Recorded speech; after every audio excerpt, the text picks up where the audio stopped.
Hey guys, this is God Harry. How are you all? Please support to subscribe this channel for watching new interesting stories. So in this video, we will see second part, what if Harry became a dragon rider and defied a broken world. Here is short summary. Betrayed by those he trusted, Harry finds a new destiny among dragons, and a new power to defy the corrupt world that cast him aside. But before we start, if you want more stuff like this, then be sure to subscribe and like this video. And if possible, share this video with your friends. Now let's start the story. The memories started to fade and Harry came back to reality. Teneb had had a quiet and enjoyable childhood and had his future assured. He had jeopardized all of this for his morals. He didn't know if he would have been able to do this. The two youths stared at each other. Their eyes spoke of their mutual respect. "We should got to sleep," said Harry. Troubled, Teneb nodded and went back to his bed, but neither of them could sleep. The next morning, once they were back to the real plane, after their training with their guardian, Harry faced Teneb.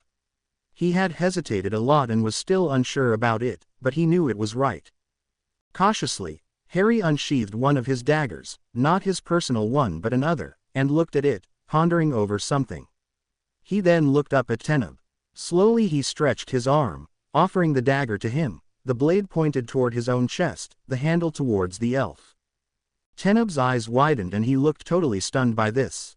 The exchange of weapon in this fashion was called the Brotherhood ritual. When two fighters exchanged their weapons, the handle first, they were asking for the other to become their fighting brother, the one they would fight back to back with who they trust their life. It was nearly as strong as a blood link, and once you had accepted it, you couldn't back down. Shaking, he grasped the handle and accepted the dagger. Then he took one of his own and repeated the gesture. Harry accepted it with relief and smiled.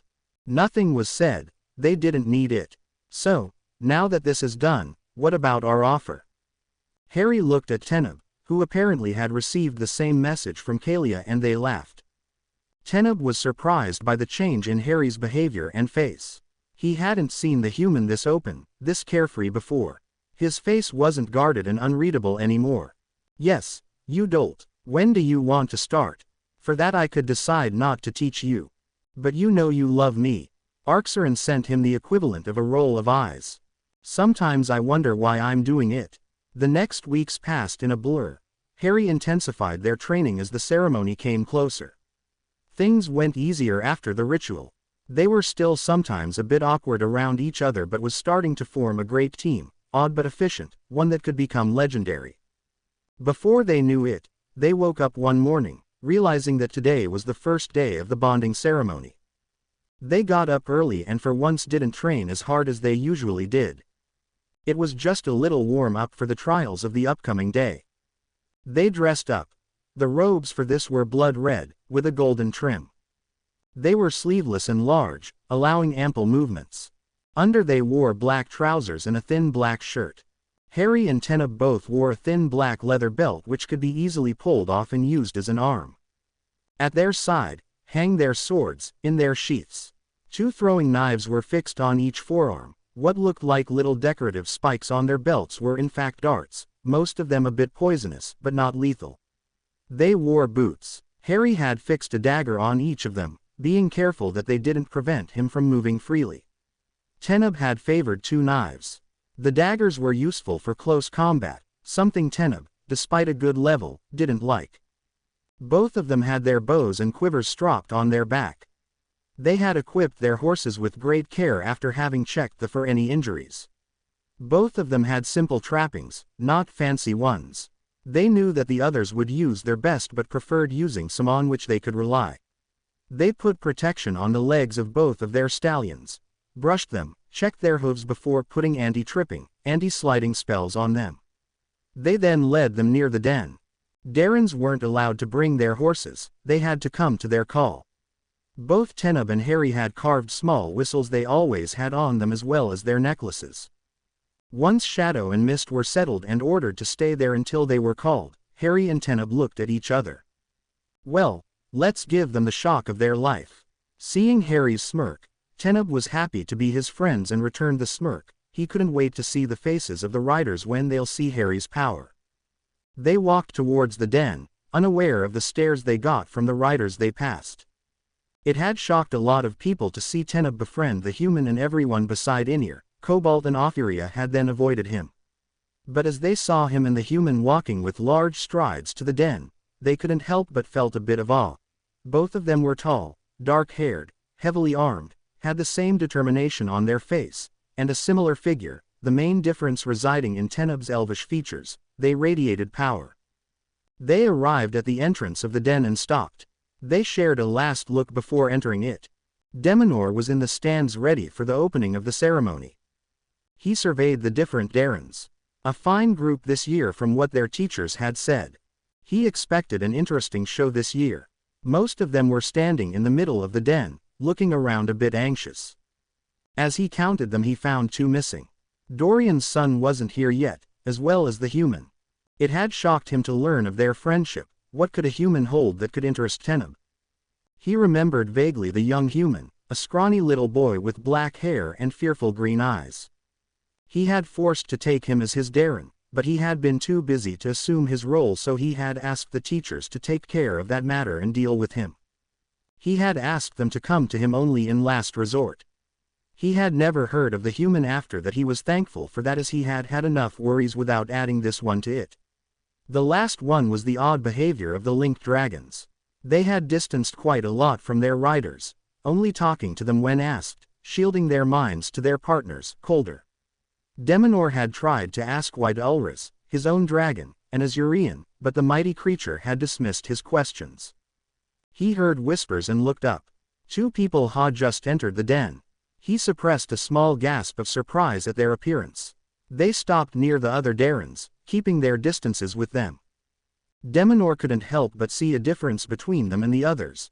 They were standing straighter, and had an aura of confidence around them that the others lacked. He looked at the human. He had quite changed. Ushering these thoughts away, Deminor stood up, bringing silence over the stands. Only the soft growls of the dragons present could be heard. The Soeric and the Emnag were here again, much to the happiness of Deminor. Darrens, the first part of your training had come to an end. Now show us the skills you have mastered and bring us honor. A cheer rose from the stand. The ceremony had started. Hogwarts. Dumbledore, me Maxime, the staff of Hogwarts, the member of the Order of the Phoenix, the leaders of the remaining Auror forces, the different European ministers were seated in the meeting room of the Order. A giant screen was showing them the events taking place at Beauxbatons.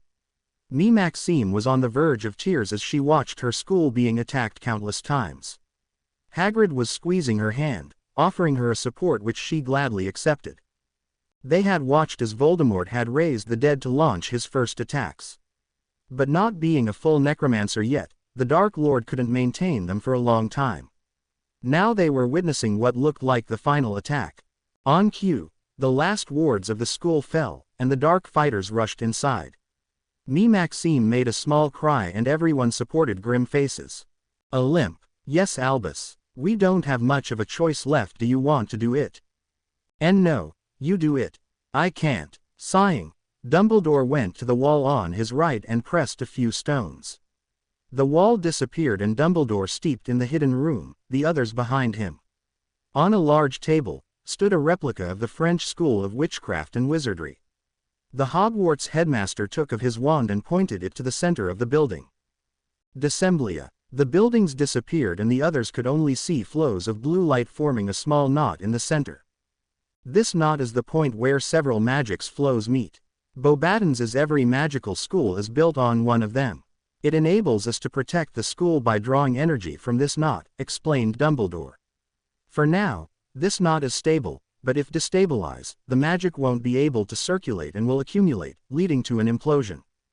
Enkasarn, Ioi Talanra, Limgurv Parsum ol Ter. The power seemed to radiate from him and form a glow around the old wizard, who was now showing some of the powers which were still frightening Voldemort. He pointed his wand to the flows leaving the knot and twisted them to connect them back to the knot which shook. Hado. The knot stopped shuddering and started growing bigger and bigger as the flows faded slowly. With grim determination, the old wizard put his hand on the knot and closed his eyes. A blue glow surrounded him as he closed his eyes.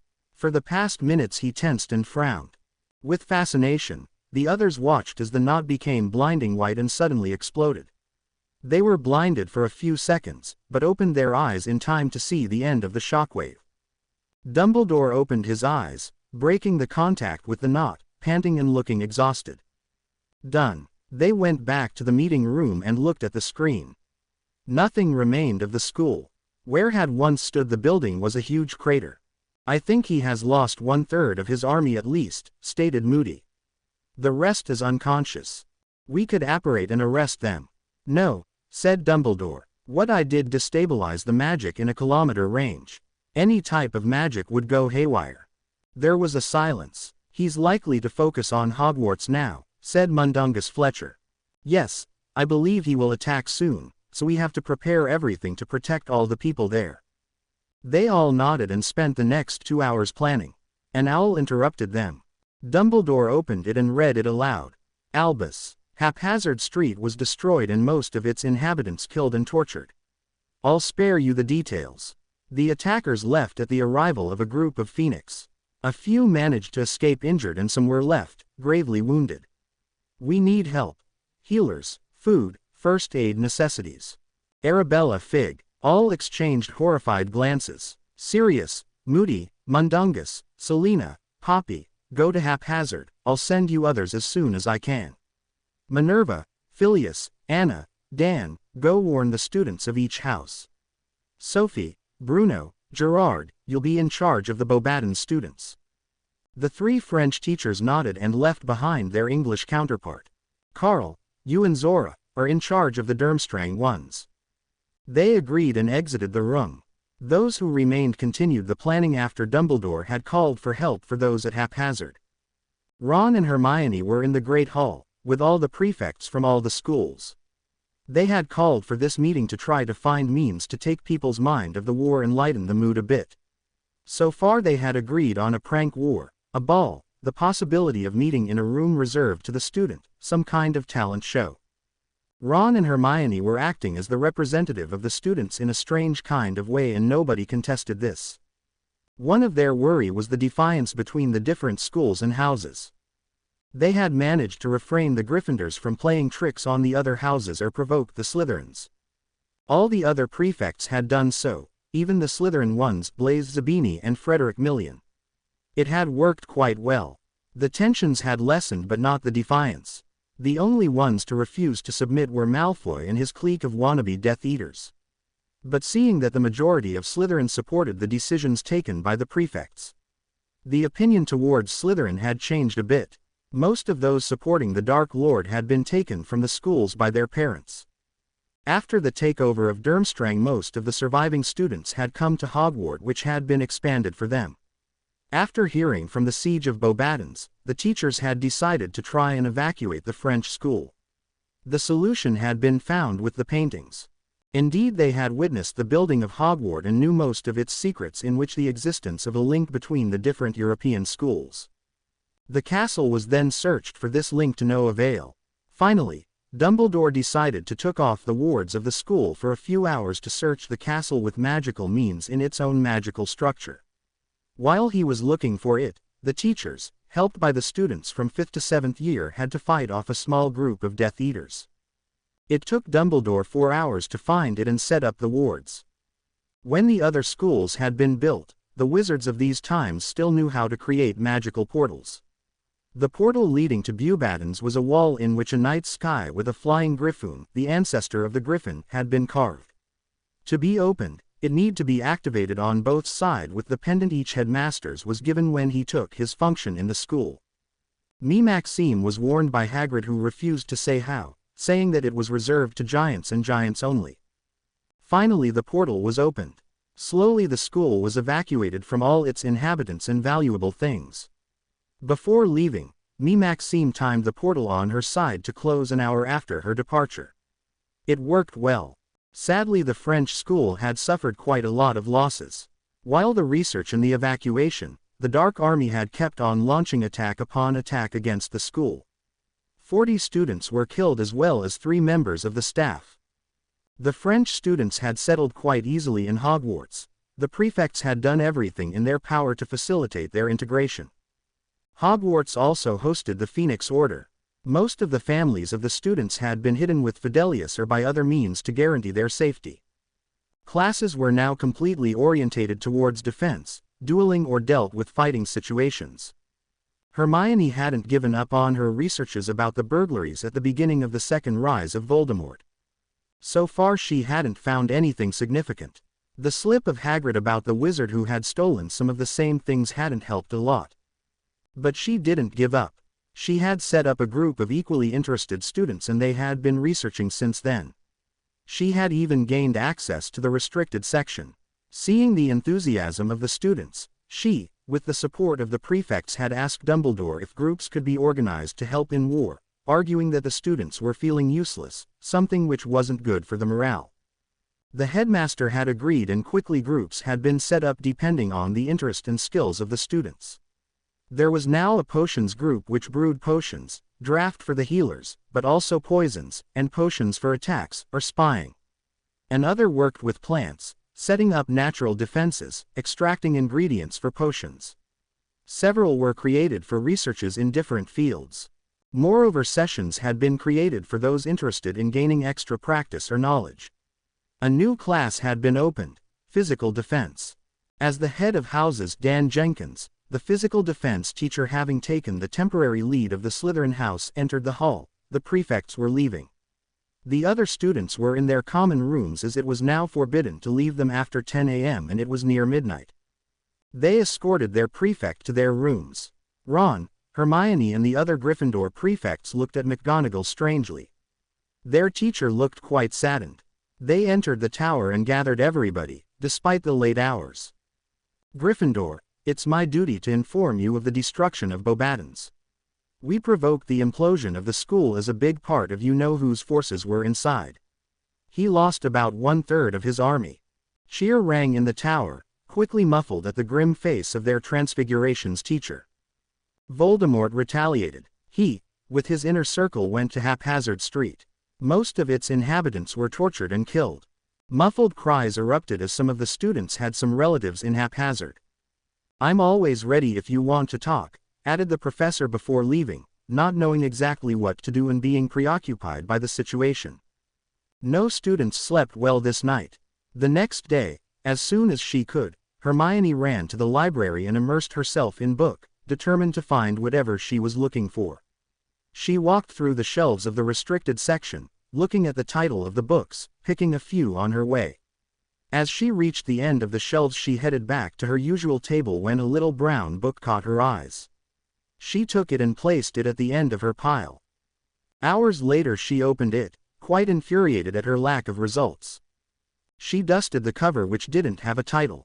Opening it, she saw a faded writing. Diary of Vlad Gildren. Shrugging, she turned on the next pages, zooming over them. When an entry caught her eyes. Today, I met Alvin. I can't believe what he showed me. The power he holds is unimaginable. He persuaded me. No light wizard I know of hold the quarter of the power he demonstrated. This proves it. The true power reside in dark magic and I'll become the best dark wizard ever.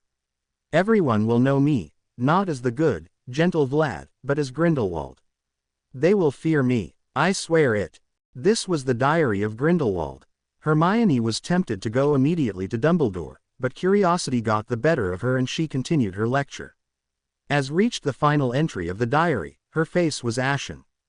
She closed the book abruptly, gathered her thing and ran to Dumbledore's office.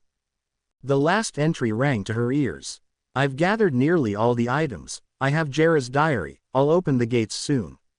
Do you believe it? I told you about this light wizard, Dumbledore.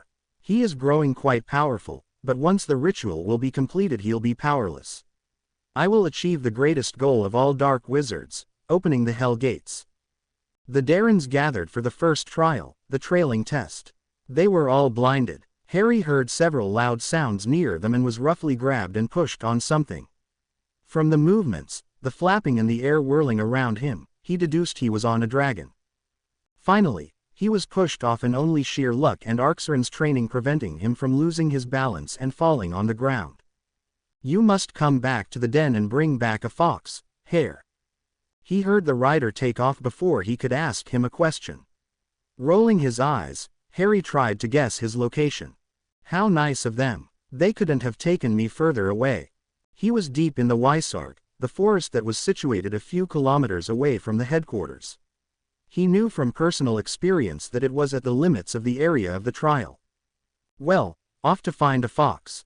He walked towards the den, looking around for traces of the little animals. He dismissed several trails, most of them which had been faked or made by other beasts. Finally, he was what he had been searching for, a faded trace of a paw in rodent's bones. Smiling, he looked carefully around and saw the trail. Careful not to make a sound, he followed it and found a hole at the base of a tree hidden between its roots. Harry approached and listened for signs of the fox's presence. No sound. Frowning, Han knelt next to the hole. The scent of dead bodies hit his nose. Biting his lips, he looked around, trying to find something to dig in. A piece of tree bark caught his eyes and seconds later he was digging in the hole, enlarging it. He finally found the bodies of 4 young foxes about 1 to 2 months old. From their wounds, he could tell that a small carnivore had killed them. He was about to bury them, when a small yip stopped him. Pushing the bodies, he uncovered one of them, and noticed that the young animal was still breathing.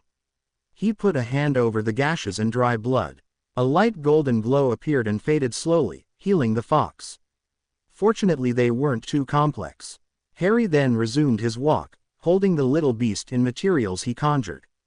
As he cast a last look at it, the small animal licked his finger, before falling in a deep slumber. Using the sun, he headed quickly back to the headquarters. When he arrived, he saw that Teneb and 4 other elves were already here. The other riders were silent for a moment, a bit shocked, but resumed their talking. Harry smirked. If this silenced them for a few moments, then what would they do during the fighting trials? Some of them cheered on some of the Darrens. Leonhor approached him, his face grim. "Show me the hare you found. If you found one." He barked, with a smirk, as if he was expecting Harry to have failed his trial. Returning the smirk, Harry picked an orange hair on the cloak and handed it to the master, who now looked like he had swallowed sour s. Bound by his pledge as a teacher, he couldn't lie during the ceremony. The punishment was too great compared to his desire to humiliate Harry. He nodded sharply, furious to have to confirm his success. The young wizard walked to Teneb. "Do you know a peaceful place?" "Yes, why?" "Look." He pushed the material, showing the sleeping baby fox. "The others were dead, and I didn't see the parents. Put him in my room. We were given one to put our things." He had an apologetic face. "Thank you." "Where it is?" "Near Mist Stable." Harry left, and came back a few minutes later, without his burden. "I left him something to eat and drink in case he woke up." "You did a good thing by taking him, he wouldn't have survived." The dark-haired teenager shrugged. "I couldn't let him die. Anyway, what's next?"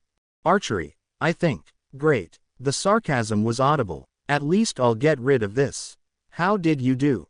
"Third, I think." Edivia had been readying the targets as the others arrived and motioned to the Darrens to come up to him. "Well, now is your new challenge. Hit as much targets as you can, for those who can." She said the last part looking at Harry. Harry looked at the targets, knowing this would be his worst time.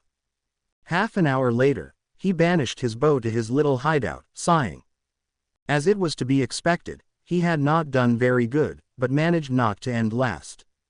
His throwing knives capacities were not as abysmal as his archery's. On the other hand, Teneb was quite happy. He had managed to finish in the first 3 places. Both of them had put illusion on them, to hide their real weapons. They had to hit the targets which stood further and further away. Past a certain distance, they started to move faster and faster. He had seen the others' look of scorn, the smirks, heard the laughter of the Darrens and the riders, their taunts. He didn't say anything, only smiled somberly. They wouldn't know what hit them. The targets were sent away and suddenly a trapped race appeared. Each obstacle was made by at least one element. Leonhor looked at them. "Call your horses, you'll have to go through this course, and you'll be timed." He pointed to a magical timer that had appeared above the circuit.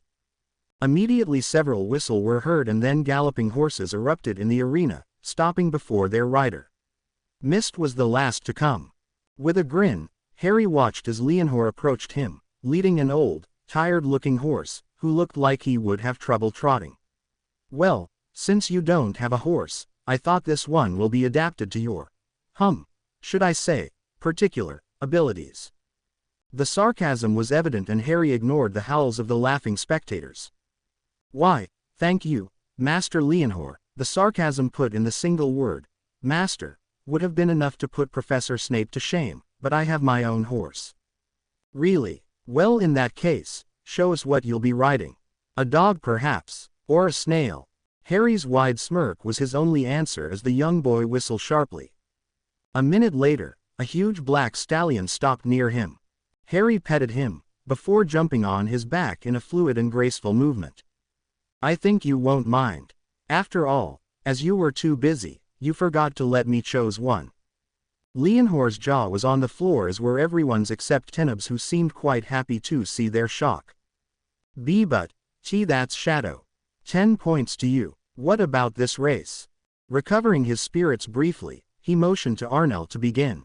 One by one, they went through the circuit, which seemed to change each time. A few didn't make it to the end, falling of their mounts or being knocked out. Others ended quite wounded. Teneb aced it. He made out without a scratch and his stallion wasn't breathing too heavily as were the others. The training proved to be useful. Harry smiled as he got into position, barely aware that every eyes were fixed on him. Now, time to show them what a human can do. Ooh degree, ooh degree, ooh degree, ooh degree, ooh degree, ooh degree, ooh degree, ooh degree, ooh degree, ooh degree, ooh degree, ooh. As a red light sprang in the air, he leaned on Shadow's neck. The stallion bolted forward the first obstacle, a fire slalom.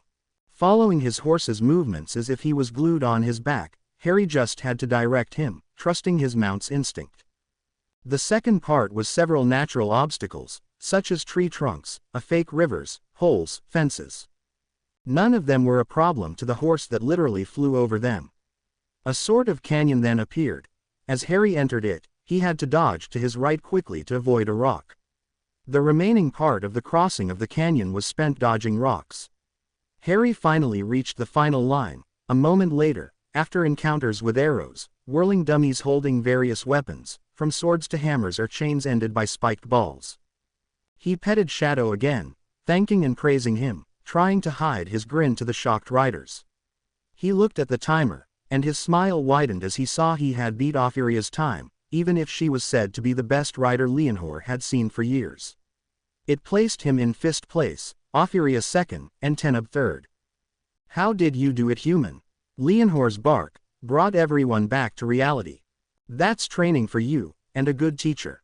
With that, Harry dismounted and started to conjure water for his stallion, before checking him for injuries. What did you do to him, you little? Leonhor had grabbed him roughly by his collar, but couldn't finish his question as Shadow stomped heavily on his foot. He screamed, loudly and in a really girly fashion. Oh, sorry, I forgot to tell you, he's quite protective of me, but you knew that, didn't you? Leonhor was too busy hovering on his good feet while nursing his other to answer. Teneb repressed a grin. The sight was really hilarious. In the corner of his eyes, he saw Cobalt smiling slightly too. Before the riding master could ridicule himself more than he had already, a tall elemental, Kasim, arrived before them. Darrens, those who have been gifted with the control of elements will now step forwards. A cheer erupted from the stands. Elemental tests were the first ones of the spectacular part of the ceremonies. They marked the beginning of the fights. Teneb was among those who had elements' powers. There were, besides the three elementals whose powers were part of the patrimony, Inir, which had control over earth, and Melissa, which was a fire elemental, like Harry. When Harry followed Teneb to the spot that Kasim had showed, whispers broke. "Get back to your place, human!" yelled one of the riders. Yes, other shouts quite similar as for their contents followed. Harry was growing angrier by the minute and he saw Teneb glanced worriedly at him. Fire-gifted people tended to have volatile tempers. Finally, Kasim threw the last straw. "The show you played a minute before don't allow you to come here. Weakling aren't allowed there, and a low-breed human like you least of all." This did it. Even Harry had his limits, and they had been trespassed too often. He started to feel his fire energy getting out of control. Trying to regain control of the energy, even if he knew it was useless, he looked wildly around him to find a target which wouldn't mind being reduced to ashes, something he was tempted to do to the elf before him. He saw a pile wood, a remaining of the riding circuit. Focusing on it, trying to ignore the burning feeling in his body, he directed the energy to the pile which exploded in a huge flame. Breathing deeply to calm himself, he used the tricks Arxeron had given him, in case something like this happened. He turned his blazing green eyes to Kasim. "Take back what you said." The words were barely whispered, but the power behind the words made the rider take a step backwards. Aye. Huffing and shaking his head, Harry dismissed him and joined Teneb, not aware of the silence which had fell upon the den. A fly could be heard. The elves were staring in shock at Harry, as he had grown a second head. Nobody uttered a word as the Darrens started their next trial. They would summon elemental beasts that would fight against each other. Degree.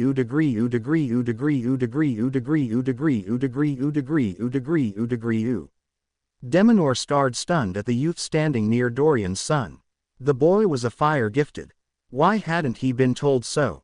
Elemental gifted riders were registered, in particular fire ones, due to the influence the element had over them. Gilessa, why didn't you tell me that he was gifted?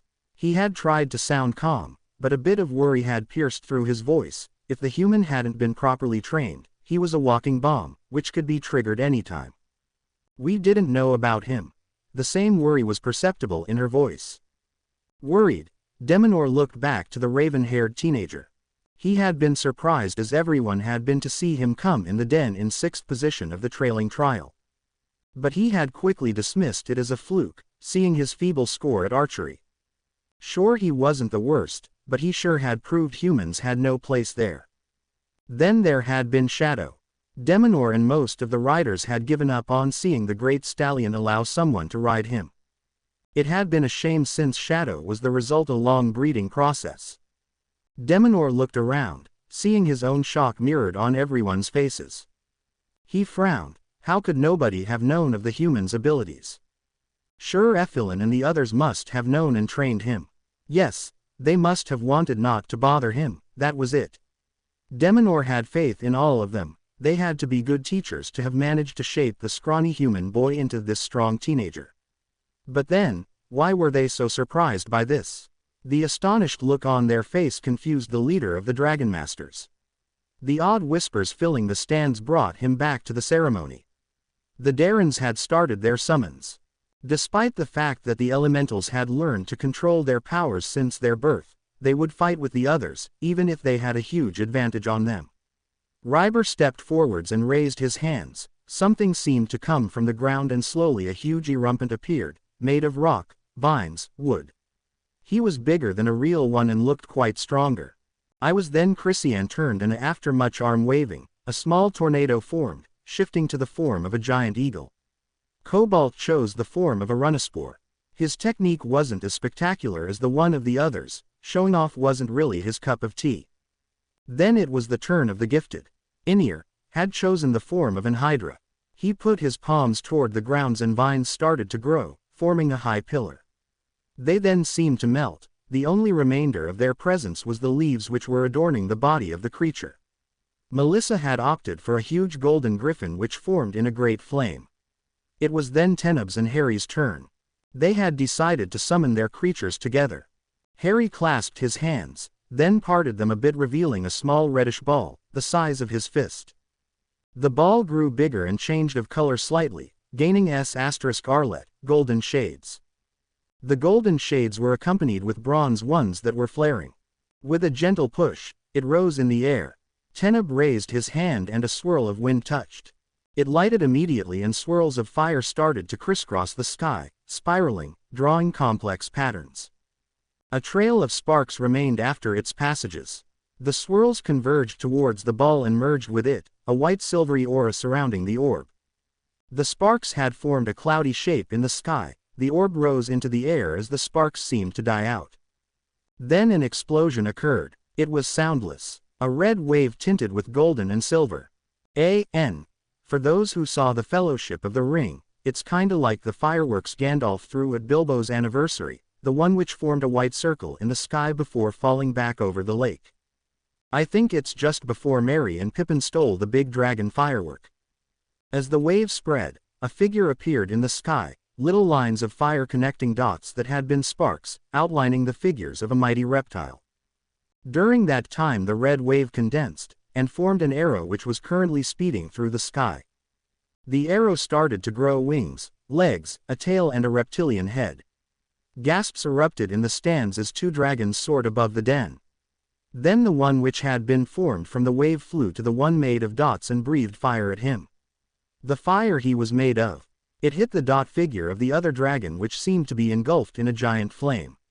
Finally the two mighty beasts flew back to the ground and settled near Teneb and Harry, two dragons, one made of pure fire, the other of air.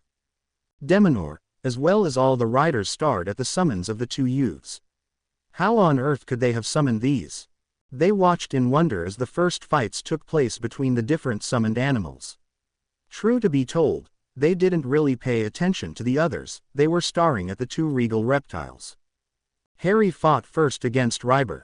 He knew why they had put him against him. If fought well, a duel between fire and earth would be won by earth. The fight didn't last for long. Despite the fact that Harry had been opposed to a full-fledged elemental, his dragon smashed the Erumpent. Deminor couldn't help but being awed by the strategy the human developed. What Ryber had overlooked when choosing the animal for his summoning was that an Erumpent had a weak point. Between his neck and head, there was a small jointure of tender flesh. Here, the flesh was replaced by wood. Moreover, the size of the creature restrained his agility. The fire dragon had just to dive to the earth summon, being careful to avoid the horn, and strike at this point. Seconds later, the Erumpent had disappeared. Teneb's fight against Melissa lasted a bit more, but in the end, Teneb defeated her. Inir had won against Chrysian. Remained in the fight: Inir, Teneb, Harry and Cobalt. Cassim stepped forwards, careful to put quite a distance between him and Harry, even if two people of the same element weren't supposed to battle. If they did, their element would generally go back to them and hit them, except if the user was powerful enough to block the backfire and direct it away. Harry raised an eyebrow at him, clearly amused by his reaction. And now, it will be Inir against Melissa and Teneb against the human. Harry was about to tell him that he had a name, he decided to let it slide. He would be out of here in about 3 days to never return. It didn't matter if they didn't know his name. But he wouldn't answer to their orders. After all, why should he? He wasn't being addressed to, was he? As far as he knew, his name wasn't human. He shook Teneb's hand, something he hadn't done with Ryber. May the best one win. Yes, usual restrictions. As usual, they approached their creatures, and to everyone's shock climbed on them. Immediately Cassim rushed to their side, stuttering. You can't mount them, it's impossible. And against the rules. The 10 rules of the dragons only say that during the ceremony, any way of fighting is allowed, as long as it doesn't threaten the lives of the opponent or any other living creatures involved in the battle. There is nothing which forbids someone from climbing on his summon, recited Teneb. But how? Ignoring him, the two Darrens shot in the air and came face to face. They had often fought like this. Air wasn't very useful against fire because it only fueled its power. On the other hand, Teneb could easily direct an attack of fire off target. They had resorted to these methods when fighting with their elements, powers. Grinning, Harry raised his arm and dropped it, signaling the start of the fight. To the spectators who were staring at them, open-mouthed, it looked more like a show than a fight. They looked like they were enjoying this a lot. They were executing a series of acrobatics, barely avoiding collisions a few times. A gasp escaped their lips as Harry dove, followed immediately by Teneb. It's like Quidditch, it's like Quidditch, it's like Quidditch, it's like. Now. Harry leaned on the right side of his fire dragon, who made a barrel roll before springing in the air. At the time, Harry had sent an attack behind him. The air moved by their dive would conduct it, creating a column of fire from which Teneb wouldn't be able to escape. But Harry didn't loosen his concentration and stayed alert, something which allowed him to barely escape a series of air blades thrown from his left side. Well done. Yours was good too, answered Teneb. Thanks. Are you finished with your warm-up? Ready when you are. Let's go then. They rose in the air, like two arrows. The fight grew more heated, they exchanged blows after blows. Teneb's dragon created a huge tornado, summoned a thick fog, hiding himself behind. It was so thick was it also muffled the sounds. Opening his mind, heightening his senses, waiting for the smallest clues of Teneb's presence. He knew that if he tried to escape from the fog, it would follow him, thickening around him to the point where he would have difficulty to breathe. He smirked. He was certain Teneb would use the move and he had thought of a counterattack. Gathering his powers, he used them to web a sort of protection around him, like a second skin. His smirk deepened. He really hoped that Teneb had thought of erecting a shield around him. It was going to hurt. Putting his hand on his element animal's head, he gave his order. Taking a deep breath, he braced himself as the dragon opened his mouth and let huge tongues of fire free. Immediately, the air around them lit up. Normally a real fog, as it was composed of water, couldn't have conduct fire, but Teneb had made it so that any tentative of Harry to use fire when in this fog will end with the young wizard in the middle of a cloud of his own fire. Harry willed the fire around him to support him, as he sensed his dragon fusion with the flames around them. He smiled. This would increase the power of his creature.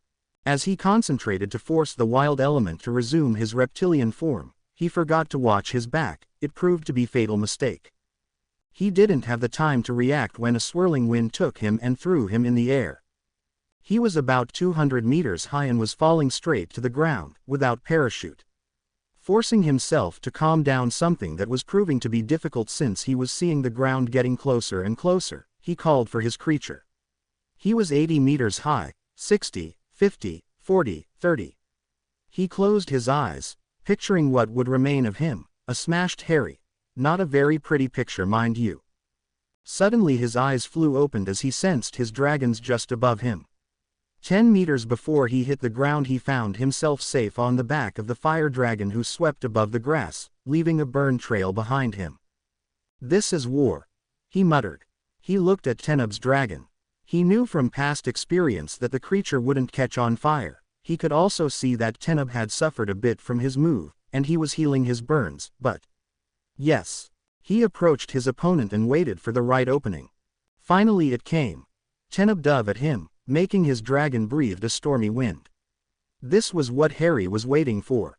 He pulled all the power of his creature into the blast of flame it breathed. The two attacks connected. As Harry expected, the air didn't conduct the fire, as Teneb must have shielded it, but it fitted his plan. For once it looked like a stalemate, but slowly, fire took over air. It then went very fast. The blast of fire reached the air dragon's mouth and was hacked. Teneb had barely the time to register it before being thrown away as his creature imploded under him. Hadn't Teneb been falling, he would have sighed in frustration. But first he had to stop himself from becoming a pancake a la Teneb. Focusing on the air around him, he slowed down his fall. He heard a swoop near him and felt someone grab him. What's the score now? He knew he wouldn't like the answer, but what curious. 12-2 for me. I'm still sure you're cheating. My dear Teneb, it's called skills. Teneb was surprised by the humor in Harry's tone. The teenager rarely let his mask fall and let his enjoyment show. He had never seen him that cheerful before. Deciding not to dwell on this, he shook Harry's hand again. Oh, and thank you for catching me. You're welcome. By this time they were finished. They were back to the grounds and have jumped down. Stunned by this display, Kasim motioned wordlessly and in a daze to Inir and Cobalt to fight.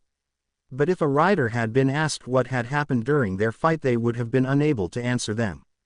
Their mind were still trying to accept the fact that a human had been powerful enough to summon an element animal and even ride it.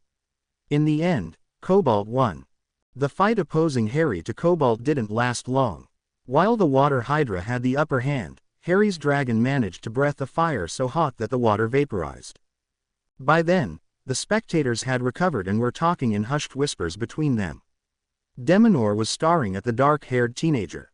Why wasn't he warned? As ludicrous as it seems, he held power, he could be useful. He was going to have a talk with the masters. He looked at the Darrens which were being harangued by Effilin and Sarwin for the last and most spectacular trial of this ceremony, the duels. Everything was allowed, the only two things forbidden were the use of lethal or elemental attacks.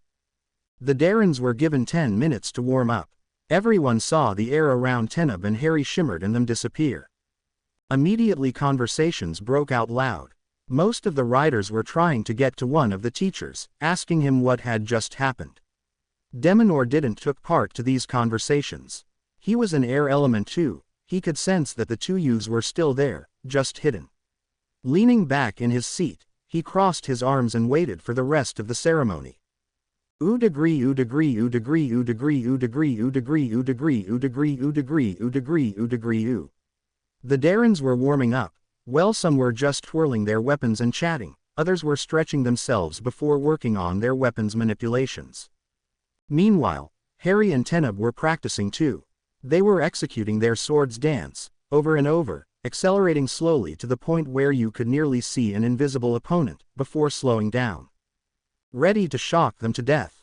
Didn't we already do that? Teneb was quite amused by Harry's cheerful mood. He guessed that the perspective of taking his revenge was the cause of this sudden burst of cheerfulness. He smiled. Let's go. Waving his hand over his weapons, he took off the disguising spell, letting their true nature in the open. Then he dismissed the curtain of air he had drawn around them, shielding them from prying eyes. They walked to the others and waited for the name of their opponent. Effilin smirked at them, as was Sarwin. Apparently they were proud of what they had come up with. The duels would take place as followed.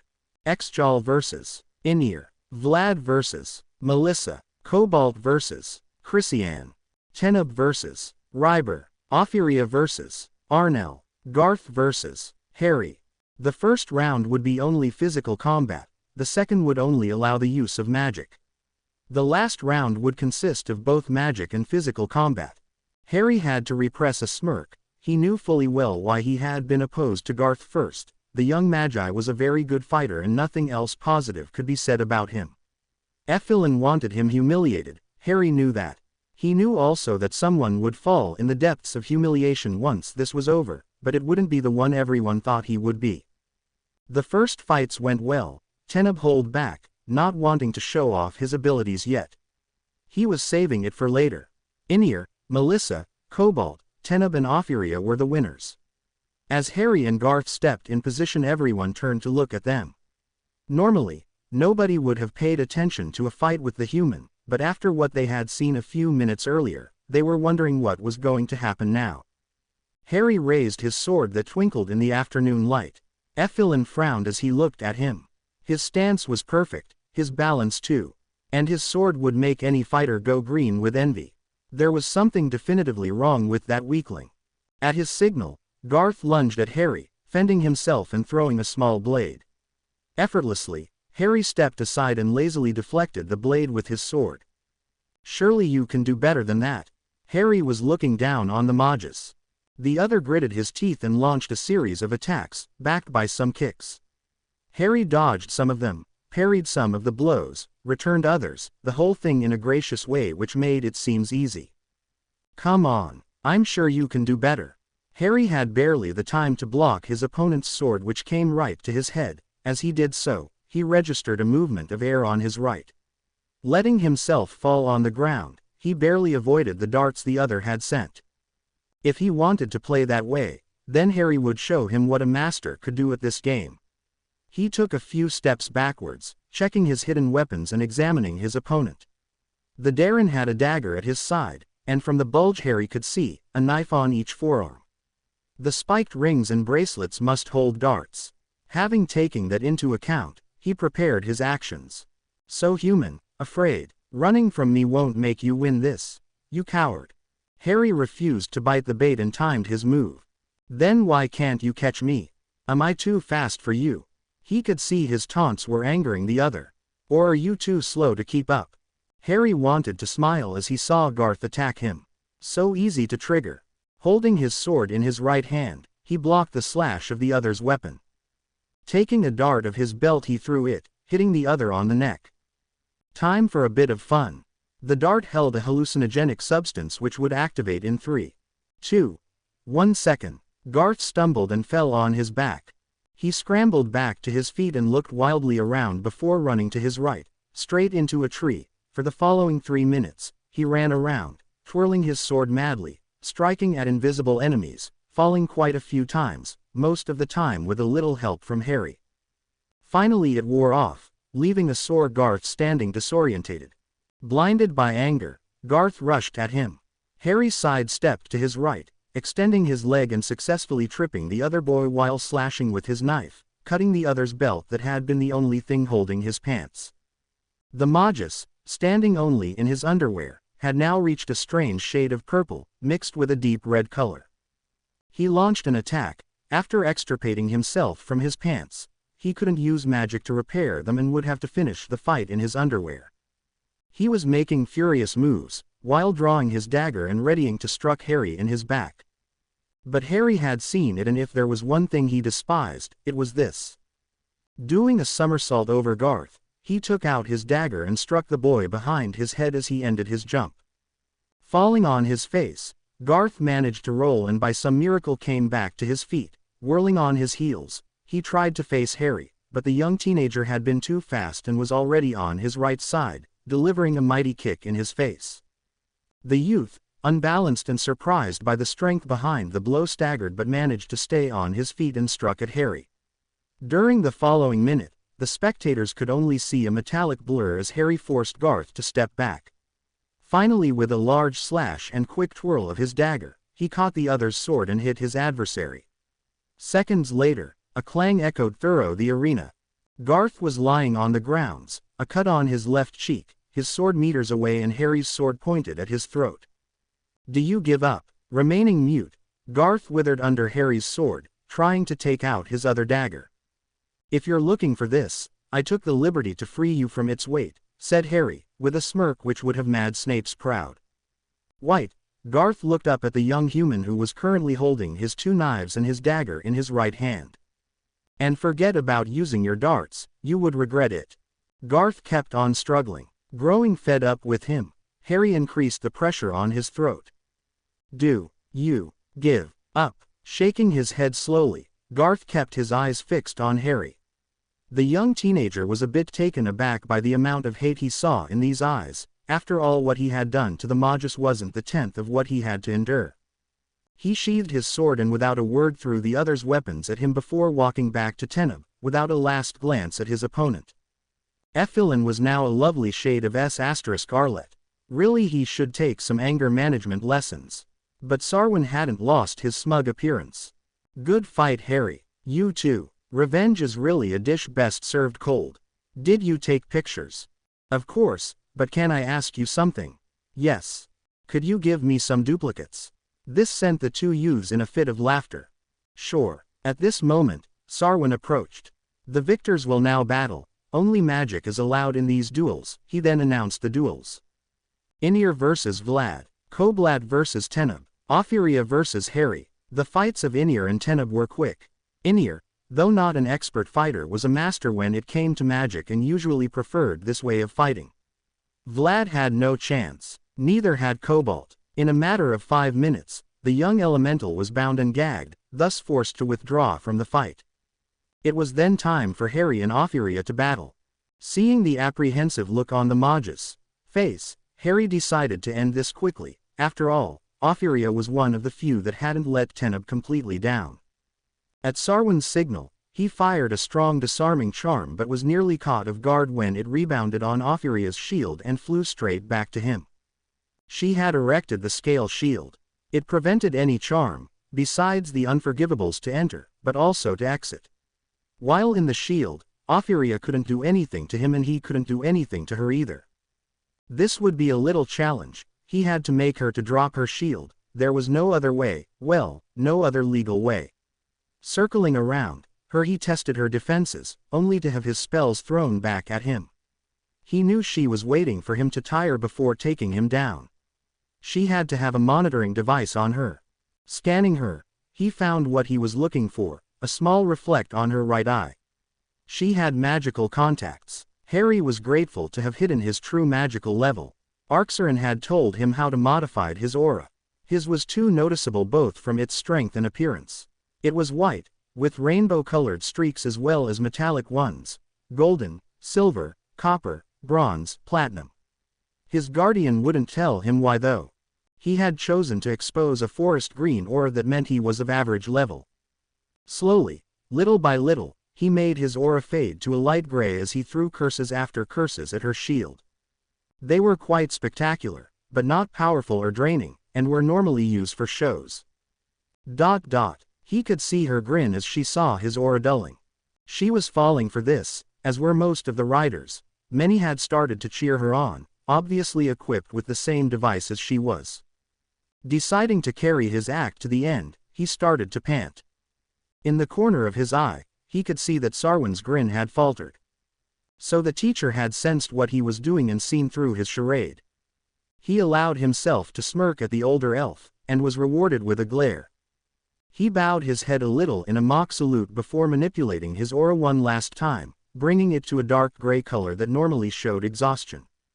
The cheers got louder, and as he thought, Ophiria dropped her shield. From there, the things went quickly. Harry let his aura flare to a red level which was associated with a quite powerful being.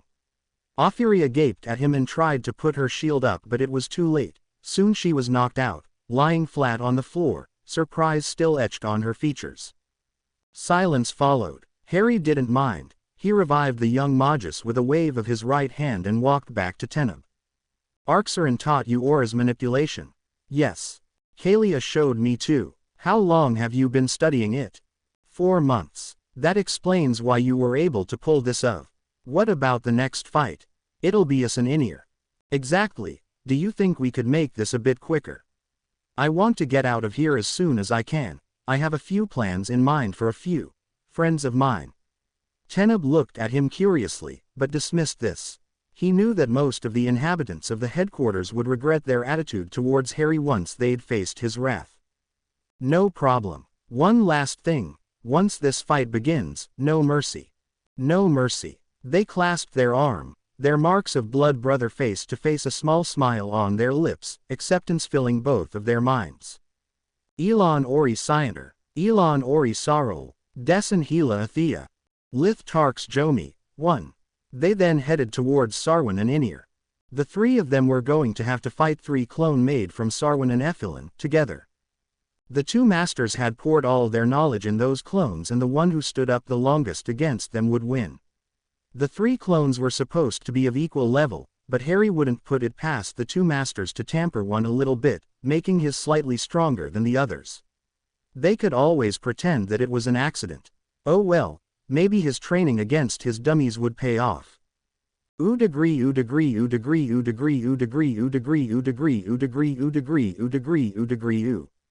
Those sneaking sons of A. Harry was going through all the curses and insults he knew as his thoughts were turned to the ones responsible of his current predicament. He dodged another curse from the clone on his left. It was toughest fight he had ever done before. He heard the pants of the other 2. The 3 Darrens were nearly back to back, circled by the clones. Teneb. Harry's voice was strained, as he deflected more curses and parried a blow to his chest. We need to work together or we're dead. As a barrage of curses flew their way, Harry sighed and erected a strong shield, not the scale one, which was draining, but a bouncing shield. It won't hold for long. We have to think of something to do or they'll take us down one by one. Speak for yourself, human. Inir was looking weirdly at Harry.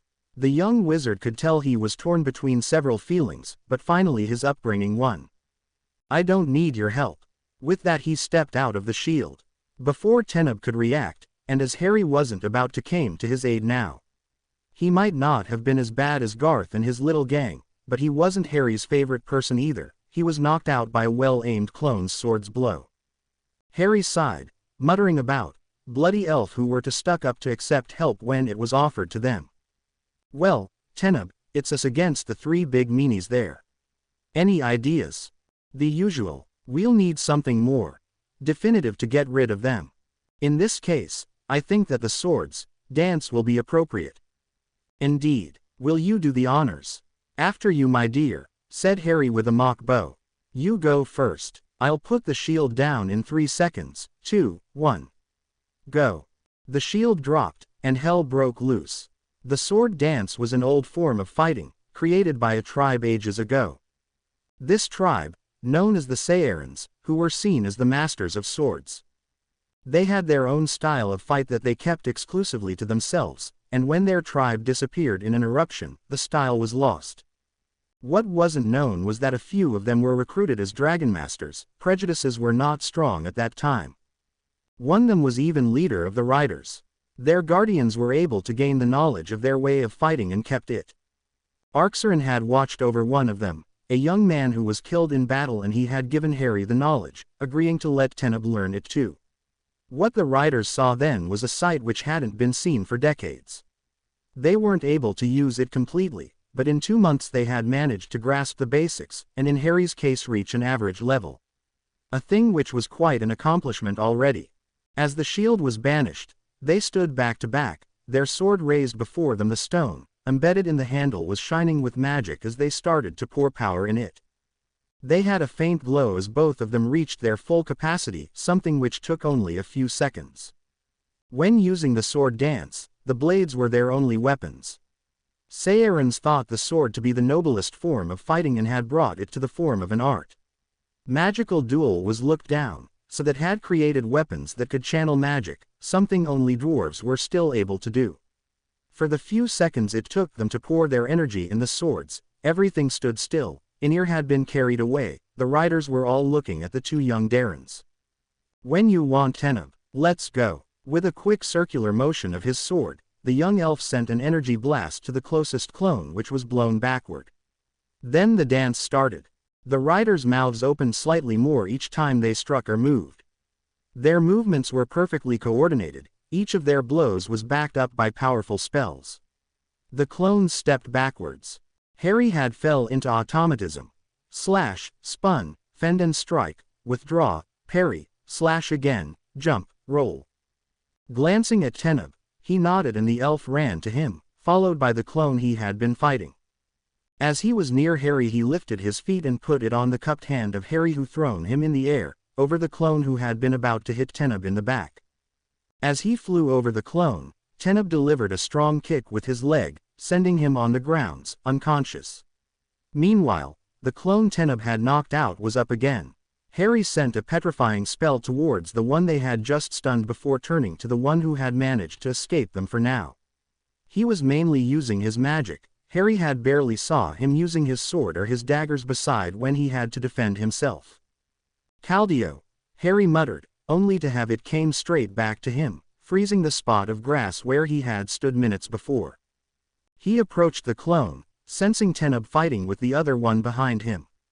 Because the clone didn't attack, he taking a few steps backwards, he muttered a few chosen words, Melior Maximus Revelis.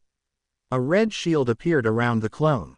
The Klenian Dome. Harry sheathed his sword. This dome was an advanced version of the scale shield. In general, it was used to give the caster a large space and allowed him to ready for an attack. It could only be broken if it was a black, gray, brown, blue, green, or yellow color. If it was an orange, red, purple, metallic colored or white dome, it means that the caster had poured enough power in his dome to make it unbreakable. No curse could enter, but some could exit. Only very powerful spells could. The caster had to bend his dome to allow the spell to exit. It demanded a great deal of concentration and skills. Holding his hands before him, he started to chant, drawing complex pattern in front of him as if he was weaving a tapestry. Sarwin, who was at that moment the only one watching him, the others being enthralled into Teneb's fight, recognized a pentacle as well as a few runes standing for power, nature, seeking, magic. Soon the movements of Harry's hands accelerated and his fingers started to glow faintly, threads of light leaving the tip to weave themselves before shrinking. Still chanting, Harry watched at the ball of pure light in his cupped right hand. Glancing at the clone, still protected under his dome, he had been gathering the energy around him.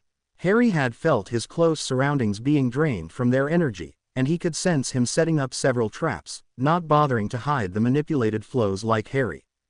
Too bad for him. With a sharp motion of his hand, he threw the ball above the clone. Odessa, 2. Suddenly the ball seemed to explode in tiny threads of light which formed a huge snare which covered the whole dome. As soon as it touched the dome it started to glow a reddish-golden light and the dome started to weaken and diminished in size. The threads seemed to be eating the dome. The clone was panicking, and wasn't able to concentrate enough to banish his dome. Moreover, all the energy he had accumulated needed to be released or there would be too much pressure and would explode. Soon, the dome was reduced to the size of a large shield, and Harry could see burns appearing on the clone. Not wanting to kill him, he approached and summoned one of the thread to his hand, absorbing some of the energy. The power was wild and raw, and Harry struggled to gain control of it. Inside the weakened dome, the clone had blacked out, apparently the pressure had been too much. Odal, 3. The threads faded and the dome, now rid of it, flickered for a few minutes, but as its caster was now unconscious, it disappeared too. Casting a freezing and muting charm on the clone, Harry ran to Teneb, who had troubles with the last of the clone.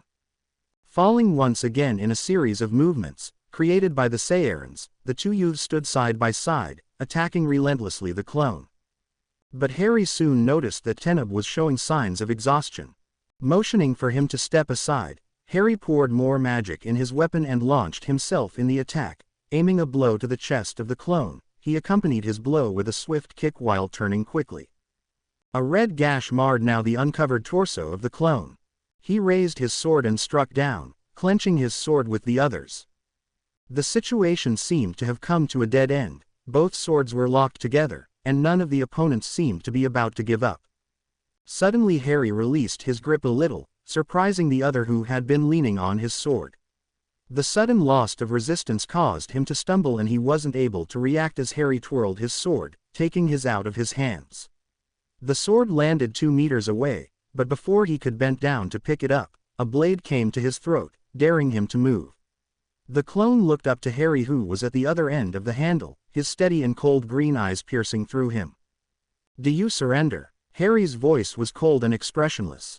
The clone nodded and disappeared instantly, as did the 2 others. Silence was filling the arena. Nobody dared to utter a sound.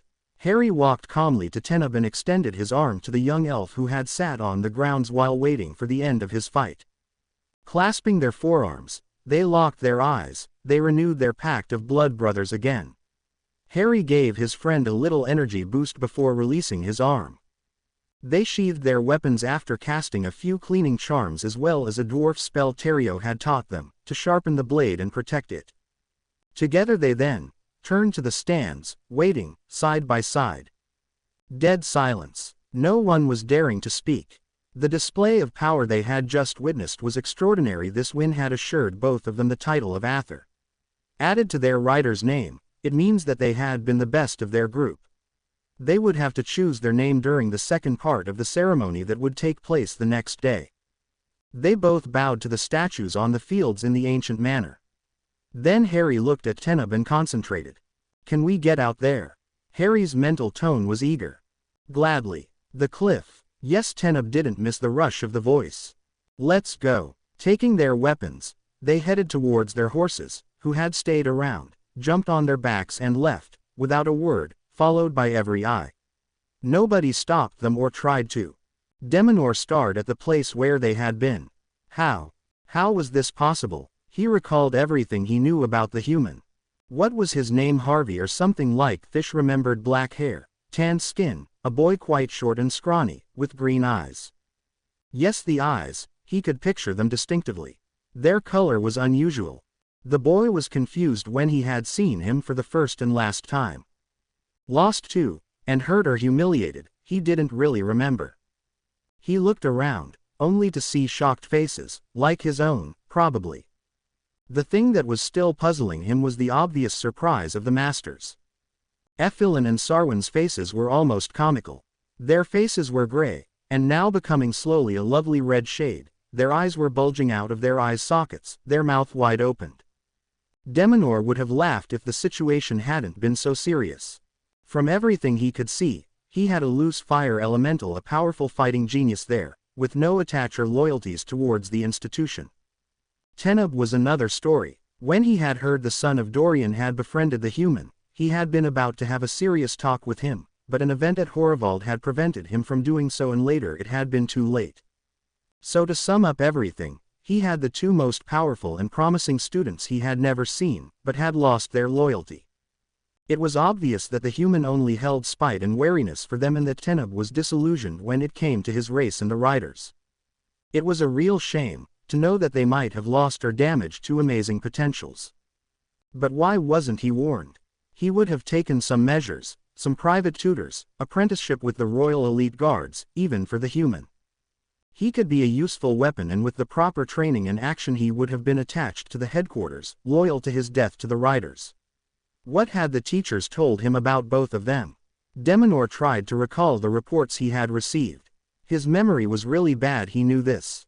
He could remember some people for a really long time, but not facts. Sighing, he stood up and broke the silence. This closes the competition. Darrens, you have proved today to be worthy of the dragons and have brought pride to your mentors. It's also my duty to give the Aether to the ones who proved to possess the best skills. But since those who earned them have already left, they will receive them later. Darrens, you're now on the road towards independence. At the end of this ceremony you'll be bonded rider. Always keep what you have learned here in your minds and honor the dragons. His speech was lame, but he couldn't do better. He had prepared a good one, but it was now inappropriate after the display of power they had seen. Anyway, it seemed to have brought everyone out of their trance. He noticed from the corners of his eyes the contorted S**Arlet or green faces of some Darrens, but dismissed it as disappointment. Deminor left quickly for his office and dug in one of his drawers where he kept the files of each student and the weekly reports of every teacher. He found the one he had been looking for at the bottom of the pile. Harry was written on top. So that's his name, Deminor mumbled. He skipped through it and became more and more puzzled as he read the comments of the masters. Useless. Have no real powers, has to use a wand to perform magic. Weak. Nearly hopeless. Unworthy of any kind of training. Unable to enter the simple trance. Too dumb to follow any type of lessons. Hopeless. Seems unable to achieve the simplest task. Those were the most common for the first 9 weeks. After they weren't any, just blank pages. What did this mean? Once this was over, he was going to have a talk with the masters. There must have been a mistake. And if there had been one, he was to blame as well as them. Harry and Teneb galloped calmly to the cliff. Once there, they took care of their horses, cleaning them thoroughly, before feeding them and offering them some carrots and apples, knowing how much they loved it. They sat in the grass and watched the sun disappear in the sea, admiring the amazing colors adorning the sky and the patterns drawn by the clouds. They laid on their back, side by side, enjoying the silence. We shocked them, didn't you? Definitively, answered Teneb, an amused tone in voice. Looking at each other, the two boys managed to restrain themselves for 10 seconds before bursting in laughter. Did you see their faces? Stuttered Teneb. Priceless. It's a shame we didn't have a camera, added the young elf, wistfully. Harry gave him a side glance. Who said I didn't? You. Teneb couldn't hold himself any longer. His laugh echoed in the chilly air. With a Cheshire grin, Harry pointed to a little stud in his eyebrow. This piercing had been puzzling Teneb for days, well, to be precise, for 5 days, which was when Harry had put it. He heard him mutter a few words and the stud fell in his hand. A few words and charm later and the two youth were laughing at the 3D pictures Harry had took. 2 hours later, they were still laughing as they looked at the last one, showing Effilin when they had beat the clones. I haven't laughed that much for a long time. Teneb had difficulties to catch his breath. Me neither. I didn't think it was possible to show that many colors. Yes, my favorite was this shade of red, you know, the one between tomato red and magenta, with the little white dots. Mine was green with pink stains. This one was grand, I have to admit this. Silence fell again on them, but they were comfortable, they had often shared this kind of silent. Teneb, yes, they had mastered mental speech and enjoyed using it. It was quite funny. Generally they used it during lessons, making quite inappropriate commentaries on teachers, caricaturing them, miming their attitude, the whole thing mentally. What's going to happen now? I don't know, Harry, I really don't know. That's helpful. Did you have other dreams? Harry sighed and stretched. Every night. His whisper was barely heard. Sorry. Don't be, it's not your fault. But I swear, once I'm out of here, dragons or not, I'll kick his A*S to the 7th hell. I'll make him pay.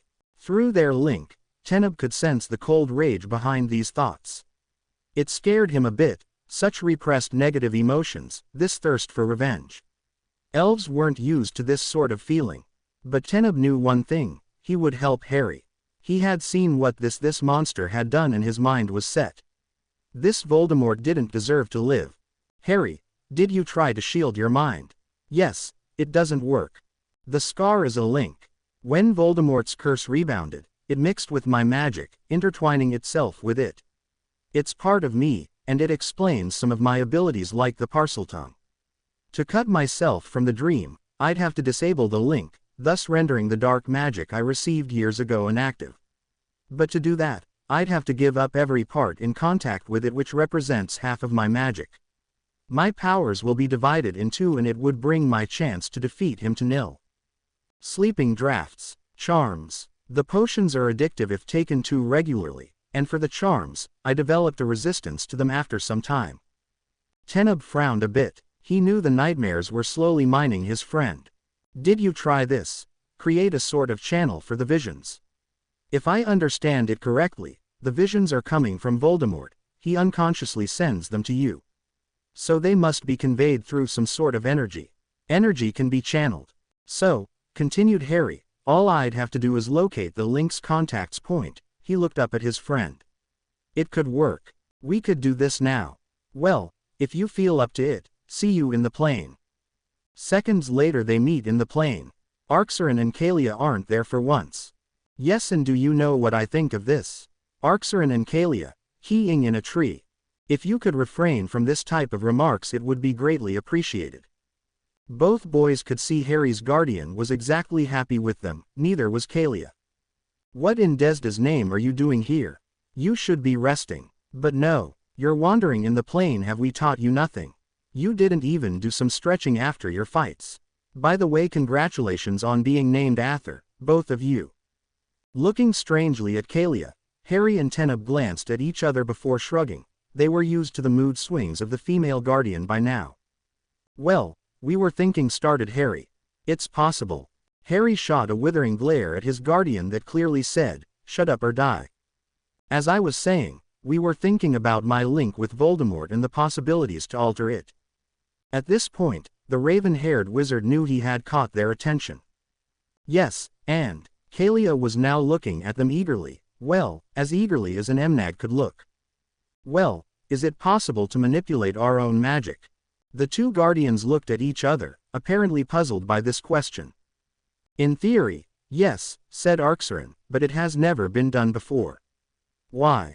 Because we thought of creating a sort of new channel for those vision, one which could be controlled and wouldn't allow him to feel the curses, explained Teneb. Arxeron and Kalia frowned a bit. It could work, finally said Arxeron, but we'd have to fusion with you. What? Teneb and Harry's cry echoed in the plane, making Arxeron and Kalia winced. Not so loud. We're not deaf. But to clear a few things, listen carefully.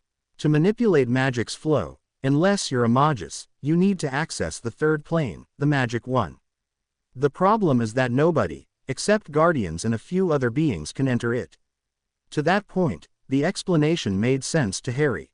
So how do we do this? The two spirits stared at them. They had expected a great deal of talking to have them to obey. First, where is your mark? Kalia was the first one to recover.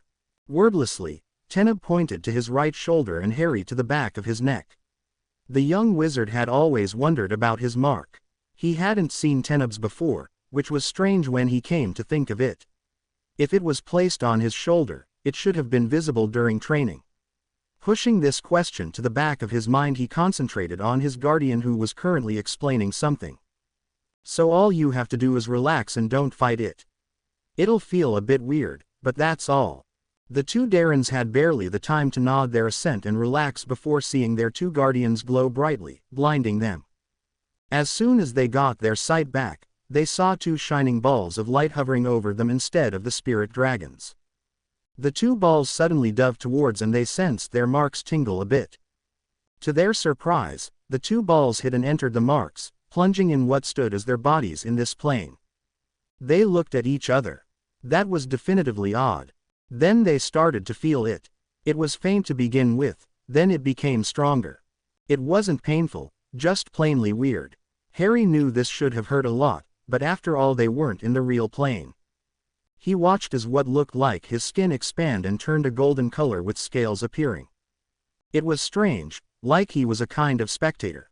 After a few seconds he realized he was transforming into Arcturan. The change in itself wasn't too strange. He had a Soeric form as an animagus and had been working on it for quite a time now. It was the power. It was amazing. Harry could feel the energy flowing around him. Through Arcturan's eyes, the plane took a completely different aspect. Shining strings were running the place, filled with raw energy and power. Colors were everywhere, every kind, every subtle type was present, forming an harmonious landscape. This is amazing, thought Harry. Isn't it? There was no place for mistake, it was Arcturan's tone.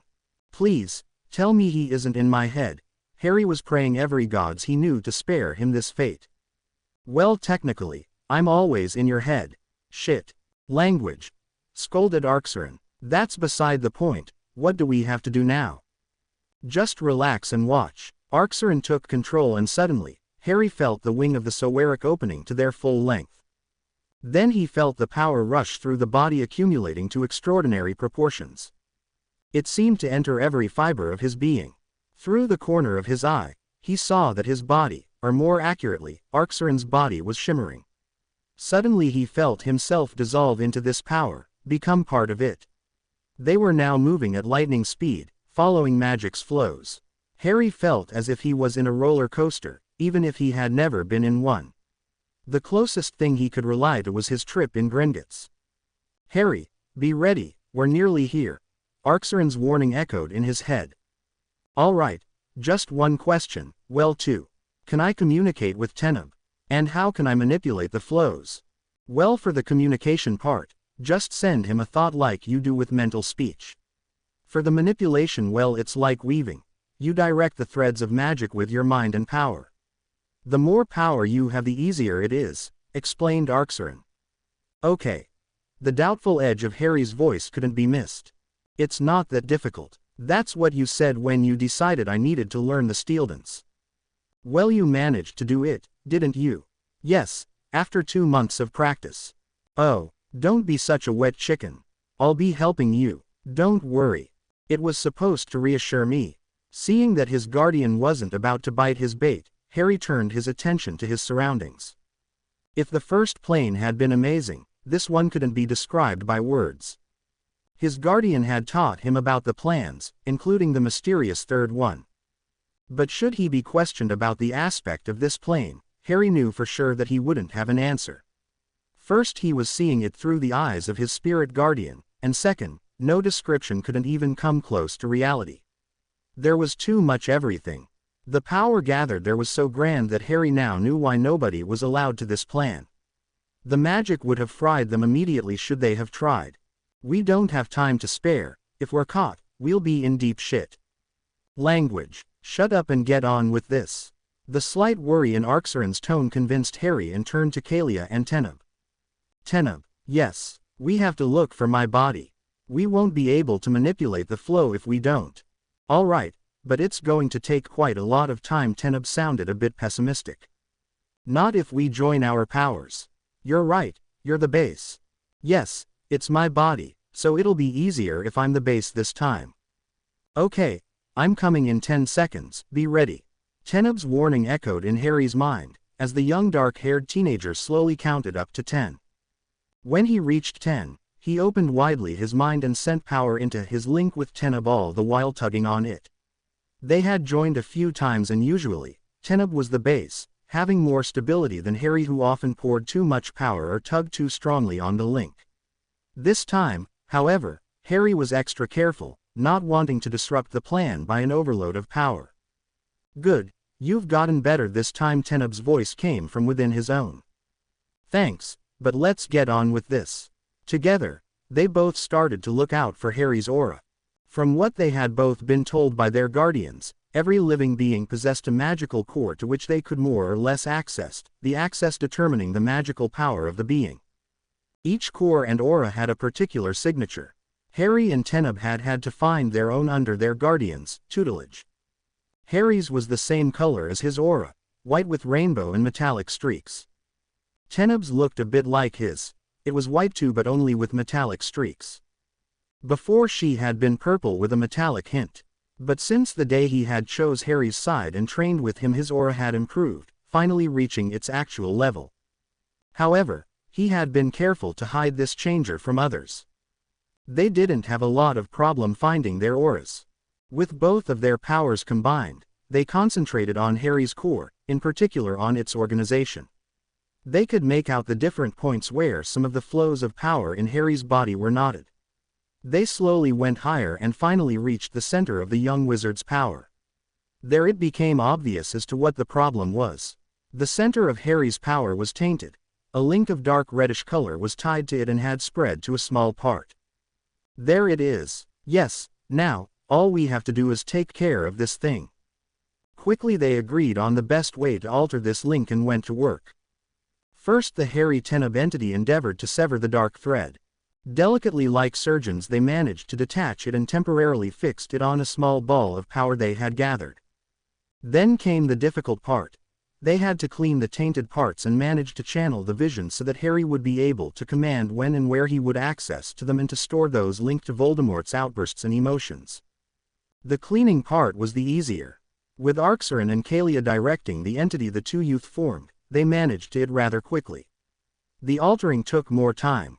First they changed the area that had been tainted a bit, adding a kind of interface on which they placed the dark link. The interface was made of a neutral kind of energy that couldn't be tainted. Then they encircled the link with the same energy.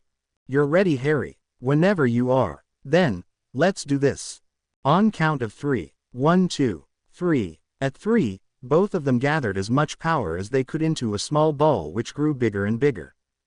Then, with both their will directed at this task, they positioned the large pool of power at the base of the link. Then, with all their will, they started to push it along the dark thread. This was risque.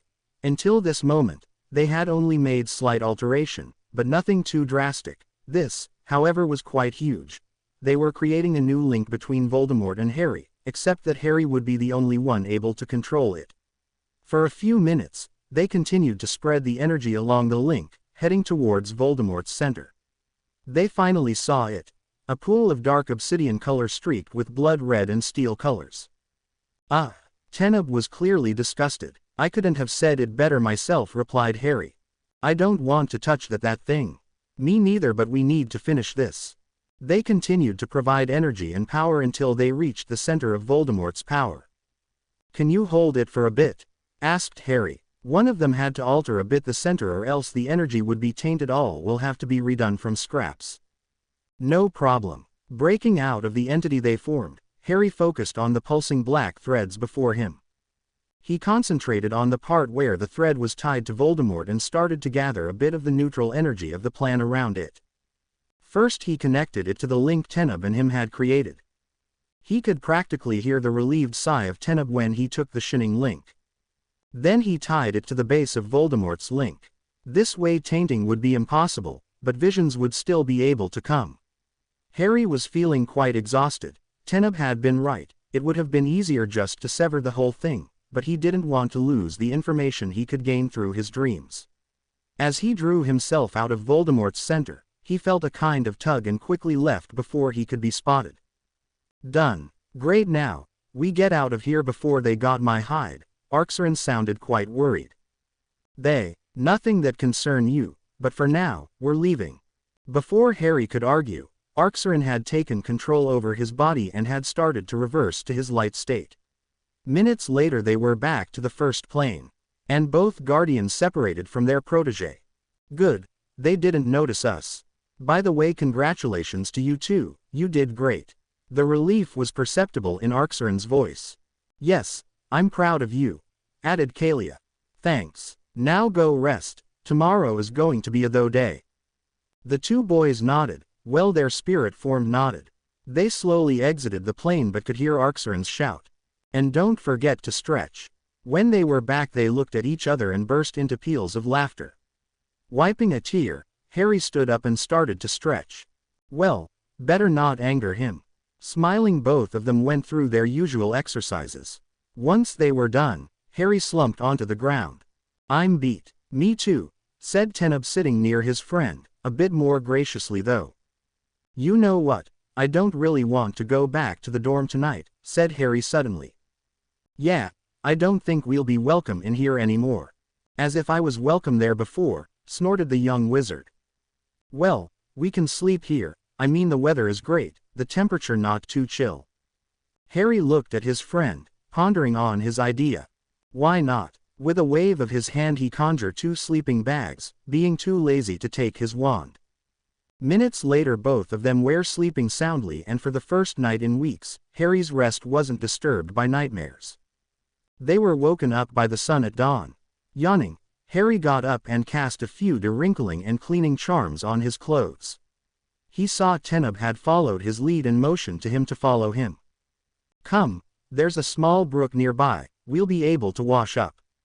Okay. Half an hour later both of them were taking care of Shadow and Mist. Both stallions had stayed near their riders as they were told, watching over them. While brushing their coat energetically, they discussed what was to come. Do you know what's going to happen?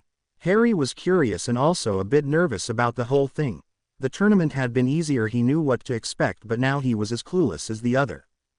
Well, not really. Nobody, except full riders, knows what happens during this part of the ceremony.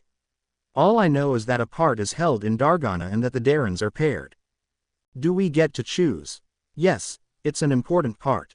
From what I read at the castle, partners are people who fully trust each other, who share a kind of bond or understanding of each other.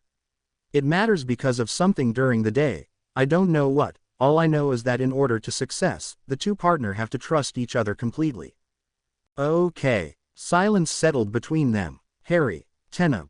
Both of them had spoken at the same time. They smiled playfully at each other. Go ahead, said Harry. Well, do you want to be my partner? It'll be my pleasure. Quiet again. They finished taking care of their horses, equipped them, and after warming them up, came back to the headquarters galloping calmly. Their ride went smoothly and they reached the stables an hour before breakfast. They brushed their mounts and checked their hooves and legs for little stones or small cuts. Seeing none, they freed them in one of the paddocks and headed for breakfast. First to be there, they sat in a corner and waited, talking quietly, exchanging ideas about spells, theory, or idle chit-chat. Pranks were talked about too. Though not being as obsessed with it as the Marauders had been or the twins, Harry had a liking for it and planned to make his dear teachers regret every insults they had thrown at him. He had found a good partner in Teneb who had proved to be quite imaginative. Slowly the room filled itself with riders, Darrens and masters. None of them seemed to have noticed them and all eyes were fixed on the doors, waiting for something or someone. Finally Deminor shook a bell, signaling breakfast was to be served. Servants brought him, but as people's attention was fixed on the doors, nobody noticed the woman, giving Teneb and Harry their breakfast. Only hushed conversation were taking place instead of the usual loud buzzing. Finally, being done with their breakfast, both Teneb and Harry stood up and headed for the exit, drawing the eyes of everyone present on them. They were nearly at the doors when Deminor's voice stopped them. Darrens. Slowly they turned to him, executing the common salute to the headmaster without any enthusiasm. They, then, waited for him to speak. Sighing before the guarded look of both youth, Deminor stood up. Approach. Sharing a look, the 2 youth walked swiftly to the head table. No words were said. Seeing they weren't going to speak, Deminor had no choice but initiate the talk. After the display you pulled out yesterday, we decided to name both of you author of this group. Waiting for any kind of reaction to this announcement, expecting some joy, happiness to show, Deminor frowned at the blank masks the 2 teenagers sported. I believe you're aware of the duties that come with this charge and that you'll live up to it. Short nods were his only answer. Seeing he wasn't about to get any answer from them, He handed them the insignias of Athers, a small earring shaped like a dragon in flight and a patch to put on their clothes with the 9 runes symbolizing the 9 dragons written in silver with dark purple background on it. "Thank you," they said together, accepting them. "You're dismissed." Immediately they turned and left, saluting one last time before exiting the doors. Demonor looked at the masters, who were now deeply interested in the food filling their plate. Yes, a talk was definitively needed once all of this would be over. Teneb and Harry had gone to their dorms while all the others were down, eating, and took their clothes for the next 2 days, those for the day and the other the last part of the ceremony, which would be held the next day. They dressed up, putting on long white tunics over gray pants with a black belt, their patch visible on their right arm, their earring in place, their hair out of their face, their clothes spotless. They noticed that the patch had changed color. "Chameleon color, will adapt to any kind of outfit," explained Teneb, catching the surprised glance of Harry. "Okay, ready, whenever you are." They both headed towards Dargana. Dargana was a holy place for the riders. It was believed to be the place where the spirits of the dead dragons and the ancient were staying. A magnificent building were standing there. It seemed to be glow with an ethereal light. The building seemed to shot in the sky, feeling accentuated by the towers flanking the entrance. Harry noticed that he had been built with different types of marble, obsidian and other kinds of rocks he didn't know. Glass and crystal were other components. Numerous and huge windows were adorning the side of the building. Crystal ornaments were omnipresent, giving to the building an unreal shine. Wow, Harry was staring breathless at the masterpiece before them. It's incredible. Who built this? Nobody knows. It was there before the headquarters were built. Whoever it was, he or she was a genius. Yes, now come on, we have to enter, said Teneb, dragging his friend who was still staring at the amazing building. The large door barring the entrance was made of ebony and oak and decorated with finely chiseled sculptures picturing flying dragons, surrounding by runes stating the true traits of a rider: tolerance, solidarity, generosity, forgiveness, impartiality, justice and fairness, equality, open-mindedness, honesty. Inside, the sight was even more incredible. Harry felt as he had entered a fairy tale's castle and that a regal crowned couple would burst from one of the door, with good fairies at their sides. The inside looked a bit like a cathedral, a large aisle with high sculpted pillars made of glass-like material but which seemed filled with light and hard like granite. Doors were opening on the aisle, made of ebony and ornate with ivory. Benches were placed on each side of the aisle. On the walls ancient-looking tapestries were hanging, showing dragons and their history. Despite their age, they had conserved their original colors. The aisle led to a large circular space illuminated by the light falling from the huge windows. In middle stood an altar with 9 faces sporting each kind of dragon. A large metallic cup was standing on it. Neither Harry nor Teneb could make out the material, but it looked like the one used for their weapons. The cup was ornate with strange forms. It looked like some kinds of letters. Statues were completing the decorations of the place. Chairs were placed on each side of the altar and throne-like ones were put in a half-circle on a stage behind it. 2 of the chairs on the right side looked more important than the others. All of them were made of carved ebony, but those 2 also had ivory incrustations. They both moved aside, waiting for someone to direct them. 20 minutes later, as they were engrossed in a chess game, they heard footsteps coming their way and stood from the bench where they had settled to play. Banishing the chess set with a wave of his hand, Teneb looked at the entrance and saw Demonor, most of the masters, all the Darrens and a few riders walk down the aisle. Harry, Teneb, sit on these 2, Demonor pointed to the ornate chairs. Darrens, sit wherever you wish, but side by side with your chosen partner. After a minute, all the Darrens were seated. Demonor looked carefully at them. Most of them were looking expectantly at the cup, but he noticed some who had sour look and a strange gleam into their eyes. Dismissing these thoughts, the headmaster looked at the 2 youth who had been the subject of everyone's conversation since yesterday. They were still wearing their blank face, looking straight ahead of them. Demonor thought he saw a slight smile on the Hunno, Harry and Teneb's face. The masters placed themselves before the throne-like chair and sat, except for Demonor. Darrens, today marks your entrance in adulthood. Today, you'll lose your childhood and everything connected to it, Today, you'll learn your true name, the one by which you'll be known by the dragons and your closest friend and family. You have made your mentors and masters proud through your whole training. Soon you'll be independent adult who will honor, I'm sure, this faculty and support the pride and duties of true riders. Let's begin. Harry was finding it difficult not to laugh at Demonor's little speech, as if his mentor and masters had been proud of him and there was no way he was going to honor this faculty. They were really stupid if they thought for one second that he owed them anything. Teneb was finding it amusing too, but couldn't help being a little hurt as he remembered the reaction of his mentor as the news of his friendship with Harry spread. Cario had called him to his room. Before that, he and Teneb had shared a good relationship. Cario was proud of his charge and always welcomed him and helped him when Teneb was facing a problem. This day had reduced all of this to nothing. Their talk had been difficult and by the end Cario was yelling before storming out of the room. Teneb could remember his last words. Hear me, Darren Teneb, I disown you as my protege until you come to your sense and end this stupid friendship with that scum. Only then, I'll welcome you back. Until that day you're not my Darren anymore. That was the last time they had talked and Teneb had been determined to prove to the rider that his choice had been the right one and that he, the almighty Cario, had been wrong. Meanwhile, Demonor had sat slowly and extended his hand towards the cup, imitated by all the masters. Muttering a short incantation, beams of light left their hands and hit the cup that glowed brightly. A tall lady, dressed in a white robes like Roman or Greek ones, entered, carrying an other cup filled with a translucent liquid. A Dweja, priestess of Lunai.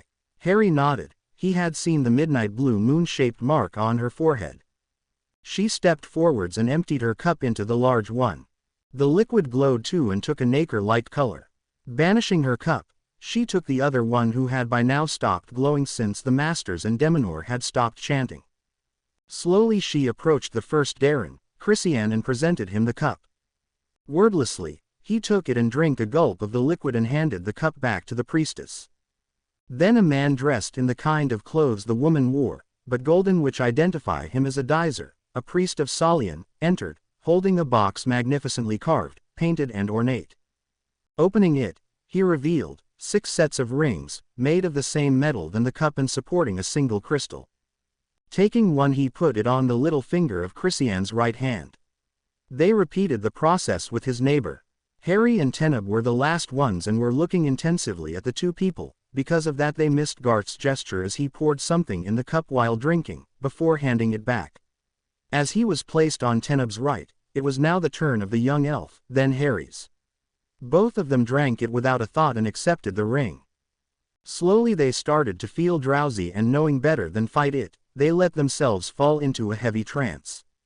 For once, Harry was alone, he was floating into nothingness, then he was suddenly thrown into fire. He could feel the power of the element rushing through every part of his body, a destructive, unpredictable power. It was almost painful.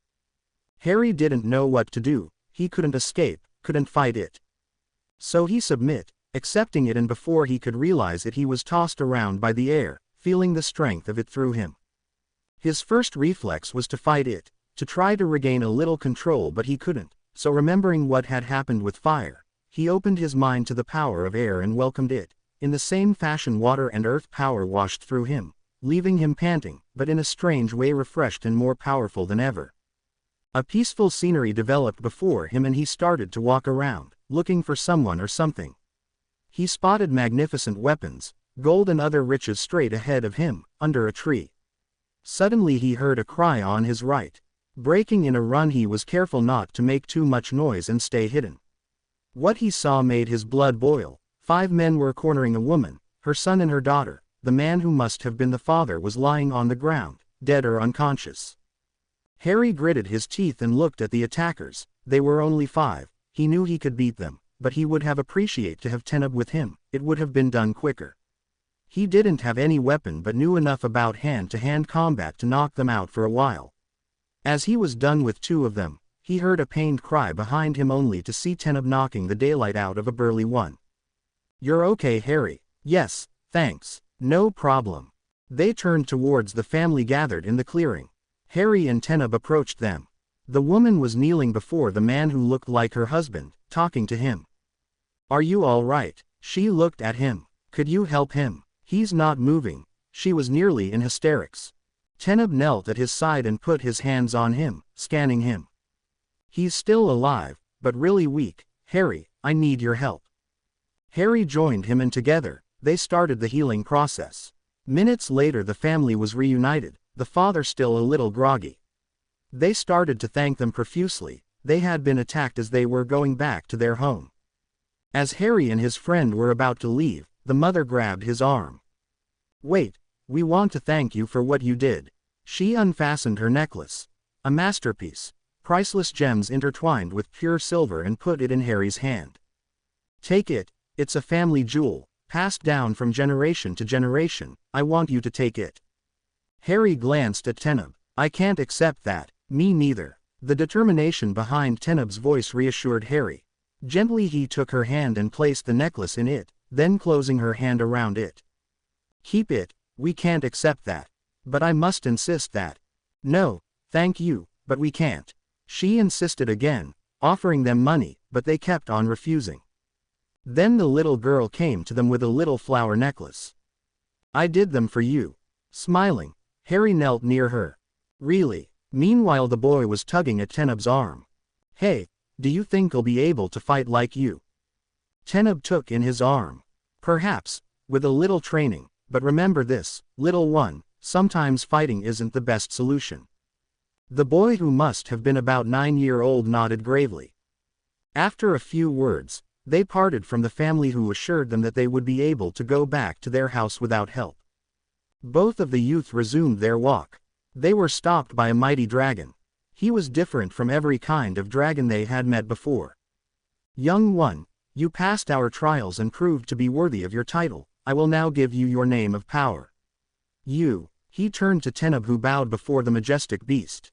You'll be known as Heldren, the wise, powerful yet kind and tolerant, leader but humble. Live up to that name. And you? His head turned to Harry, who held his gaze. You'll be known as Astian, child of power, born to rule, yet always there to help, powerful, destined to greatness. The world around them started to fade away. But they could hear the last words of the dragon. Remember that you always have a choice to make, and that's what defines you. Farewell and good luck, little ones. They slowly came back to the real world and blinked a few times to readjust to the light around them. From what they could see outside, it was way up into the afternoon. Everybody was looking at them, and they noticed that they were the last ones to come back to consciousness. Deminor spoke up. Darrens, your name is now ours. Treat it carefully, as it holds many powers. To seal this, let's drink to your future. Cups appeared in their hands, and a bottle made her way from Christiane to Teneb and Harry, who again didn't notice Garth's attitude and gestures. As they both got up, once everything was over, which included several speeches, 2 chants, one to Lunai, the other to Salian. Feeling a bit dizzy, Harry grabbed the back of his chair to regain his balance. At his side, Teneb experimented the same thing. They walked out of Dragana and headed towards the paddocks. Slowly they started to felt some pain. It started as a small ache but took greater and greater proportions. What a sea is. Happening, Harry? Panted Teneb, leaning on the fence. Don't know. Harry's answer was uttered through gritted teeth to prevent him from screaming. The pain was now reaching cruciatus pain. He was too leaning on the fence and would have fallen without it. I can't access my powers. As Teneb managed to say this, Harry immediately tried to use his healing abilities, only to be blocked. Me too. Now his voice had taken a slightly panicked edge. Well, what do we have here? A traitor and a piece of scum. Both teenager knew this voice and turned to face its owner. Voldemort had been resting for a few hours. He had been working on the book, translating it, trying to decipher what the great Grindelwald had planned to do. The man had filled his books with traps, charades to prevent people from using his discoveries. Hearing people talking loudly, he sighed. They never learned. He got up and left his room to find 4 of his Death Eaters arguing. Crabbe, Goyle, Malfoy and Avery. I must see our Master Crabbe. He's resting. You'll have to wait, Lucius. I was resting, until I was woken up by your yells. The 4 of them bowed deeply before him. Voldemort enjoyed the fear he could feel radiating from them. He had power over them. they were at his beck and call. "We apologize, my lord, but we have important information." Lucius finally dared to break the silence.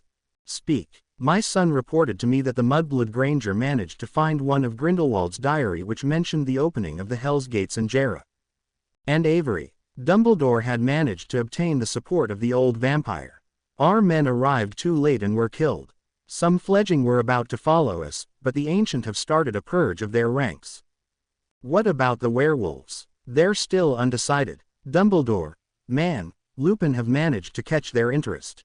With the near firing of Fudge and the arrival of a new minister approved by Dumbledore, the old fool is making some attractive promises to them."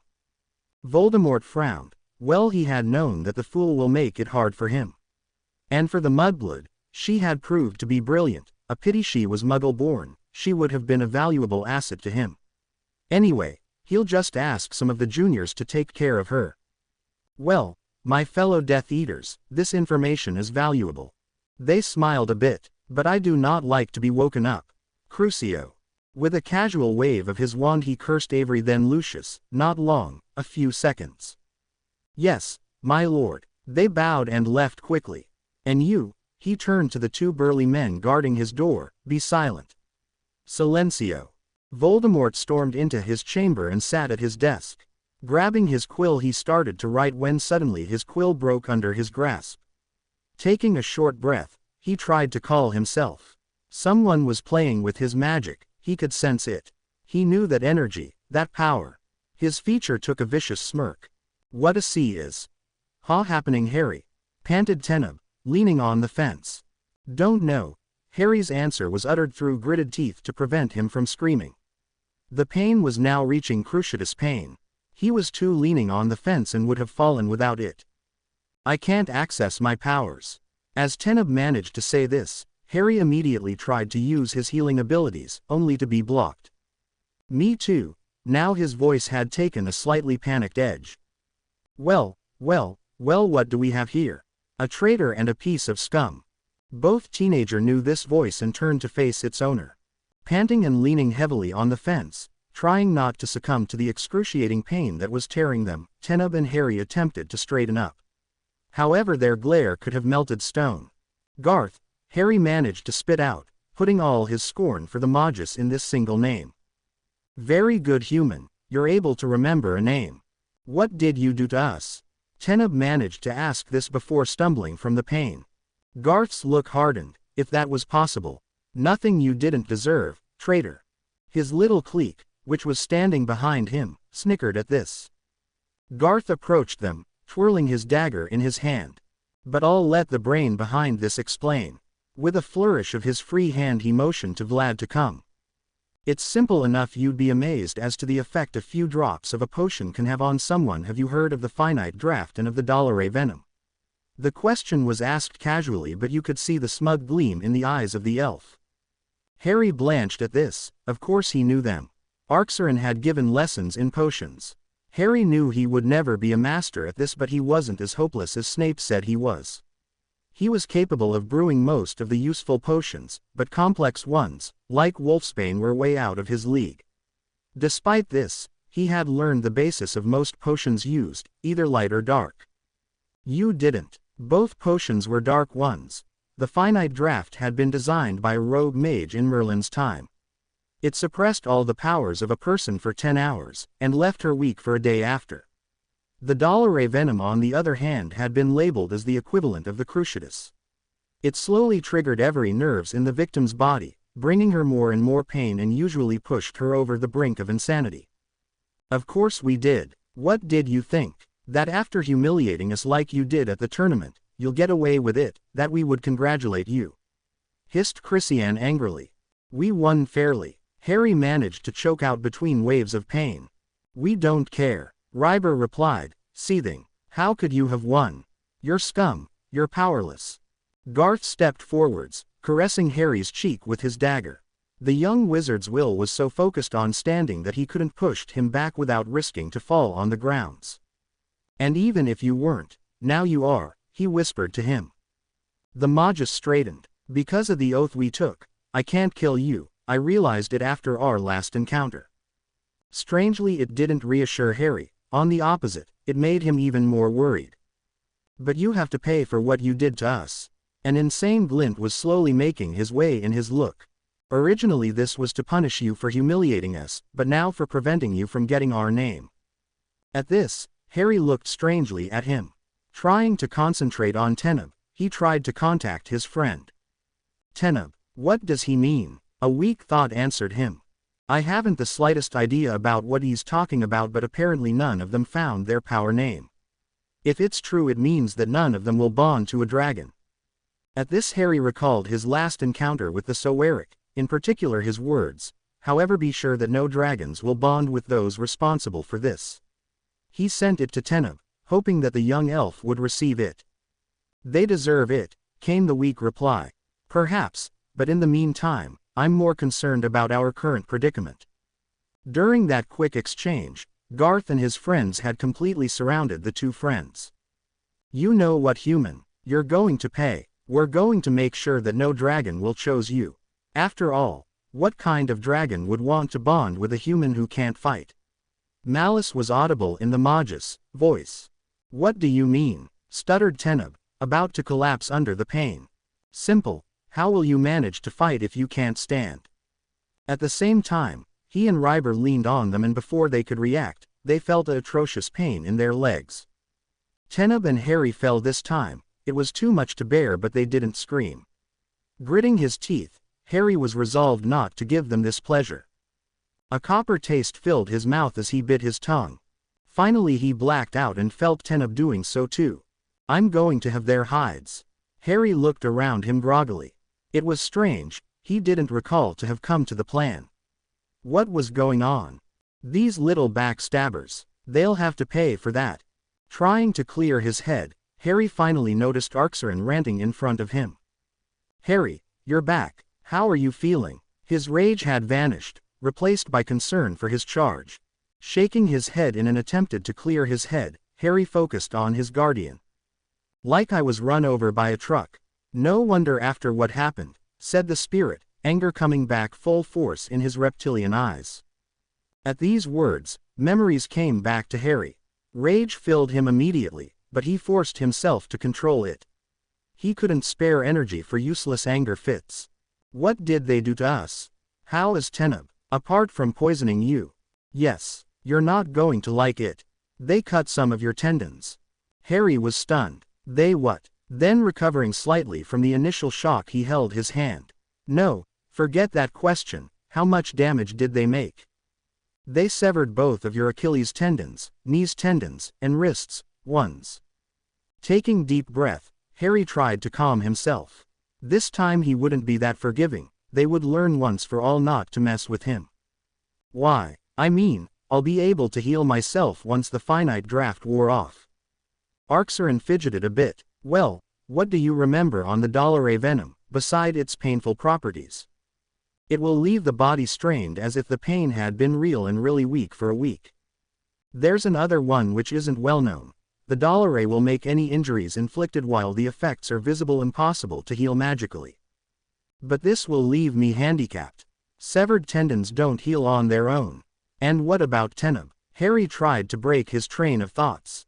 Same thing. Harry's feature fell in a defeated mask. What are we going to do, Arxeron? Is there a way to fix this whole mess? I second that question, said someone else. Harry turned and saw Teneb approaching, with Kalia at his side. Both guardians looked at each other, apparently hesitating over the course of action. There is a way, but you'll only learn it after the bonding, we can't say more. The bonding? But how will we be able to bond if we can't reach the den? Teneb was distraught about this. We can help you with that part though, Kalia cut in. Yes, said Arxeron. Kalia and me will numb your nerves so you won't feel any pain from your injuries, we'll also prevent them from worsening. Then you'll use your element to move yourself. Alright, thank you a lot, both of you. Kalia gave the young wizard a dragonian smile. You're welcome, dear, but they'll be held to pay for those sorry excuses of Darren's. This time her look was truly frightening. Now we have another problem on the hand. You remember the finite draft they gave you? Seeing their nods, Teneb's guardian resumed her talk. It will not wear out in time for the bonding and you need to have access to your powers. You'll have to lift this block, but this time we can't bring you to the magic plane. We were nearly caught last time and it'll be too risky to make a new journey there. Definitively. Arxeron agreed wholeheartedly. How can we counter it then? Kalia and Arxeron launched themselves in a detailed explanation. Have you understood? Asked Arxeron, once they were finished. I think so, answered Harry. So you've got a brain in that head of yours. Harry hid his smile. If Arxeron was back to telling jokes, as lame as they could be, then the world was coming back to its usual self. Thanks for the compliment, Arxeron. Well, we must be going. Focusing on his body, he started to fade, but didn't miss Arxeron's retort. That wasn't a compliment. Harry found himself back in his body. He was grateful that his guardian was shielding him from the pain, because he didn't think he would have been able to bear it. Quickly he entered a light trance and focused himself on finding Teneb. They managed to meet after a few minutes, and with the ease which came from practice, they united their minds. Do you want to go first? Asked Harry. No thanks. Thanks for the vote of confidence. You're welcome. All right, I'll go first. They started to chant lightly and started to dive into Harry's mind, looking around for a block. As their powers were completely gone, they had to only use their will and mind powers. Finally their united minds found it. Over one of Harry's centers, a dark veil was spread, ensnaring it in its depths. Like seamstresses, they tugged on the veil, extracting something looking like a thread. Little by little, forced a few times regain their strength, they finally managed to remove it. Taking the corrupted energy in, they entangled it in a web and tightened it slowly, crushing it, reducing it to nothingness. Now, your turn. This time it would be easier as Harry would have access to his powers, no matter how weak they would be. Using the same method, they started to look around for the same kind of veil. Finding it, they took care of it as they did for Harry. Finally it was over. Done, sighed the young wizard. Let's go back, suggested the elf. Gladly. They started to part when a thing caught Harry's spiritual eyes. Teneb, did you place another block on yourself? No, why? Look at his. The two joined minds turned to look at the most important center of the young elf's powers. What's this? Teneb sounded completely stunned. You tell me, replied Harry, examining the sickening black and green web over the center. It looks like it's feeding on it. Is it normal? No. Do you have any idea about who could have put this on you? Can we find who it is? Not before we have our powers back anyway. We're going to have to lift this. Did you check if you're under this too? No. Let's see, I've a weird feeling about this. It was no surprise to find the same kind of block over Harry's power center. We'll have to ask Arxeron and Kalia. I don't want to take a risk this close to the bonding. Moreover, our situation is bad enough without worsening it, Teneb finally said. Agreeing, Harry started to initiate the parting. A few seconds later they were back to their respective bodies. Harry blinked a few times, trying to shield his eyes from the dawn's light, but his hand wasn't responding. Stop that, Harry, you'll worsen the wounds. Aaron's shout startled him and memories of the past day's events came back to him. The Dollare has worn out. I'm only numbing completely your wounds and stopped them from getting worse or festering. Thanks, said Harry, still groggy. Do you remember what we talked about? Yeah, good, now I must leave. I won't be able to interfere more than I've already. Thanks again, Arxeron. No need. I thought the thing you call brain had finally registered that I was your guardian, meaning the one who look after and protect you. You know that I'm hopeless. That's why you love me. Go prepare, and don't forget to block and bandage the wounds, you insufferable brat. Arxeron left quickly and Harry turned to Teneb. Well, let's see if we're able to move ourselves. Harry started to concentrate on his fire element while Teneb called the air. All the while, he whistled sharply for Shadow, imitated by his friend. The two stallions arrived rapidly, as they had managed to stand up, completely supported by their element, nothing weighing on their wounds. They had had troubles with their element as their powers were still reduced and their bodies heavily strained from the Dollare venom. Apparently they had convulsed at a moment. Slowly, the two horses took them to their little hideout on the cliff. They had placed their ceremonial outfit here, knowing that putting them in the dorm was like sending an invitation to Garth and his clique to go damage them. The bonding was to take place in the afternoon, 1 hour after noon. They still had 3 hours to get ready. First, they removed the simple blocks and bandages they had put on before mounting their horses. As they couldn't jump on them, the two animals had to kneel to let them on their backs. Harry couldn't repress to wince as he saw the extent of the injury and heard the gasp from Teneb. They had really done a good job. The tendons were completely severed with little hope of healing correctly without magic's help. Even if it was to be cured the Muggle way, it would let scars and there would be complications. Both of them wouldn't be able to reach real fitness again and would lose some of their abilities as the tendons wouldn't be up to bear big shocks. Well, that wouldn't stop Harry from kicking their sorry asses to the 9th hell. "Leave some for me." Smiling at his friend's remark, Harry took out a first aid kit he had always kept there in case he injured himself while training. Unable to use his hand, he resolved to using telekinesis. Taking sterile bandages, splints which could be made invisible, blocking straps, disinfectant, they cleaned, bandaged and blocked their wounds during the following hour, everything done through telekinesis or element manipulation, as telekinesis was draining, and they couldn't really afford it at this time. "Done," announced Teneb. "Me too," said Harry. "We have 2 hours to eat, dress and go back there," he added, looking to his watch, which he had repaired earlier in the year. Using their elements, they managed to eat a bit, then relaxed for about 30 minutes. "We should get ready, we barely have an hour left," remarked Teneb. "Yes, but drink this first." With a little push from his fire element, he threw his friend a vial which Teneb caught with a little cloud. Raising it to his eyes, he shot a confused glance to his friend. "Strengthening potion, will last for 2 to 3 hours, explained Harry, drinking some himself and waiting for the potion to kick in. 10 seconds later he sensed his powers back and with a wave on his hand, summoned his ceremonial outfit. Concentrating on the clothes before him, he willed them to appear on himself. It took him a few minutes but he managed to get dressed. He was now wearing tight black trousers and black boots who stopped a little under his knees, a white shirt with sleeves which looked suspiciously like the one worn by nobles during Louis XIV's time.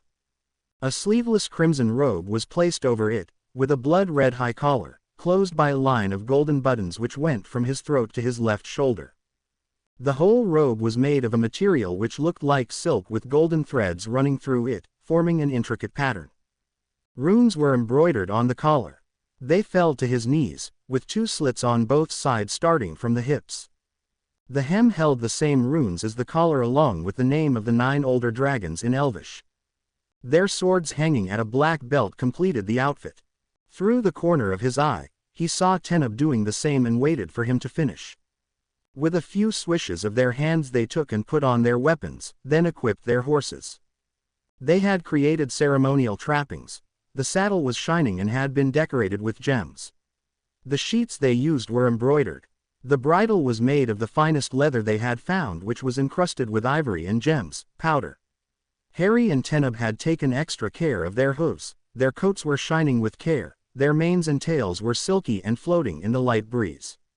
They proudly held their heads high, parading a little. Smiling slightly at his stallion's antics, Harry glanced at his watch. 30 minutes left. Well, we might as well get moving, we'll take our time.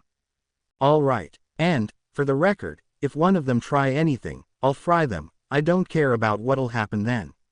Anyway, they won't escape me. Once this is over and I find a way to heal those injuries, I swear they'll rue the day they decided to mess with me. The cold anger behind those words made Teneb shiver a bit. This dark side of Harry was unnerving him a little, and it was at times like those that he was quite grateful to be on his side. Moreover, they deserved it. Just leave me some. Harry mock bowed. Of course. It took them 20 minutes to reach the den, their horses walking at a comfortable pace, which wasn't worsening their wounds. Before entering, they renewed their bandages, they wouldn't let anybody see them. They would pull such a show that Garth and his little goons would be green with envy. "Well, let's go," whispered Harry, letting his element flare around him, surrounding him with an halo of flames, while Teneb draped himself into swirling white smoke, the smoke being a little trick he had invented. The two stallions fell into a solemn and regal walk as they entered, earning astonished gasps as they entered the place. They stepped in the den, drawing all the eyes on them. Using their elements they dismounted and glided towards the other Darrens, sending icy and scornful glances to Garth, the kind of looks which promised a long agony to the receiver. They were the last ones to arrive, and after a few minutes, Demonor rose to his feet. Darrens, today you passed every of our trials, you earned your name in our folds. Each of us made us proud by holding the values of our order. Is he blind or simply gullible and naive? Asked Harry. Blind, I suppose. Teneb sounded a bit bitter. I won't talk for long, as I know, for having experienced it myself, that you're eager to find your partner. The dragon which will choose won't only be a partner. He will also be your companion, your equal, your confidant, your friend. Nothing can compare to this relationship, to this degree of trust. At the end of this day you'll have gained your place there, and tomorrow, each of you will, with the masters, mentors and myself as well as a few representatives of the riders, ride to Horrival to pledge your loyalties and support to King Henry's. But for now, let's the bonding of this hopeful minds begin. What is this pledge about? Harry's tone was cold, a sign of repressed anger. I'll explain later, please. All right, but you better have a good explanation. One by one, the Darrens started to approach the 9 statues erected in the den. Each of them represented the first of each race of dragon. Harry and Teneb were the last ones to go, because of their Aether status. Deciding that if they were to make a show, they might do it together, they walked to the first statue, their strides synchronized. They saw Effilin make a move to stop them, but Demonor held him back.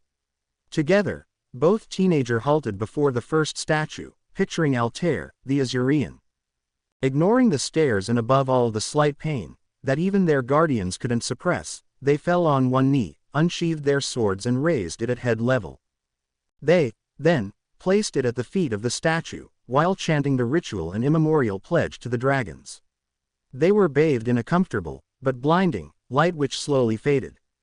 During this, the Darrens which had preceded them had only managed to earn a dull throbbing or a simple light.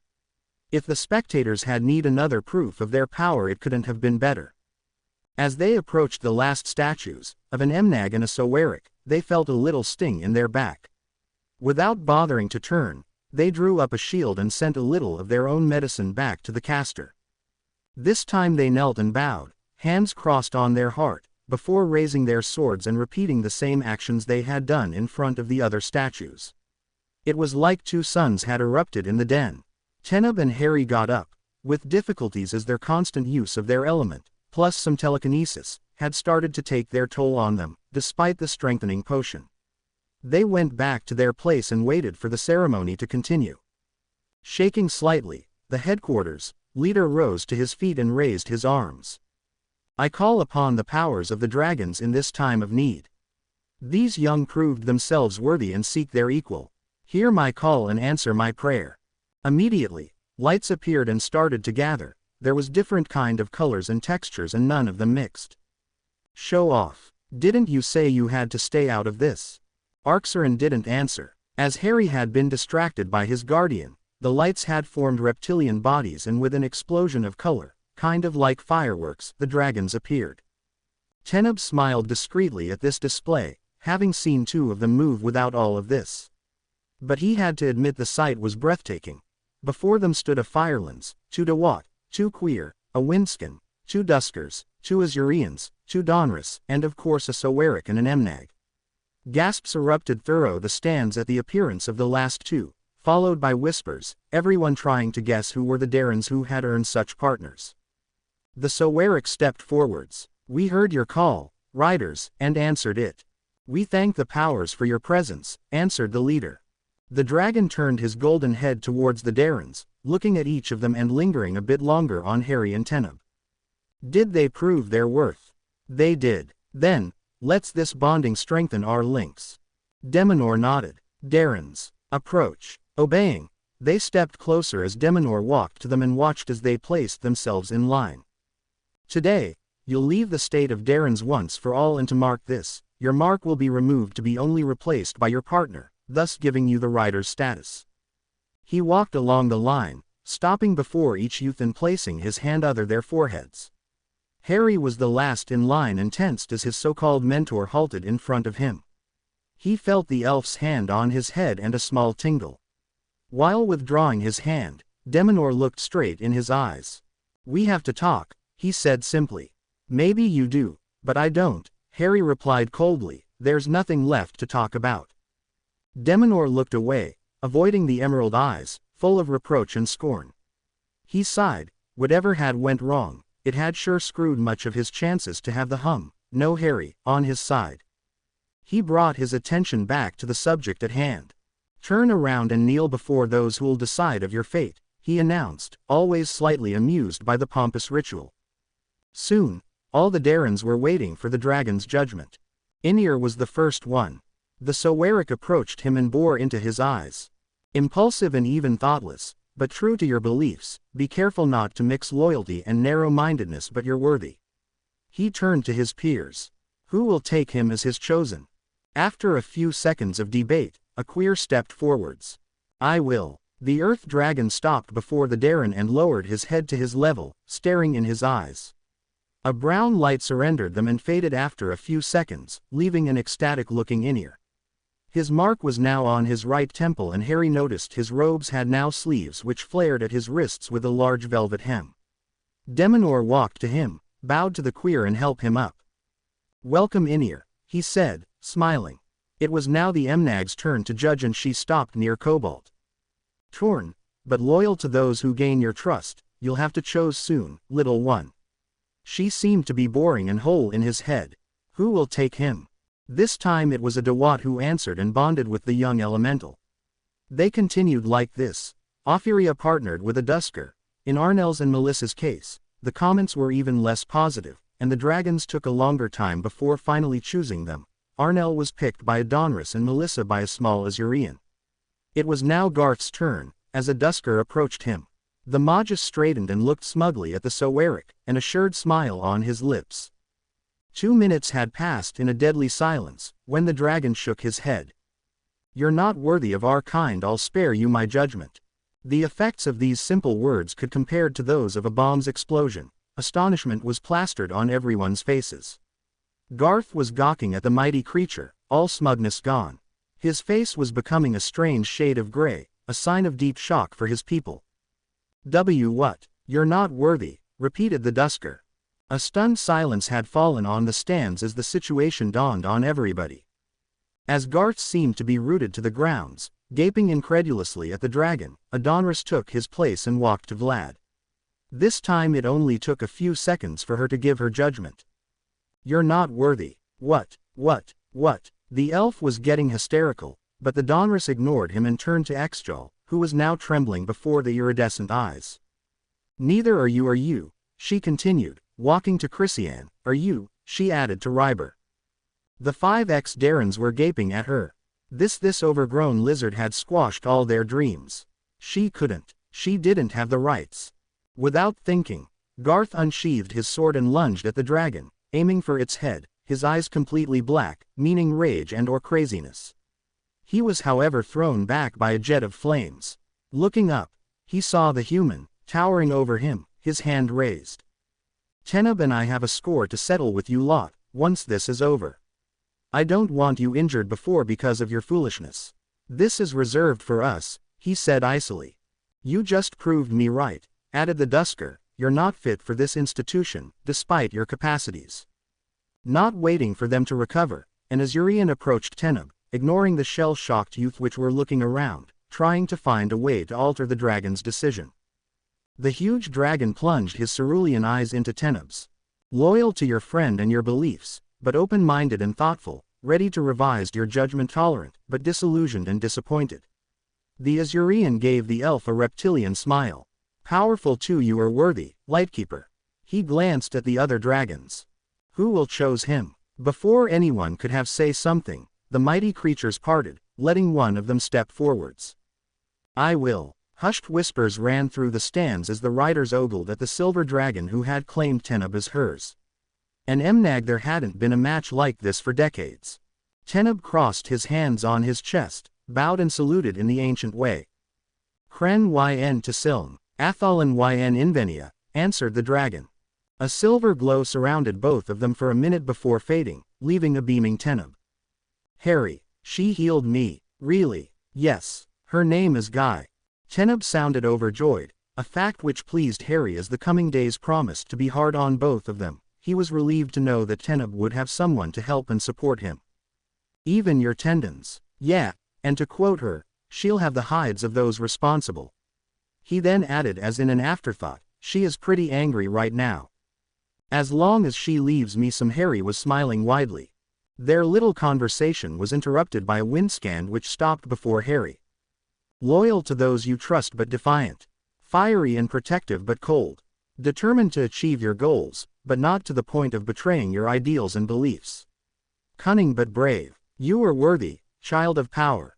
As usual, he turned to his peers. Who will choose this Darren's as his? A silence fell on the den. A fly could have been heard, and Harry recalled a similar scene about a year ago. The spectators were slowly getting agitated, hushed whispers were flying back and forth. A human was worthy. Powerful. What was this child of power business? How could he be worthy when elves, magus and elementals weren't? Was this a joke? Had he cursed the dragons? Those were the questions every writers had in mind. Suddenly a voice boomed through the area. I will. And chaos followed these simple words. Snape had been taking well-deserved rest when his mark burned. After the arrival of the students from Beauxbatons and Durmstrang, the number of classes had been increased as the students were sorted into the 4 houses. As a result, each house got 3 heads, for 2 reasons: the increased number of students and the fact that most of the heads were order members and were there often away. This system allowed the house to have at least 1 head in the castle all the time. The same things was done for the classes. Now the Slytherin shared house responsibility with Dan Jenkins, the physical defense teacher, and Aurélie Durand, the French transfiguration teacher. Jenkins was unnerving, always cheerful, even on Monday mornings, something which had led several members of the school to wonder if the man was really human.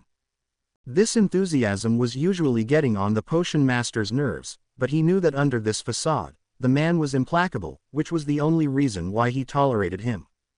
Durand was bearable, quite cool. She had an air around herself which screamed control and authority, and above all she was quiet. So to sum it up, Severus had had quite a tiring day, spent teaching, helping with the new wards, working with an advanced class and the potion group of students. All he wanted was a nice nap, a long bath and a good book, but he seemed that he wasn't about to get any of this.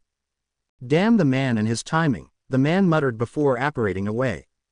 He landed in a large hall, lighted with torches. Most of his fellow comrades were there, looking a bit confused. So this wasn't a scheduled meeting. A door banged open and the Dark Lord entered, robes billowing around him. Snape had to admit that the man knew how to make his entrance. The snake-like man sat on his throne, his snake, Nagini, slithering at his feet and raising its head a little. How Severus would have loved to use the beast's skin in one of his potions. Death Eaters. Today, I was attacked. Mutters followed this declaration. Not physically, but magically. Some little sniveling fool manipulated my magic, but apparently failed to reach his goal. I know the identity of this attacker, Hioc. Malfoy. Not. Where are your search for the Potter boy? The 3 men knelt before their lord. Nobody know much about his location. He disappeared from his relative's house during the summer and nobody seems to know where he is. He just vanished. Most thought him to be dead by now. He probably is. Really? Then, explain me how a supposedly dead student, a boy who hadn't even finished his magical education, was able to alter my magic. But perhaps you're thinking that I imagined it. The men stuttered apologies. Snape's mind was racing. The boy was alive. But where was that dratted child then? They had looked everywhere. Cast tracing charms had done everything. Find him. He has been training, obviously, otherwise he wouldn't have been able to access my magic. I want to know where and with whom. I want him dead. Red eyes scanned the crowd. Lucius. Why yes, my lord. Put your son to use, yours as well, Crabbe, Goyle, Parkinson, not. Have them gather information. Dumbledore should know where the little pest is, perhaps his friends too. And deal with that mudblood Granger girl. She's getting far too noisy for my taste. Do whatever you want, just put her out of the way." The three men nodded and went back to their fellow Death Eaters, not wanting to be singled out any longer. Snape, shuddering ever so slightly, the potion master took a few steps forwards and bowed to the Dark Lord. "Yes, my lord, your expertise will be needed for the accomplishment of my plans. I'm honored by such a task." This groveling was sickening, but necessary. "You should be, Severus. I will also need you for something else." Approach. The potion master walked slowly to the throne, his gut instinct going haywire. "I want you to spy on the old man. Report his every words to me." "Yes, my lord. Did I allow you to speak?" Severus Snape chose to remain silent, not wanting to anger the man more than he already was. "The fool must now wear the brat his well. I want your report every 2 days, and to be sure you won't lie. I've designed this." Before Severus could react, the Dark Lord had placed a small onyx disc on his neck. The man bit down a scream as he felt it dug in his neck. "Interesting device, isn't it? I'll have to reward Hopkins for this recorder." "Why yes, my lord." Snape stammered a bit. "Out, now, and remember Severus, you can't escape me now." The Death Eaters scuttled out, quite relieved to escape their master wrath. Snape apparated away to Hogsmeade before changing to his animagus form, a bat, and flying to Hogwarts. He remembered the day he had found out his animagus form Black had had a field day. Within 10 minutes, he was on Hogwarts grounds. Changing back to his human form, he strode in the hall and up to Albus' office. As he entered, he saw Albus rummaging through one his numerous drawers, muttering. "Severus, enter, enter," he said without looking up, something which unnerved the teacher greatly. He stepped in and sat at the desk. Taking a quill, he wrote a few words before sliding the paper on the desk and placing him in front of Albus. "Ha ha," exclaimed said headmaster, straightening up, "I thought I had lost them drops." He offered. Rolling his eyes, he pointed to the paper. "What?" Albus started to read. "Oh, well, I wanted to talk to you about a job. Dan Jenkins is going to teach the most advanced students of his class fencing, and he had asked me to find someone who would accept to teach it with him. I immediately thought of you. With your education and well." Albus looked at him with a twinkle in his eyes. "Well, I might. Thank you, Severus, I was sure you would accept. Now, I'm sorry, but I've got to leave for a little while. Orly asked me if I could help her with a family matter apparently. Her nephew Tomas seemed convinced that he had seen a phoenix nest on the edge of the forest and is adamant to go and see it for himself." "I'll leave you then." Snape nodded at the implicit words and left. The man headed to his dungeons and after a quick shower fell on his bed, only to be woken up in the morning by a chirping owl, who lost a few feathers because of a grumpy, not a morning person professor who didn't like to be woken up by chirping birds. Hermione was busy, really busy, trying to force the dates of the Goblin rebellions in her best friend head. 1483, Death of Odric the Pacific. No, Battle of Durkan. 1720. Rise of Uthson. Defeat of Ulden Bigfeet by Carb Wolftooth. 18 inches. All right, stop here Hermione, I'm not going to learn one more date. But Ron, the owls are in a week. She now had a distressed look on her face. I know Hermione, you've said it about 20 times today. It was lunchtime and both of them having finished a little sooner were studying well. Hermione was quizzing her friend who was looking longingly at an apple pie. Due to the chaos outside, the owls had been postponed to the 3rd week of July. All the students were to stay at school during the holidays, only those whose family hadn't gone under Fidelius, or were living overseas, could leave. The transport was assured by portkeys, special ones. They could be used as many times you wanted and were bringing the students to the Salem School of Witchcraft and Wizardry. Hogwarts was slowly becoming the only place for refugees, as England was inexorably falling under the Dark Lord's domination. The man had planned it well, undermining most of the defensive organizations or infiltrating those who held power. When he made his move, everything crumbled, leaving the magical world and the Muggle one in shambles. 2 institutions survived, Hogwarts and Gringotts. The Muggle world was doing better. At the beginning, the attack had been dismissed as massive terrorist acts. But as more and more towns or villages were targeted, the Ministry was forced to reveal itself to the Muggles' leaders. A special unit was created to deal with this, but the public was kept in the dark for the first months. Then slowly, through the media, Muggles were familiarized with the idea of magic, and finally a few weeks ago, the British Prime Minister had no choice but to reveal the truth as Voldemort launched several attacks. The Dark Lord had also started to spread his control over other European countries, using the same tactics. France, Germany, Spain, Italy, and some others like Holland, Belgium, Austria, were targeted. The Ministry was trying to slow Voldemort down while shipping the Muggles away, or hiding them, but the process was long and the attacks were intensifying. Hogwarts had now become the symbol of the resistance against Voldemort, the beacon of light, the world's hope, as it was designed by journalists. The school had been expanded and was now hosting most of the resistance forces, the Unspeakables, the surviving Aurors, the Order, and the VWF, the Voluntary Wizarding Forces.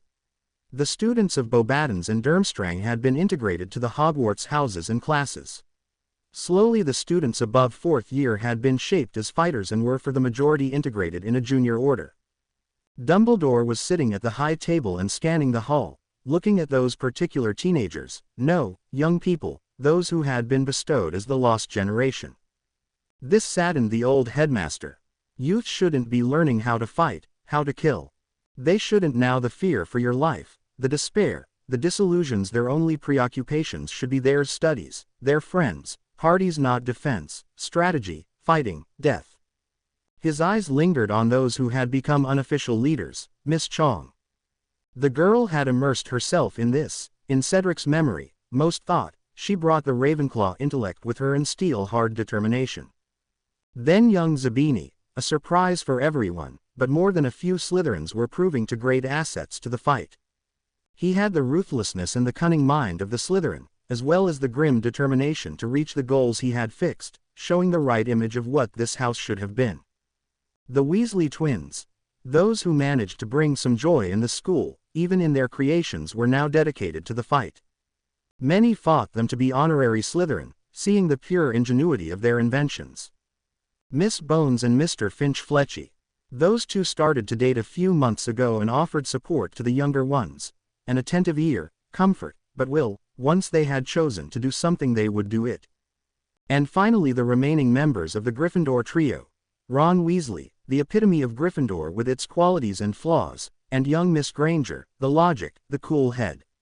Those last two, maybe because of Harry's memory, or because of their numerous adventure, had slowly become those everyone was sort of looking up to, when things were getting too hard. They sort of held Harry's reminder, a hope to which many clung to. Yes, a sad time, if those who should be innocent and carefree were now engrossed in fighting. Dumbledore was worried for the future, for those children. If what Miss Granger had found out was true, then dark times were coming. He sighed. Where are you, Harry? What did you think of it? Anyway, thanks to all of you for reviewing this chapter. Now on Little Info. Harry will come back to the Wizarding World in about 4 chapters. To apologize for the wait, I'll give you an insight of what to expect in the next chapter. Garth meets his punishment, ass-kicking. Talk involving dragons, masters, mentors. Arrival in Horrivald. All eyes turned to the dragon who was the cause of this excitement. Nobody could look away from the majestic creature, his regal posture, his golden scales shining in the light, his eyes blazing. All quieted. Are you questioning our judgment? His roar echoed in the den. Silence met his shout. Seeing that, the Soweric turned to Harry and green eyes met rainbow-colored ones. Harry had never felt like this before. A mind met his own, and for a few seconds, he felt complete, like a part of him he had not been aware of had been missing and was now back. The power was amazing too, it felt like magic itself. The presence dug in his memories and Harry tensed. At this the entity sent comforting thoughts and opened to him, letting the young wizard watch his memories. He was Rexarin a Soweric. He saw flashes of the long life of the dragon, his childhood, his companions, his fights, then it stopped. Hello, Astian. His voice alone was laced with power. Rexarin, I told you we would meet again, young one. His tone was amused. As I told you that should you be attacked again, the culprits wouldn't escape unscathed. Guy healed your own injuries, as a favor, so you won't be handicapped. But let me and Teneb deal with them first, then you'll take whatever measures you want. Are you sure? Yes. But are you sure of your own choice? You know of my intentions and of the fact that I won't stay for the second year of training. And I'll help. No more was said, as it wasn't needed.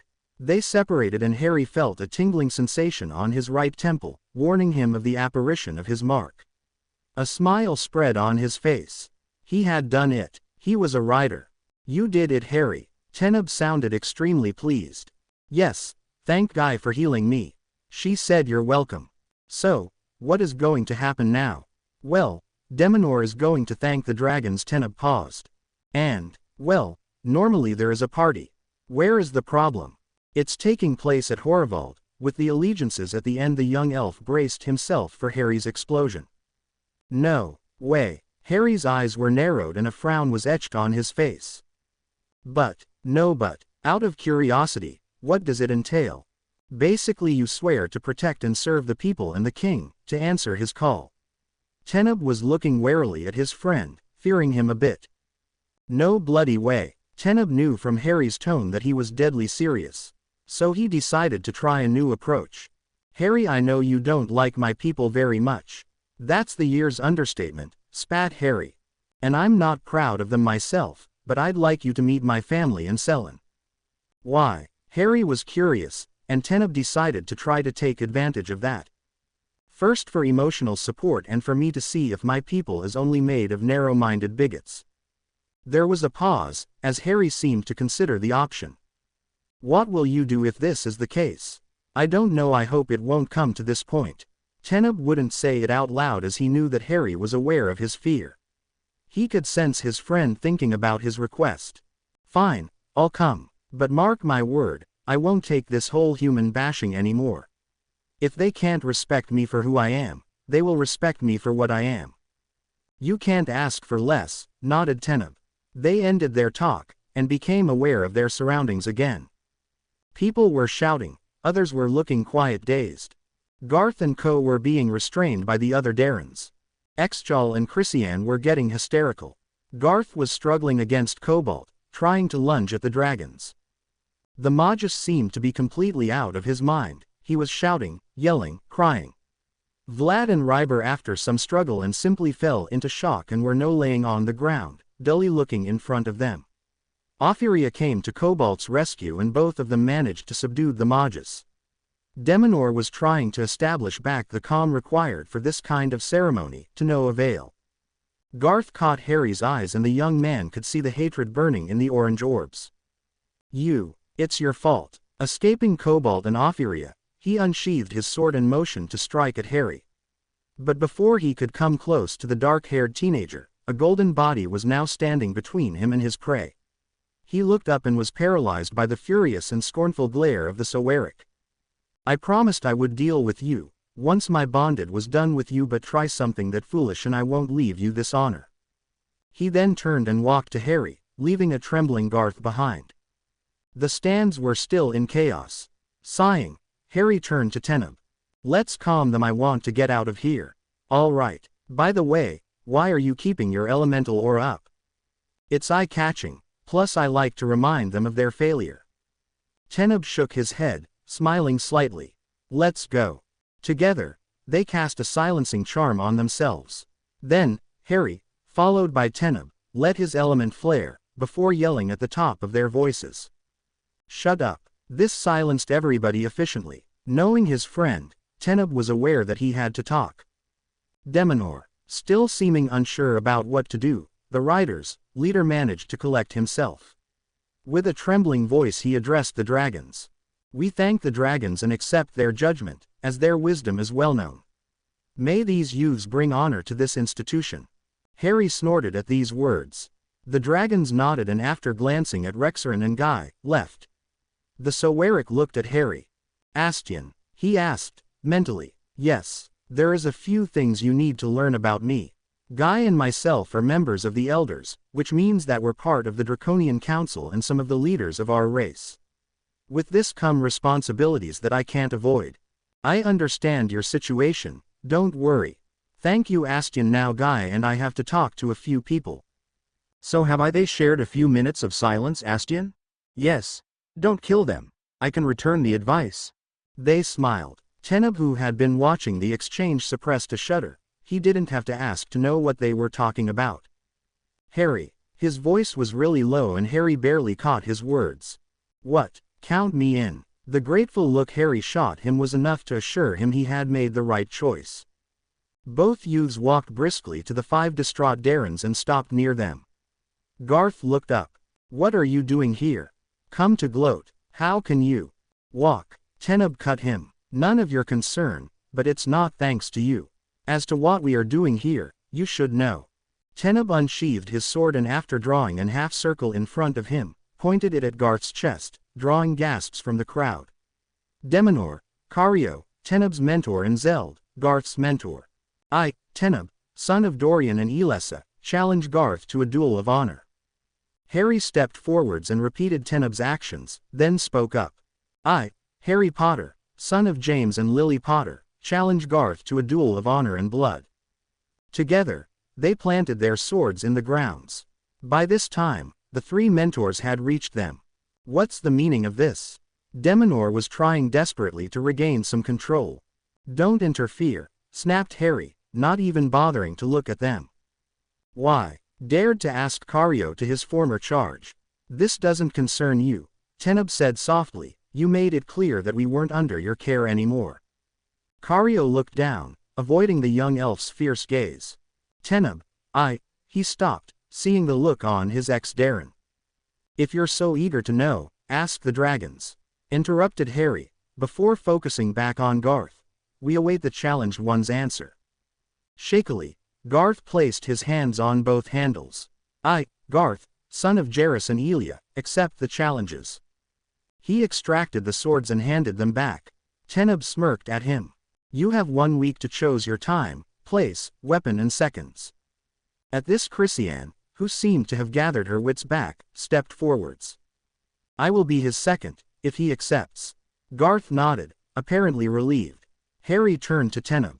And you? Teneb shrugged, but before he could have said anything, a voice interrupted him. If he'll have me, I will. Both teenagers turned to face Ophiria, who was now standing close to them. They narrowed their eyes suspiciously at her. I know that my behavior was far from civil towards you, but I'd like to make amends. Harry, well, I don't like it a lot, but you need a second, so I think she one of the lesser evils of the lots. Yeah, aloud. This time, Teneb gave his answer. I accept your offer. Ophiria nodded. Then the young Ather turned to his friend. Harry, who'll be your second? Well, since it's unlikely for me to find someone who would stand by me, besides you, I won't have. He was cut in mid-sentence. I know that none of us deserves it, but if you accept, I'll be your second. Shocked faces turned to Cobalt as Harry eyed him. There is nothing to gain from this, no profit. Why then? Harry asked, seeming a bit doubtful. So I can look in my mirror tomorrow morning, answered the elemental.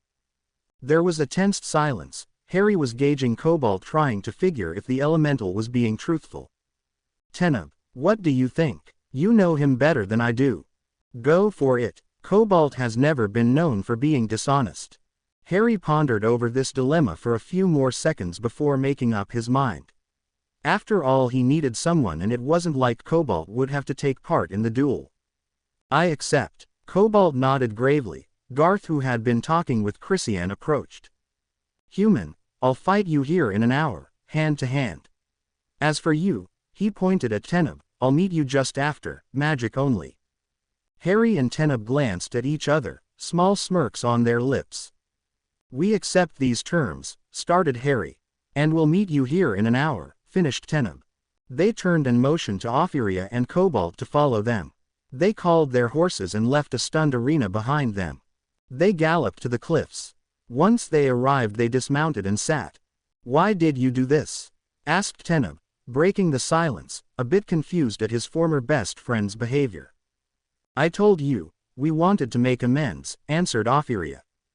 Harry looked at them sharply. Just one question. If we hadn't been Athers, if we hadn't been that powerful, if we hadn't bonded with a Soweric and an Emnag, would you still have, wanted to make amends. Ophiria and Cobalt looked at each other uneasily. I don't know, stammered Cobalt. The piercing green eyes were unnerving him. This color. It wasn't natural, he could nearly feel the power radiating from them. He looked away, trying to avoid the emerald gaze. Thank you for being honest, Harry said finally, before turning his look at the sea. I guess I have to thank you for offering to be our seconds then. No need, answered Ophiria, trying to unfold the many layers of mysteries surrounding him. But this doesn't mean that everything is now forgotten and forgiven, far from it. He raised his gaze to the young Magus and Elemental. We understand, whispered Ophiria. She seemed sincere, as seemed Cobalt. I don't know if I understand it myself, muttered Harry. Louder, he continued. Well, that's it. Anyway, I wanted to ask you something, Ophiria. I know you're not my second, but if you feel Garth using his Magus abilities to tamper the duel, warn Teneb. The young girl acquiesced. Good, now I'm going to warm up a bit, we have about half an hour left. How are we going to? Element traveling, answered Teneb. Wordlessly, Harry moved away and took off his weapons, his robes and his shoes. He stretched and then started his warm-up. Arxeron had taught him ancient body fighting methods, similar to martial arts, only more focused on the body. Its creator had called it blade art, and named himself and the other members of his group artists. Their teaching aimed to steal every parts of the body, thus transforming it into a human blade. It was a mental and physical trick which was reached through numerous series of movements and exercises. Among these, one was destined to warm the body, warm the muscles and bring the body to his full strength. Thanks to his guardian, Harry had managed to learn 4 series, in which the warm-up was one. Mastering the whole course would take him years, but he was determined to go through it. He was aware of Ophiria and Cobalt's eyes on him, but ignored them. The two youths were currently gawking at the slender and gracious form of the young wizard, breath caught in their throat at the sight. A cough pulled them out of their reverie. Startled, they met the amused face of Teneb. The elf smiled. Harry had always this effect the first time. Well, I'm going to practice a bit on my own. Do whatever you want for the meantime. During the following 20 minutes, both boys readied themselves under the odd eyes of the 2 former Darrens. Finally, as Harry ended his last series, he saw his friend enjoying himself, joyously blasting rocks. Enjoying yourself? Yes, why, I was thinking that, since we'll leave tonight and that, in my case, I won't come back, the second year of training be damned, we could go say goodbye to Terrio and thank him for his help. Great, let's go. You're sure you don't want to keep on blasting rocks? Shut up. Anyway, what about? He pointed his chin to Ophiria and Cobalt, who were watching them curiously. We have no choice but to take them with us.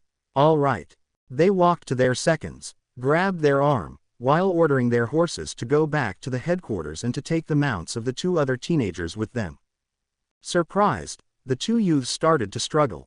Stop this, we're only to go see a friend of us before the duel, snapped Harry. A dwarf, added Teneb. A dwarf, but there's no dwarf. Before Cobalt could finish his sentence, they were both gone in a whirl of fire and wind. They reappeared in front of the entrance of the dwarfs' caves. Harry leaned forwards and whispered the password so that no one could hear him. Once the hole was uncovered, they stepped in and walked for about a minute before meeting a dwarf. Teneb signaled for Ophiria and Cobalt to stay behind as Harry took a few steps towards the man. Strength and wealth, Anak. Strength and wealth, Harry. What brings you here? Do you know where I can find Terrio? In the forge. Thanks. I'm sorry, but could you open a shortcut for us? We're in quite a hurry. No problem. Anak put his hand on a wall and muttered a few words in an harsh language. An hole started to appear to finally form a tunnel. Right. Here you are. Thanks a lot, Anak. May the gods bring you health, riches and wealth, said Harry, bowing. And to you, replied the dwarf, bowing back before leaving. Harry stepped through the hole, followed by Teneb, Ophiria and Cobalt, who were staring at everything. Their people weren't as cut from the dwarfs as the elves, but the contact between them were scarce. They entered a vast hot room. Harry. Terrio walked quickly to them and embraced Harry, choking him. Good to see you too, Terrio, said Harry, trying to determine if his ribs were definitively bruised. Well, I came to say goodbye. Terrio's smiling face saddened immediately. You bonded then. With who? Rexarin. So Eric. I know him. Terrio whistled. Well done. I bet those leaf eaters, no offense Teneb, were green with envy. None taken. Teneb knew by now not to take offense of Terrio's derisive comment on his race. Moreover, he didn't miss the chance to send some back every time he could. It had become a sort of game between the two of them. They were, we won't be able to stay for long, we have an A*S to kick. An elf? Terrio asked, hopefully. No, a Magus, but I have 3 elves in second place on my ass to kick list, he added, seeing the disappointed look on his smaller friend's face. Good, it's been too long since one of these arrogant snobs has been defeated, no offense again. Terrio turned to look at Teneb. Well, I never thought I would say that to an elf, but you're okay, I'm pleased to have met you. Come see me whenever you want. Thanks, it's been honor to meet you, Terrio, said Teneb, leaning forwards as Terrio whispered the passwords in his ear. As the dwarf straightened up, he noticed Ophiria and Cobalt. Who are they? Well, they volunteered to be our seconds. This is Ophiria, Magus, bonded with, started Harry. Nellen, finished the young woman. All right, and this is Cobalt, water elemental, bonded with Polith. Good, well you should go, I'm busy, said Terrio, a bit grumpily, but Harry noticed a tear. He shook Teneb's hand, which showed how much he had come to appreciate the elf. Then turned to Harry. Stay for a minute. The green-eyed teenager nodded and turned to Teneb. We'll wait outside, he answered. Once they were alone, Terrio walked to the raven-haired teenager. It's been a pleasure and an honor to know you. Same here, it's been a privilege. There were a few seconds of silence. Take this. Terrio handed him something which shone in the light of a torch. I made it myself. Harry played with the small locket. It was made in copper with bronze and silver ornaments. On the back, a message was carved. Remember your friends from underneath. Smiling widely, Harry looked at Terrio with tearful eyes. You don't know how much it means to me, but I won't need anything to remember you and your people. Open it, the dwarf said simply. Harry obeyed and watched in wonder as a small light went out and started to whirl around his head. This is a flame of Sardo. When you'll want to see us, just ask her. She'll lead you to the closest entrance and you know the passwords. If you want to talk to someone, just say the name and ask. If the person owns a flame, he or she will be able to hear you and answer. He pointed to his neck where a similar necklace was hanging. All the dwarfs have one, you're the first non-dwarf to be offered one for decades. I trust you to treat this gift carefully. He smiled at the shine he saw in Harry's eyes. The young wizard was speechless. He stared at the locket and couldn't stop a tear from escaping his eye and gliding down his cheek. Thank you for everything, he whispered, not trusting his voice. No need. Now go or you'll be late. Harry nodded and started to jog towards the exit. Oh, Harry. The young wizard turned at Terrio's exclamation. Take care and crush them. Harry sent his friend a big grin. I will. Both of them were sporting wide smile as they parted. Harry ran full speed and reached Teneb and the others in no time. 40 seconds left, Harry, warned the elf. Let's go now, Harry answered, grabbing the arm of Cobalt and dissolving in twirls of fire, quickly imitated by his blood brother who took Ophiria's hand and disappeared in a small cyclone. Meanwhile, in the den, everything was going crazy. The riders were trying to understand what had just happened. The masters seemed to be in shock. Deminor was doing his best to regain some control over the crowd. The mentors had approached their Darrens and those whose charge had been rejected were trying to comfort them and find out why. The 2 remaining dragons were watching this with something akin to amusement in their eyes. Finally Deminor had enough. He shot loud fireworks in the air, whose explosions were reverberated by the stands. Now I want all the riders back to their posts, 4 of them to go warn King Siline of our arrival in 2 hours due to unexpected events. The masters will go fetch their files, while the mentors will bring their charges back to their dorm. They'll leave some people with them before coming back here. I want all the masters and mentors here in 10 minutes so we can try to make some light of the recent events. Nothing that wasn't expected to happen. Rexarin cut in, stepping up. I count on your participation to help us. I will. Be sure that I will. As everyone hurried away, Deminor recalled the past events. He replayed the memories in his mind. Harry and Teneb had arrived the last. Apparently they had decided to pull a show. Both of them had been surrounded by their elements and hadn't been touching the ground. One by one, the Darrens had bowed before each statue. Deminor remembered having been a little surprised at the lack of light emitted for Garth and his friend, but now it was explained. Then it had been their turn. They had approached together, something which wasn't normally allowed. Effilin had been about to stop them, but Deminor had by now understood it was no use to try and stop those two when they set their minds on something, in particular when one of them was a fire user. Then had come the first of the several shocks Deminor's heart was to bear. The light had been incredible, even if divided in two, it had still remained amazing. And once it had faded, he had remembered his surprise at seeing two magical dragons. He had always known that Dorian's son had the potential to bond with one, but none of the others seemed promising enough. But maybe they weren't here to bond. After all, there was always more dragons than Darrens. He had taken their marks away and he couldn't repress a shiver as he recalled Harry's eyes. They would haunt him for a long time. So much defiance. After their talk, Deminor had realized that his only remaining link with the young human was Teneb. The Darrens had turned and knelt, and the moment Deminor always waited for had come. At first it went smoothly and soon 5 Darrens were bonded. It was now Garth's turn. The young Magus was standing proudly under the scrutiny of a Dusker. Minutes passed in silence and the leader remembered having then thought that something had to be wrong. The blow had finally come. Garth had been deemed unworthy. Deminor remembered the astonishment on everyone's face. Saying that he had been surprised was an understatement. The youth had been highly praised by all the masters and had even been proposed as a likely candidate for the Ather post. But this hadn't marked the end of this day's surprises. As the Dusker confirmed his choice, Garth took his sword and lunged at him. Deminor rose to his feet. Had the boy lost his mind? Before he could have stepped in, a jet of flame had thrown the Magus back. All the eyes had turned to Harry, but his words had only confused everyone more. But what had chilled Deminor had been the hatred laced in the voice, the scorn.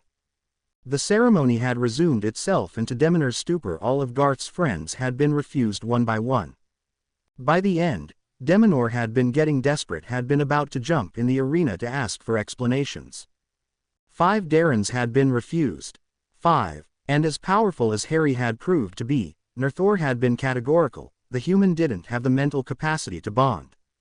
So half of the Darrens were going to be rejected. Never before had something like this taken place. Sure, a few Darrens had been rejected before, but never more than 1 out of 10. Why? Teneb's bonding had gone well, but the headmaster hadn't been able to suppress a pang of guilt as the dragon judging him spoke of disillusion. He then had watched as a windscand had approached the human, readying to see another rejection, but this one had been predictable. Imagine then the shock of the spectators as Harry had been deemed worthy and as the draconian judgment had been nothing but praises. People had started to get agitated as the dragons seemed to discuss over something. There had been too many shocks, most of them which had gone against their deepest beliefs. Suddenly a booming voice had announced his choice, thus sending the stands into chaos. It couldn't be possible. A human couldn't be chosen by a Soeric. The following events were blurred: Harry's bonding, the duels, declarations, the choices of the seconds. What in heaven's name had Garth done to deserve this? The return of the mentors and the masters prevented Deminor from losing himself in unanswered questions. With a wave of his hand, he conjured a large table where they all took place. Once everyone was seated, he spoke. Now, what, in Lunai's name, happened? The masters and mentors looked at each other, not daring to speak. Let me rephrase this. Hand me your files and tell me all you know about Harry, without taking the ceremony's events into account. Seeing the look of confusion on a few faces, he added, the human. One by one, they made their report, their comments ranging from clumsy to unskilled and worthless. This only added to the confusion of Deminor. How can we have missed something like this? He slumped back in his chair. And what about Garth? He turned toward Zeld. If there was something going on, I wasn't aware of it. I just knew that young Garth thought that the Harry was a waste of time, a burden, a jester. This doesn't deserve a duel, said Deminor, his brows furrowed. No, but attempted murder, intentional wounding, poisoning, injuries given with the aim of handicapping, verbal assault, threats, mental abuse which led to suicide attempt, are enough to earn Harry the right of a duel. Rexarin said. Stunned faces turned to the Golden Dragon. And in Teneb's case, insults, wounding with the intention of handicapping, poisoning, threats earned him his right, added Guy. Murder, sway suicide, stammered Deminor. Rexarin ignored him and turned to Nerthor. You, the elf jumped, startled out of his daze. Why yes. You said that Harry showed a total lack of ability in your field, didn't you? Yes. But yesterday, he managed to enter a trance. He must have faked it. Nerthor was cowering under the Soweric's gaze. Which would explain why I was able to bond with him. Rexarin didn't let anybody cut him off, and the fact that he can use telekinesis, that he is gifted with a slight empathy and telepathy. He paused a bit. Just one question. Who is Harry? As no one dared to answer, he turned his reptilian head towards Nerthor. What is his race? Who human? Good, you're not as dumb as I thought. And for whom were designed your teaching methods? Nerthor seemed to think over it for a few moments before answering, slightly paler and sweating a little. Elves, Magus and elementals. Not for humans, piped in Guy. Not for humans, repeated Nerthor in a whisper, looking horrified as he realized his mistake. You're still able to think after all. Rexarin was bitter. You were chosen to be riders. We entrusted you with the education of the Darrens. Your behavior can nearly be considered as a breaking of your oath. Even if it was being motivated by your beliefs, you shouldn't have let it blind your judgment. I can't and won't tolerate the extents your stupid prejudices and narrow-mindedness pushed you. You were riders, not bigot commoners. Instead of adapting to the situation, you blocked him. Why should we have adapted? Asked Sarwin. He was a wand waver, one of those silly magicians. In case you hadn't registered this fact, humans are not elves. They don't have natural magical canals. If they want to do wandless magic, they have to first draw power from themselves out, to build some canals, something which is quite difficult. Your masters, you shouldn't have overlooked this basic fact. At the alarming reports your bond had sent to the council, and before the extent of your foolish behavior, it was decided that the bonds would be temporarily severed. We will stay here to help when it's needed, but that's all, cut Guy, seeing that Rexarin was getting angrier and angrier. You need to understand the damages you caused. You endangered both his and your worlds by your actions, and I hoped it's not too late to correct everything. What do you mean? Asked a mentor. We'll do some history later, but now we'll tell you this story, from Harry's point of view, so you can see for yourselves what you did, growled the Golden Dragon. An orb appeared, floating in the air, nacre and iridescent. This contains memories I gathered for your benefit, now watch and let's it be a lesson. The orb expanded, taking everyone in its folds, and scenes started to display before them. Slowly Harry's life since his arrival on the island unfolded before their eyes. Only the main parts, excluding those that didn't concern them, such as everything related to Terrio, previous meetings with the dragons, Arxerin, and even the true extents of Harry and Teneb's powers. Some of the memories were from Teneb's point of view. But the worst part was that they could feel the feelings connected with the events. Elves were by nature empathic creatures, but this gift could become a drawback as it could increase the feeling to the point of blindness. However, here, it enhanced all the emotions coming with the memories: despair, loneliness, helplessness, cold, hope, hurt, betrayal, defiance, deep anger and desire for revenge. Disillusion and pain at losing his role models was radiating from Teneb's parts. Finally, after 30 minutes of watching, in reality, they had stayed an hour in the orb, but one of its features was that the time was going 2 times slower inside than outside. The orb darkened and faded away. A stunned silence followed. Deminor was a sickly shade of gray and was staring straight in front of him, his eyes empty, apparently lost in his thoughts. Suddenly Ethelyn exploded. This is a pack of lies. Nothing is true. Lies, Filthy lies, made by filth, by human scum. His breathing was hard and his face a strange mix of puce, *arlet, blue and white with small hints of purple. This human is nothing but a fraud. He was the worst student I had the misfortune to teach. During the whole year, he proved his complete disability at fighting, but I know from my colleague that it was a common occurrence. Not only was he totally ignorant of our arts, but his learning capacities were null.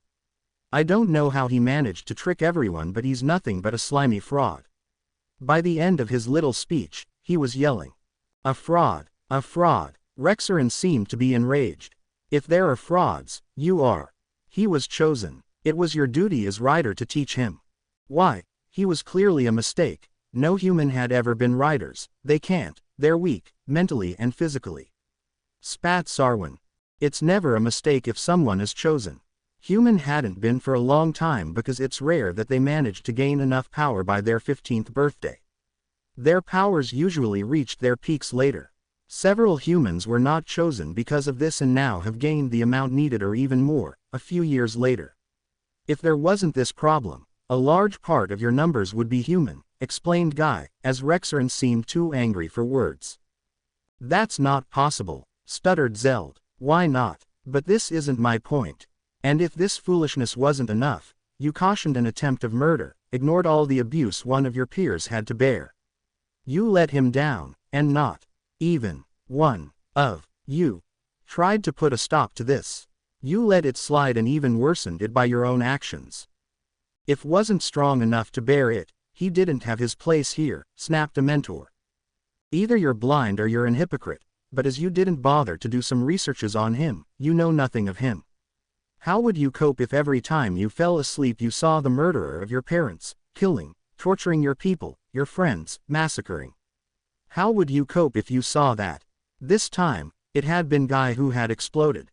Both dragons were, by now, glowing brightly. Guy forced the vision of haphazard streets massacre in all their minds, and by the end, some of them were on the floor, sobbing. "This is a lie. Nobody can be that cruel. Nobody," stuttered Cario, shivering.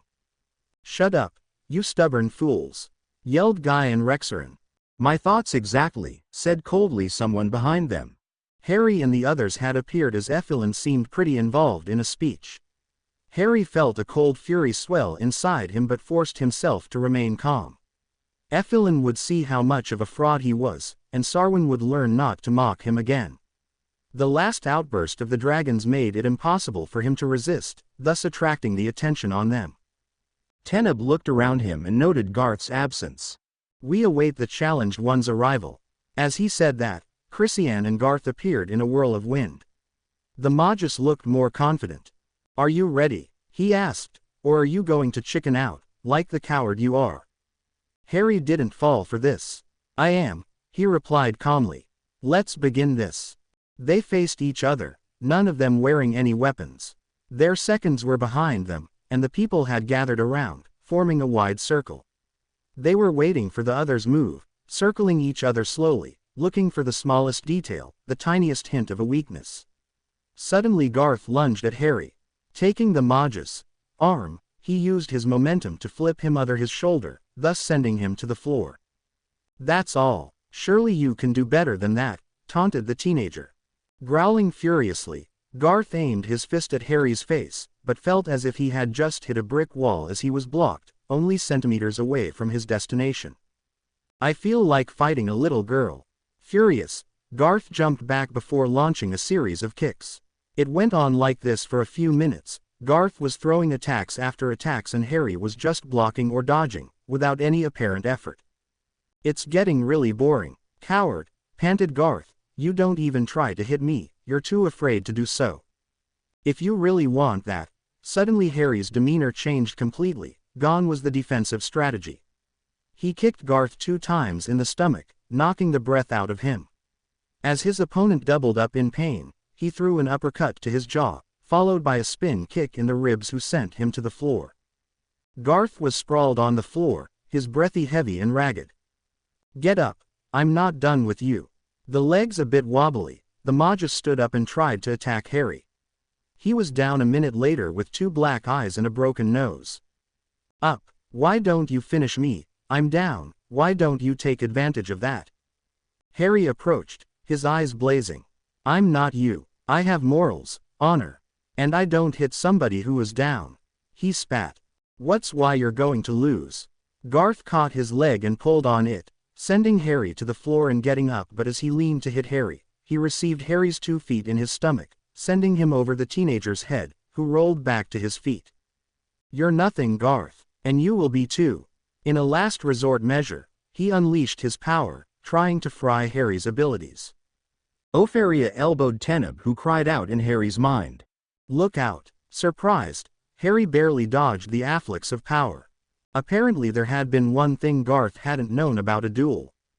Whoever broke the rules stated by the challenge won, would suffer, first a backlash of what he had done, then a loss which could be permanent of his powers.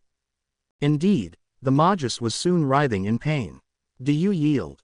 Nay, never. Nobody can help you until you do, but if you don't, then get on with the fight, Harry said coldly. His opponent managed to go back on his feet but was trembling violently. With a disgusted face, Harry hit him in his stomach again, then hit him on the back of his neck, knocking him out. Harry turned to Christiane. On his behalf, do you yield or do you wish to continue this fight? With hatred-filled eyes, Christiane seemed to evaluate the situation. On one hand she was dying to kill the human, but she knew that was she obliged to follow the rule, she wouldn't be able to do so. Moreover, she'd have to go against Teneb, now, as Garth wasn't fit to fight anytime soon. She quickly made her mind. I yield. Harry nodded, but seeing the look of Teneb, he knew she was in for a hard time. He sat near Cobalt, looking at Teneb as he set to pummel Christiane to the ground, firing curse after curse. Thanks, Opheria, he said, coolly. It's only fair. They said nothing more. Harry looked at the people watching Teneb avidly. Harry winced as Teneb fired an Illusia burning spell on her feet. She started to saunter. This spell made you think that a part of your body was on fire. Turning away from the fight, or should he say massacre, he focused on the masters and mentors. He smirked. They would have a nice surprise in a few days, and Harry knew he would be far away when his little, should he say revenge, would unfold. He stared at Ephilin. He was going to learn the true meaning of shame. Harry would take care of Sarwin and Nerthor later. Finally, Teneb blasted the elemental away. Harry clapped slowly. Great job. I loved your Illusia curse. Thanks, your fight was good too, replied Teneb, having thoroughly enjoyed cursing Christiane. Yeah, a bit basic sadly. The young wizard got up and tidied himself a little.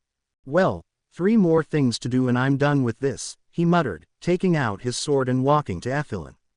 He stopped a few steps away from the master. Let's fight, so that everybody can see who is the fraud. Ephilin seemed lost. Scared. This triggered his anger. Of you, never. He unsheathed his sword and closed the distance between him and Harry. They stared at each other for a few seconds, no one moving. All of a sudden, Ephilin slashed at Harry, who parried the blow and immediately returned it. For 2 minutes they kept on fencing, waiting for an opening. Ephilin's clothes were slowly being ripped in pieces, and soon, the elf was left in some sort of boxers. Then Harry blocked the master's sword, twirled it and sent it flying away. Ephilin was now defenseless. So, who is the fraud now? Whispered Harry, the point of his sword millimeters from the other's throat. An hand on his shoulder. The young wizard turned to face his friend. Come on, Harry, he doesn't even deserve your anger. Reluctantly, Harry nodded. You're right, well, I've a little friend to see. They both headed out of the den, followed by every eye. Harry went straight where he had left the little baby fox. As he hadn't know how long he would be gone, he had put everything needed there for the baby animal. When he entered, the little fox yipped and ran to the back of the room, hiding himself. Smiling, Harry approached, kneeled and extended his arm, only to have it bitten. Ouch! He examined the bite. Feisty one. Yes. Harry got up and went to a piece of tender meat. He took a thin slice, then came back to the little fox. Sitting on the floor, he placed the slice in front of him. Now, the power of food will demonstrate it again. Sure. After 15 minutes, a ginger face pointed out of the hideout. Here you are, little troublemaker. Intelligent black eyes looked at him uncertainly. This was a stranger and two-leg, but he had food. Finally the food won, and slowly, the little ginger baby came closer. At the same time, Harry was tugging on the slice, slowly pulling it in his lap. Growing more and more confident at the lack of reaction from the two-leg, the little fox put his paws on Harry's legs, sniffing him and above all, smelling the meat. This two-leg smelt like the one who had brought him. Harry had a good scent. The fox started to eat and was so absorbed in it that he didn't notice at first that the two-leg was caressing his back. He tensed, ready to bite and run. But the hand kept caressing his fur lightly in a soothing manner. Once he was done with the food, the little fox felt himself falling asleep. Settling himself in the lap of the good-smelling two-leg, he closed his eyes and reached the fox dreamlands. You did well with him. I think he has adopted you. Yeah, it seems that I'm his new pillow. Tenab smiled. What are you going to call him? I think that Lucky will be an appropriate name for our little survivor. A fitting name. So you're going to keep him? I don't feel like I'm having a choice. He's a strong one, and from his actual height, I think he'll grow to spectacular size. If you say so. We have to go, Harry, the king will await us.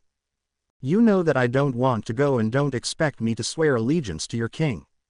I don't expect it, but you can swear the old pledge, the promise to come in dire need of help, and to protect innocence. Harry pondered over this. Any kind of innocence. Yes. Then I could pledge an oath like this one: innocents in my world are in dire need of help. What are you going to do?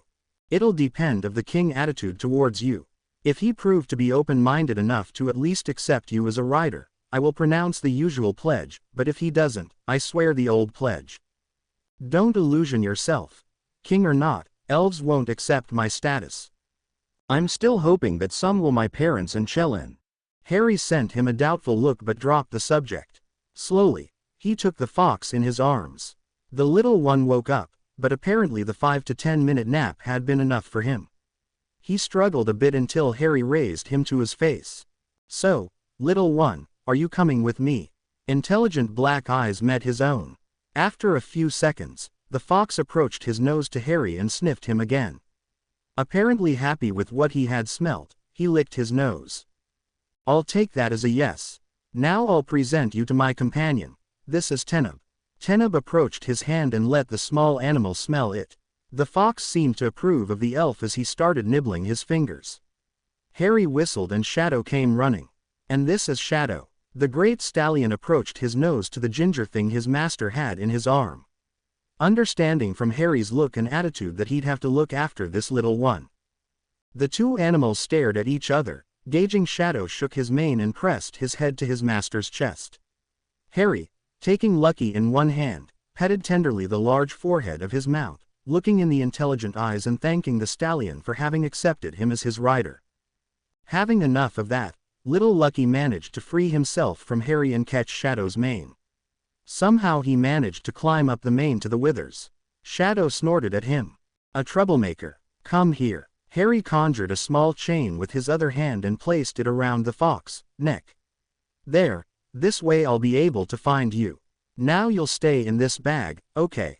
He summoned his bag with all his belongings. The fox looked at the bag, then at him, and entered the bag. Good boy. Shadow, keep an eye on the bags and Lucky, don't let anyone come too close to them. A snort from the horse indicated that he had understood, and Harry knew that nobody would be able to touch his bag without losing body parts or having some bones broken. Tenab, how will our horses he transported? People are going to send them through an element portal. All right. We should go, Harry, or we'll be late. I'm coming. Just one last thing. Be quick. Harry, are you going to do it? Sure. I didn't go through all this trouble to chicken out at the end. It's going to be so fun. You're worrying me. By the way, I'm proud of you, Harry. You did very well. Thank you, Arxeron, but I have to thank you for that. Thanks for everything you have done for me. Well, you're welcome. Now what about your little scheme? In a week, they will feel its effect. It'll last a week, more for certain people. Well, go now, you're going to be late. Okay. Oh, and, Harry. Yeah, don't let them step on you. I don't intend to. Harry then sent a little burst of magic, which triggered every spells he laid dormant. Now activated, the timer would delay their effect until next week. A little recording enchantment would assure Harry of seeing their effects. "I'm ready," he said to Teneb, who had, in the meantime, summoned his own belongings. They mounted their horses and headed back to the den. Waiting for them were all the Darrens, the mentors, the masters and Deminor, plus a few riders. Their dragons were waiting on the other side, with Rexarin and Guy. Everybody's horses were there too, with the belongings of each of their riders tied to the saddle. As they saw them, the riders accompanying them started to chant, and slowly the four elements joined, to open a sort of vortex. "It's ready, Deminor." "Good. Push the horses through it." The people tried to do it, but the horses seemed deadly afraid of the vortex and were starting to panic. "Oh, for God's sake, you did it before," yelled Effilin, ready to hit his own, only to be stopped as a hand caught his raised arm. He turned to see Leonhor. "Never hit one of those horse, Effilin," said the master. Then he turned to Teneb and Harry. "Teneb, Harry, could your horses go first?" Finished Harry. "I don't think there is a choice left." He leaned on Shadow, whispering in his ear. The stallion's ears were pointed, showing his attention. After a few seconds, Harry let go and noticed that Teneb had been doing the same with Mist. The two stallions trotted to the group of scared horses and rounded them. Then, Mist in the lead, Shadow in the back to push the reluctant ones, they started to direct them towards the vortex, trotting leisurely.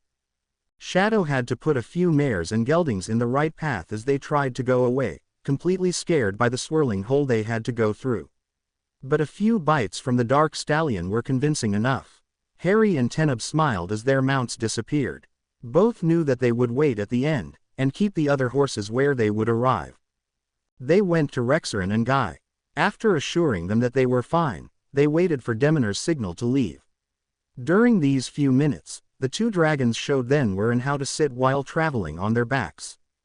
Finally, with the help of their bonded, they climbed on them as Deminor motioned to them to do so. Smirking, Harry noticed that Garth and his friends were riding with their mentors. Rexarin sprang in the sky with a powerful thrust. Harry was placed just in front of the wing, on the back between two scales, and was using his magic to hold himself on the Soeric. "Now we need to join our mind," said the dragon, as they reached the good height. Flying had always been Harry's passion. If being on a broomstick was exhilarating, flying a dragon was completely different. There was a power that wasn't present with a broomstick, that plus the fact that Harry wasn't alone.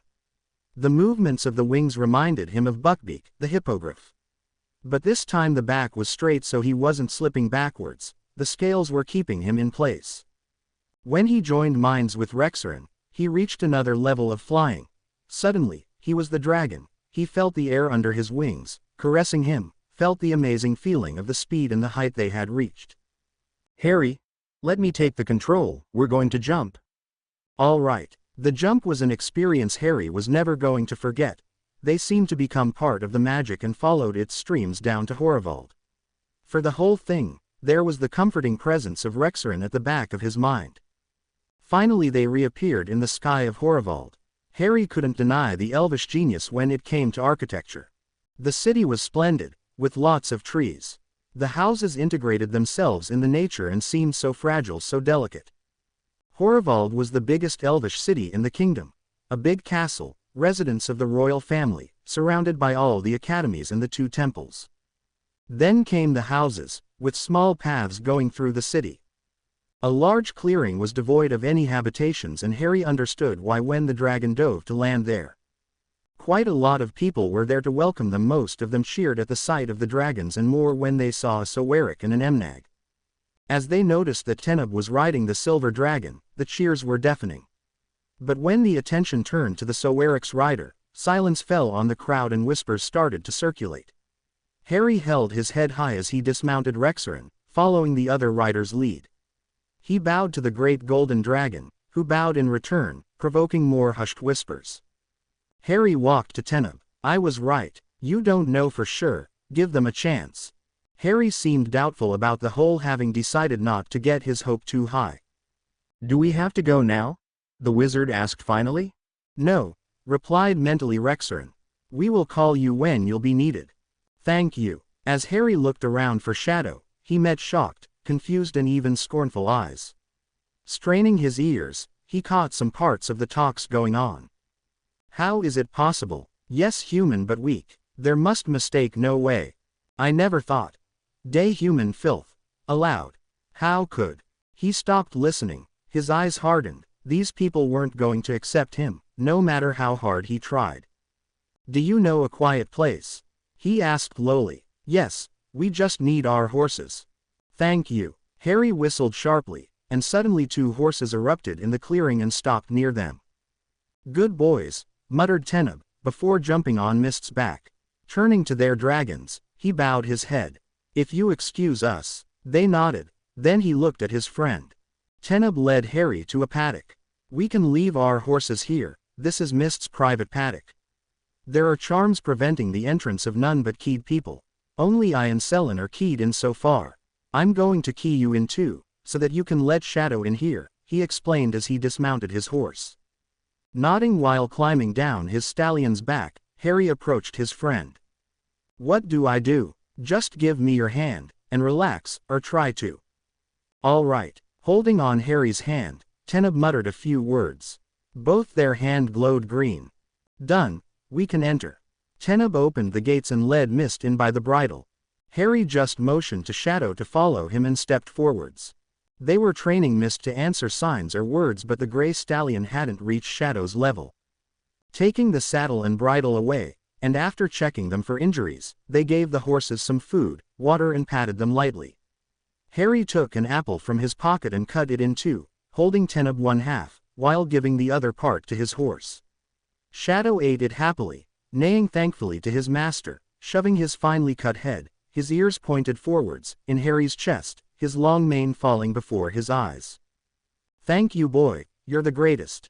For a few moments, Harry let himself relax a bit, brushing through the silky dark hairs. A small yip distracted him. Lucky was trying to get out of the bag, having got fed up with waiting. He was a curious, young fox and wanted to see the world, not the inside of a bag. I should have named you Trouble, said Harry, taking the small animal out. The ginger creature struggled a bit before climbing on his shoulder, his claws firmly planted in the fabric of Harry's tunic. He started to nibble at Harry's ear, apparently in a playful mood. All right, little one, you want to play this way. Sitting on the ground, Harry took the little fox off of him and started to scratch him at the belly. Yipping, the fox tried to escape. He managed to slip under Harry's tunic and started to worm his way up, wriggling, thus tickling Harry, who started to laugh wholeheartedly. As the tunic had a tight collar, he couldn't get out this way and went down. By this time, Harry was laughing his head off. He finally caught the little escapee before he got out of breath completely. Here you are. He put him down and the small animal started to tug at his pants.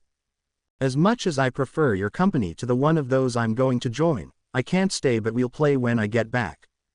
Sitting, Lucky looked at him, clearly saying, you better be back soon. Chuckling, Harry turned to Shadow. You'll keep an eye on him, right? Shadow snorted as Lucky yipped indignantly. Teneb had watched his friend, smiling. It was not often he saw him that carefree and relaxed. This was what he had meant earlier. Harry had big trouble relaxing. He could do it to enter a trance, as it was just a short time, but during the day, it was very difficult for him to relieve some tension.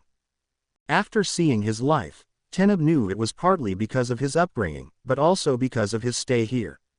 From what he had seen in his friend memories, he had been quite open and readable before, but no, when you didn't know him, you felt like hitting a wall. The face was expressionless, the eyes blank. A perfect mask, which only those close enough could pierce. As Harry played with the little fox, Teneb had the distinct feeling that this was the true Harry, the youth he would have been if not for all he had to go through. But you can't change the past, no matter how many of you used. Harry, there's some things I have to tell you about my people to be prepared. Immediately, Harry focused on his dark-haired friend. All right, this evening, we're going to have to pledge allegiance to the king and the country. Well, not for you, and I still haven't decided what I'm going to do. Here, the royal family is the main power. There is King Enrys, Queen Valera, Chellen, their heir and Najira, the bastard daughter of the king who is 3 months younger than Chellen. The royals are always elvish, but besides that, the positions are open to Magis, elementals or elves, no matter the race. Our 3 communities are completely mixed, there even were some mixed weddings. Then you have the High Counselor. Your father, interrupted Harry. Yes. After that comes the council. It's made of 4 representatives from every parts of our society. Religious, nobility, fighters, workers, healers. They are elected or named by their corporations. They help with the decision, keep updated on the life of everyone and report to the king who has the last say on decisions. So far, your system looks good. Yes, but as in every system, there is corruption. The king is surrounded by a court, which try to please him through every way to gain some key positions, the elite guard's position, some financial powers, some favors. Never forget that you're going to enter a spider's web. You'll be seen as a threat as you have power. They'll either try to rally you to them if you can bring them something, or they'll try to bring you down. I've always liked destroying spider webs. I'm not joking, they'll judge you on your appearance first. Clothes and appearance are really important for the elfish culture. By a sign, a mark, a cloak, you can know to which clan or political group the individual belongs. For the nobles, the colors will show their family's affiliation. Light blue and silver are my family colors, for example. Then I'll give them something to talk about for the next 10 years, said Harry, a wicked gleam in his eyes.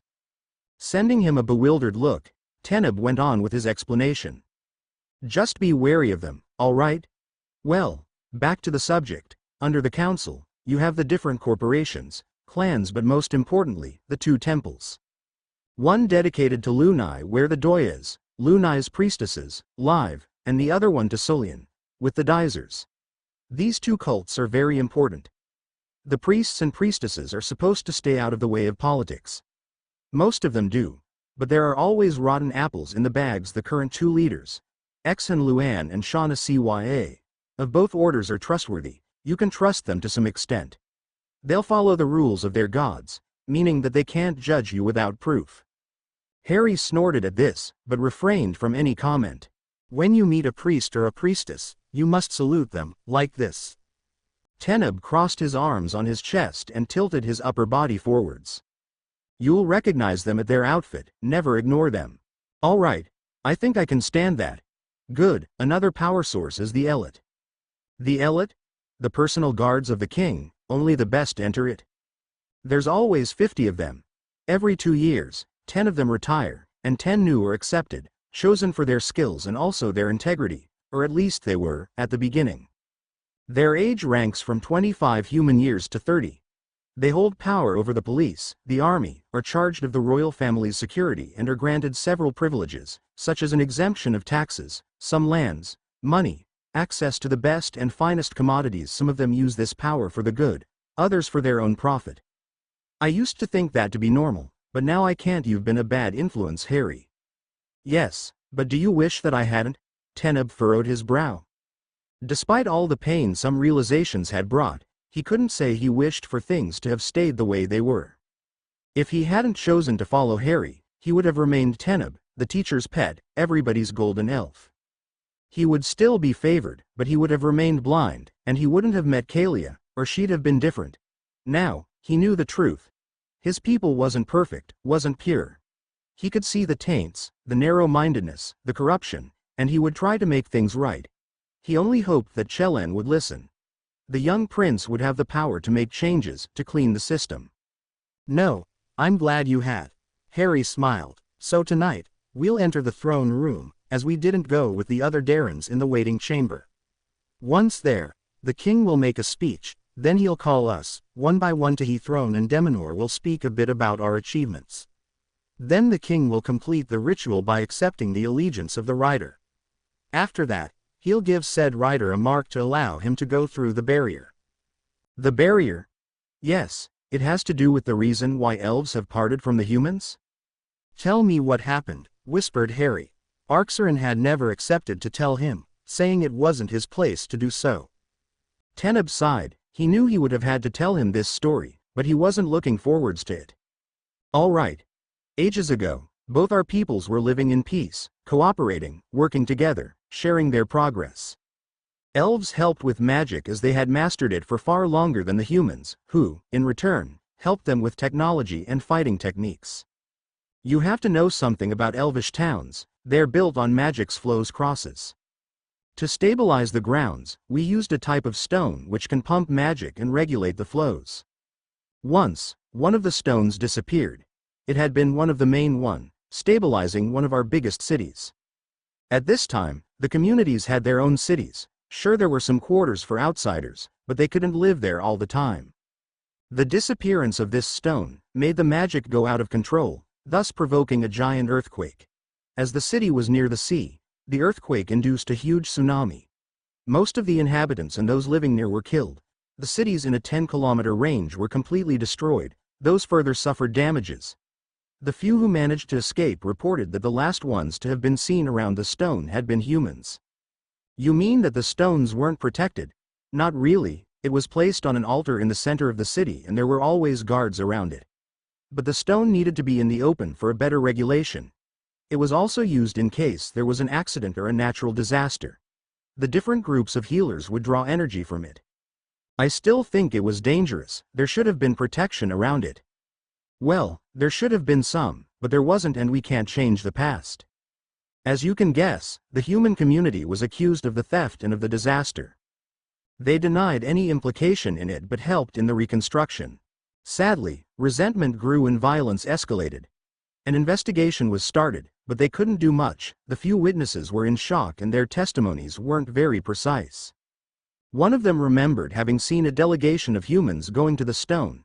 They had came for a healer as their town had been hit with a new disease which was quickly killing most of the population and threatened to spread to the nearby lands.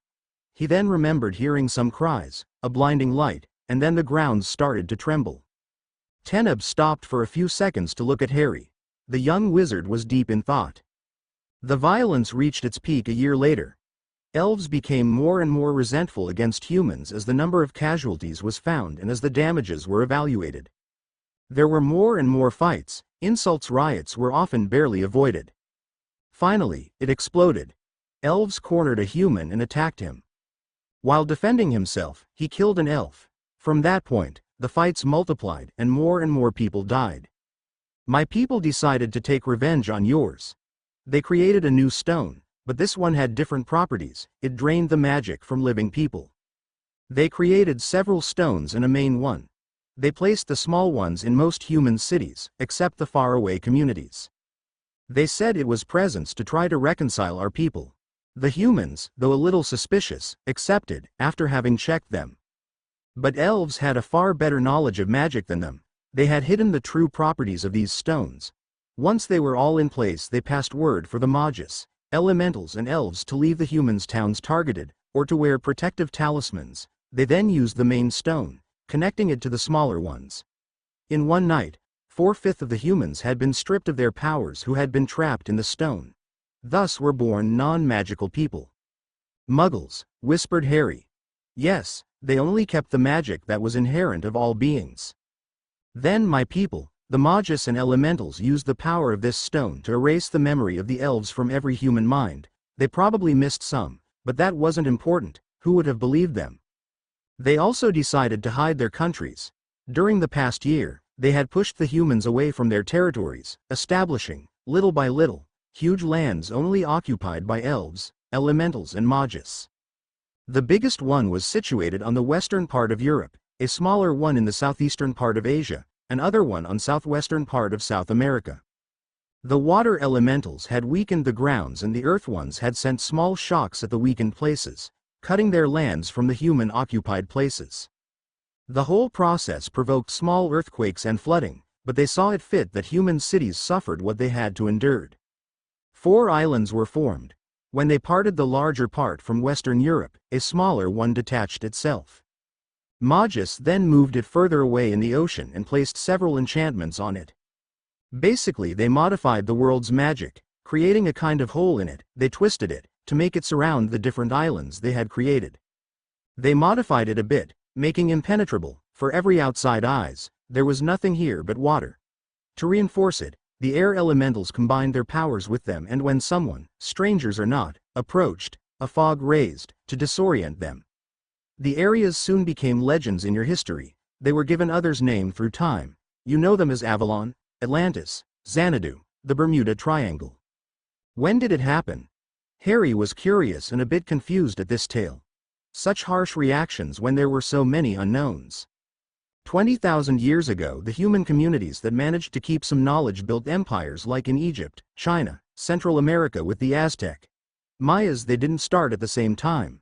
Most of the people fall back in archaic state, forgetting most of their knowledge. Meanwhile, the wizarding parts surviving, hidden, as they were heavily resented by the ones who had lost their magic. We cut all links with the humans and kept on living as we had always done. But we had overlooked something. You see, your people had kept some strong wizards, several mages and sorcerers. They combined their strength and cast a strong enchantments on all of us. We don't really know what they did, only the oldest of us know. Harry nodded sharply, the block he had found on Teneb coming back to his mind. It couldn't be it. Harry and his friend had seen the same one on him.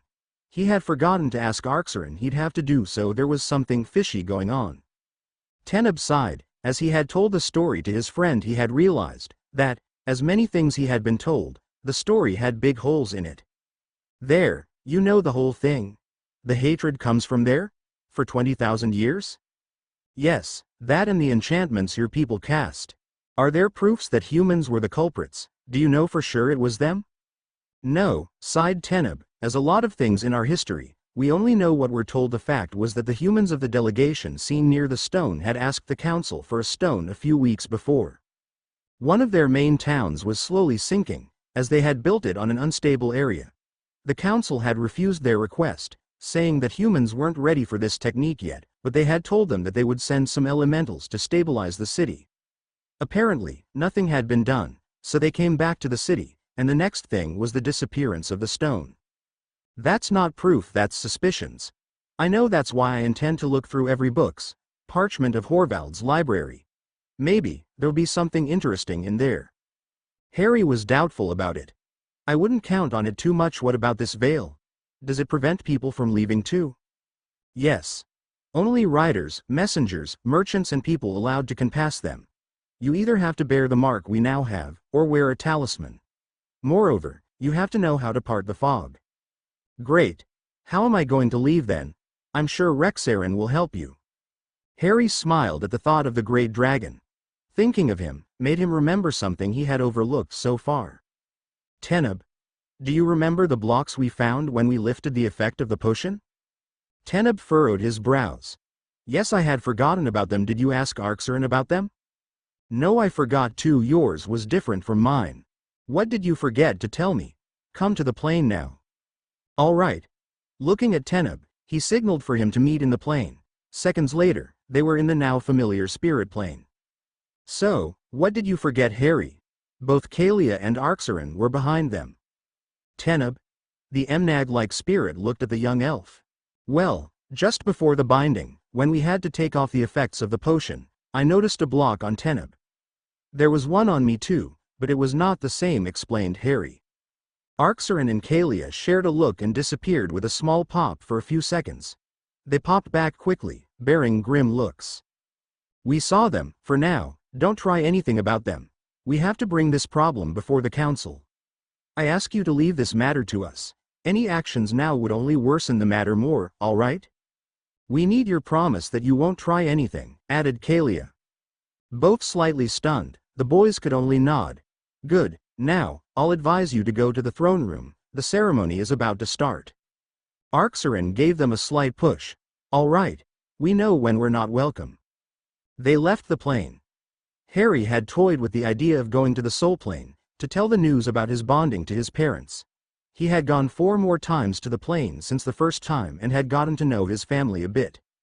They opened their eyes and stretched, getting up. They usually sat when they had to go to the planes. It was easier on your body this way. Well, let's go, but before we do that, I think a small modification in our attire would be in order. We can't attend a ceremony this important with wrinkled clothes, can we? Teneb smirked at this. Full ceremonial? Of course, answered his human friend. They flicked their hands and their clothes changed. They were now wearing the full ceremonial outfit of riders. Black pants with bronze trim, black boots, a white shirt, covered by the tunic, which revealed their status. Blood red, it flowed to their feet. It was slit in the middle, on the front, and magically zipped from their waist to their collar, so no way to open the tunic was visible. They had to point their wand to the collar and it unzipped itself. The tunic had a high collar. The hem was ornate with flames which flared up and seemed to move with their every movement. The long flowing sleeves were ornate in the same manner. Their Aether symbol was visible on their right shoulder. On the back, a dragon was embroidered, his wings wide opened, his tail circling the waist to finish on the right side of the tunic, and breathing flames which ran along the collar. The front was bare of anything. Their necklaces were glowing on their chest. A belt with a dragon's head as a buckle, on which hung their swords, completed their outfit. Hidden from the eyes, they each had a dagger in their boots, and throwing knives on their forearms. The buckle of their belt could open and reveal little darts with either soporific or more or less poisonous substances. Both of them were similar in their looks, accentuating the visual effect. Teneb was slightly taller than Harry, but both of them shared the same dark hair. Teneb was having it the elvish way. Long, reaching past his shoulder. He braided the upper half, tying it with the color of his clan. Harry had settled for an in-between look. He had absolutely refused to wear it the elfish way, but after having his bangs flying in his eyes all the times, he had seen the good sides of growing it a bit. It now reached his neck, long enough to tie it in a half ponytail. Both of them shared another trait, one they had hidden, as it would have raised too many questions. After their first trip to the magic plan, they had noticed a white streak in their hair. These parts had completely lost their color. Their guardians had said it was because of the amount of magic present in the plane. It gave them an odd look, but accentuated their features, making them look more than their 17 years. "Ready?" asked Teneb. "As ready as I'll ever be. Follow me, I know a short cut." They left quickly and headed back to the castle. Meanwhile, Deminor, the masters, mentors, riders, new riders and ex-Darrens headed to the castle, followed by those who had been here to welcome them. Usually, it was a happy walk, the riders talking with the spectators, the new riders telling them of their life at the headquarters and of their accomplishments as they rode next to their mentors who looked at them with pride. Usually there were laughs, smiles, jokes. But this time, there were shushed whispers, confused glances and silence. The headmaster of the headquarters could feel many eyes on him. The 10 youths, the 5 bonded and the 5 refused, were riding along with their mentors. He had done nothing to stop the 2 Aethers from leaving. Firstly because he didn't have the right to order them, and secondly because he knew that he had no control over them.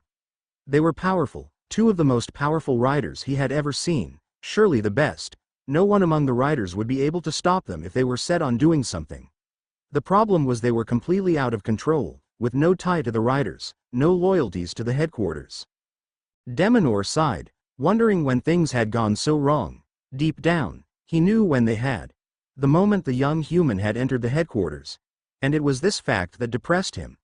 He had always prided himself to be an open elf, somebody who could adapt to a new situation, but in the end, he was like everyone else. Prejudiced, even if not to the point of some people, he couldn't see past the ideas he had always learned. And look where it had led him. He knew he had been nothing like a mentor should be to Harry. The least he could have done would have been to keep himself updated about his progresses. The young man now only held mistrust, scorn and anger for his people. The Magus and Elementals weren't any better to his eyes. The future looked grim. The riders would surely be punished by the Draconian Council for breaking the rules of the dragons concerning the behavior towards a fellow rider or an apprentice. They had earned this punition, and he wouldn't protest against it, whatever their decision was. The reaction of the welcome crowd hadn't helped the already strained relationship or lack of thereof between them and the human. Now all he could do was trying to prevent things from worsening, and to do so, he had to speak to the king as soon as possible. All the dragons had left, except the Soworok and the Emnag. They were flying over them. Both of them had warned Deminor that they wanted to be present when he would talk to the king. He could do nothing but agree to this demand. They finally reached the castle. Deminor was always happy to come back here. It was always a warming sight to see the magnificent buildings. They dismounted and left their horses to the care of the stable hands waiting for them. The crowd which had followed them spread through the castle to tell the news. One of the riders was a human and he was riding a Sowarok. The mentors led the ex-Darrens, even those who weren't chosen, to the waiting room, where all the newly bonded riders had to wait for the ceremony. This was made to strengthen their links. Then they all went to throne room. The riders and mentors and masters took their places, with the people already seated in the room which was starting to fill itself, as Deminor walked to the stage where the king, Dorian, the High Counselor, the Queen, and Shellen sat. Najira wasn't here and Deminor was grateful for this. The girl's powers had awakened during the year. Combined with her elvish heritage, her Vila abilities had been strengthened and given more power. With a smile, or look, she could make males faint, do her every wish. That was the problem which had made him absent from the headquarters for quite a while. They had to teach her control, and for the meantime restrain her abilities. In this case only the power of the riders could be efficient. The other problem was the girl's instability. The mix between Vila and Elf, though great on the power side, had been disappointing regarding the mental state of Najira. Not a lot of people knew this. The girl was a good actress. Deminor had to concede this to her. But she was also prone to huge mood swings and above all was very easily angered. But her Vila side made her addictive to the admiration of others. She liked to be surrounded by a crowd of males. She sought the recognition in them. As the king couldn't give her the status of princess, it had made her a bit frustrated. It also made her vulnerable to the manipulations of others, in particular her father, who was seeing the powers of his bastard daughter as a tool. Shaking these thoughts away, he closed the distance between him and the royal family. The two dragons were waiting for him in an unused part of the gardens. He'd better not make them wait too long. Deminor, it's good to see you. How went the ceremony? How is Teneb? With whom did he bond? Is he all right? Can I see him? Shellen was nearly bouncing out of his seat in his impatience at seeing his childhood friend. The king laughed at his son's behavior. Now, Shellen, you'll see him soon. You know the rules. I'm sure young Teneb did very good and made us proud, didn't he, Deminor? He did. He is one of the Ather and bonded with an Emnag, said the headmaster, not wanting to say more in public. Darian seemed about to burst with pride. Shellen was apparently overjoyed at this. The king had a smile on his face. Young Teneb had proved to be worthy of the High Counselor position. That's excellent, but why the grim face, Deminor? Surely you must be happy about his. Yes, but there were some problems which I need to talk about with you and Dorian. In private, he added. Really? Then, we'll talk. Can Shellen come? I want to associate him as much as possible to my decisions. If you think he can come, he can. The king turned to his wife who had remained silent during the whole thing. My dear, would you look after the room while we'll be talking? Of course, don't worry about that Enrys, she replied, her voice melodious and as charming as ever. Many thought Queen Valera was a weak wife, submitting to her husband's every desire. Only the closest people knew that she was a force to reckon with. In the first years of her husband's reign she had been the unknown ally of the king, telling him the gossips, helping him with the nobles, playing the charming, discreet wife. She had a fiery temper but acted well. She was also intelligent and powerful. Shellen was the proof. The young elf was proving to be extremely skilled in a lot of fields and beneficiated of the best education possible. But after the birth of Najira had come to her ears, things had changed. She had never forgiven her husband for cheating on her. Sure, she was still helping him, but only out of duty and not of love. In public, they still displayed the perfect couple picture, but their closest friends knew that hadn't shared the same bed for 5 years, which was the time when Najira's mother died, sending her to the castle with a letter in which she gave enough proofs of the young girl's parentage. Thank you, we'll have to go outside. 2 dragons asked to be present for this talk.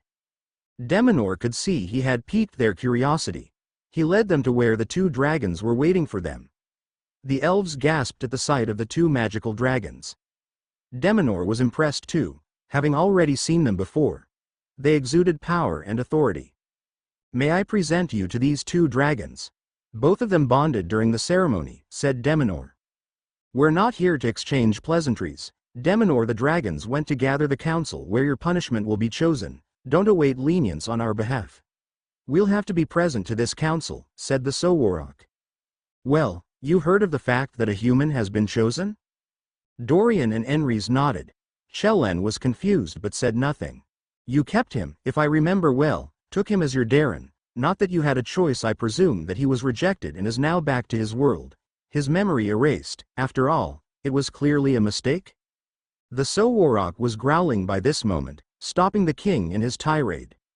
You will refrain from this type of comment towards someone placed under the sign of the dragons. There is no mistakes in the choice of the Darrens, said Guy. Demonor, though best to speak now before things degenerated. I forgot about him. Just before I left the headquarters, something came to my attention. With Najira's problems, I forgot to tell you.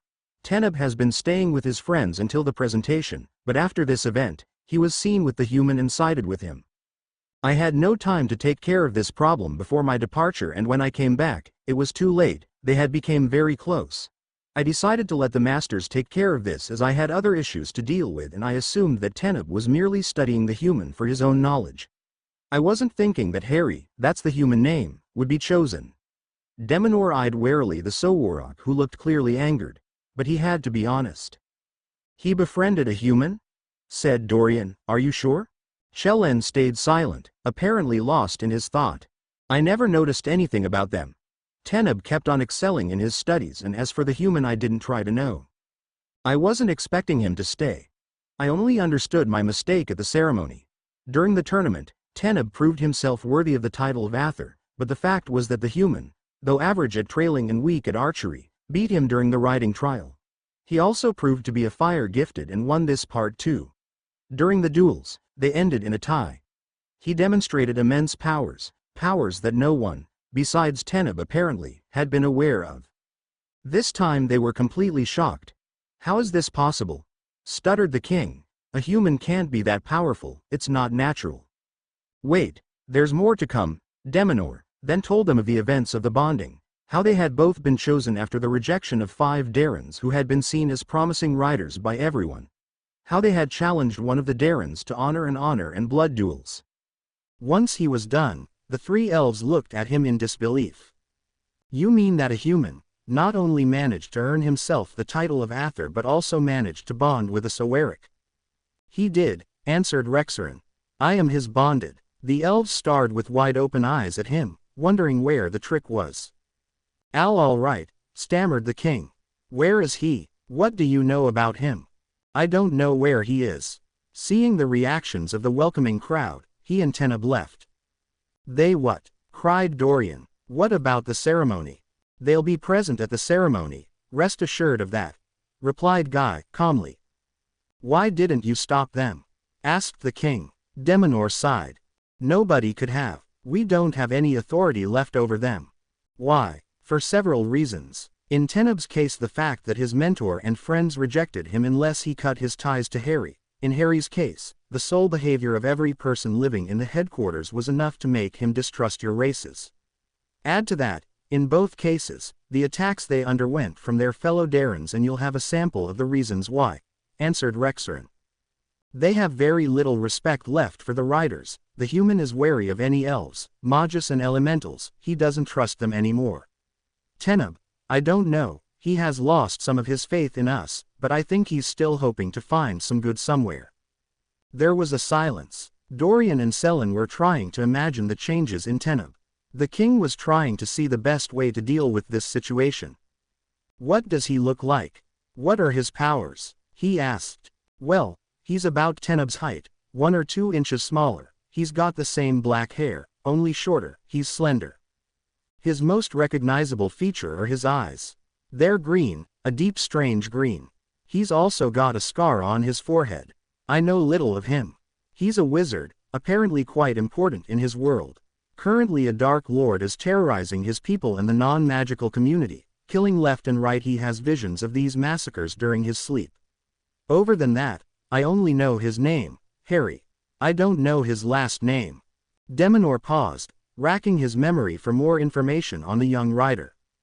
Ah, he's also an orphan, from what the masters told me. The king was storing this information carefully. What about his powers? Demonor sighed. He didn't like having to go over what he had lost, in particular when it was his own fault. Before he could open his mouth, he received a sharp order on the dragon's behalf. which basically told him to keep himself to the powers Harry demonstrated and not tell of those he had learned afterwards. Knowing better than disobeying the dragons, he did just that. Well, he's a fighting and dueling expert. He turned to Selin.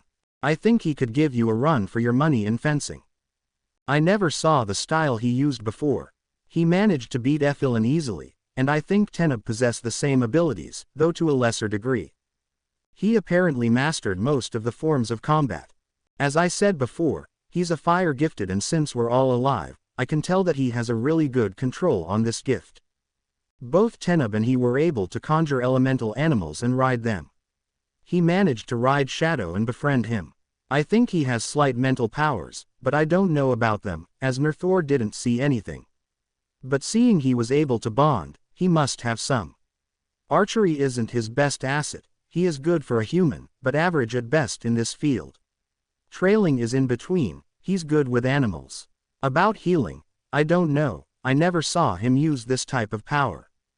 Alright, well, I'll be careful with him tonight. It would be a shame to lose him completely. If it isn't already done, snorted Rexarin. Be nice, chided Guy. We must go, the council is ready to begin, we'll keep you informed of our decision. And be prepared, added Rexarin, before unfolding his wing and springing in the air, followed by Guy, deliberately forgetting to bid goodbye to the elves. The king turned to his son and counselor. Dorian, Selin, go ahead, Deminor and I will follow. Try to keep the room waiting until we're finished. They nodded and left, still deep in thought. Then the king turned to Deminor, an annoyed glint in the eye. What in Lunai were you thinking you were doing? How could you let a tool like this slip through our fingers? You know that we need powerful individuals, you know why. So how could you leave him escape us? Deminor was a bit angry at this. And you wouldn't have done the same thing. You would have welcomed a human with open arm and show him friendship. You would have become his friend. How funny. You would have been like us, you would have ignored him. That's what I did, I forgot about him and didn't stop the masters in their abuse. At least in my case it wasn't deliberate abuse. I would have at least evaluated his potential. If you had done so, you would have seen his power. And what do you think we do when a new rider is accepted? While they're still knocked out, when they arrive, we do some test on them. High showed an average level, with some anomalies, but we dismissed it as a fluke.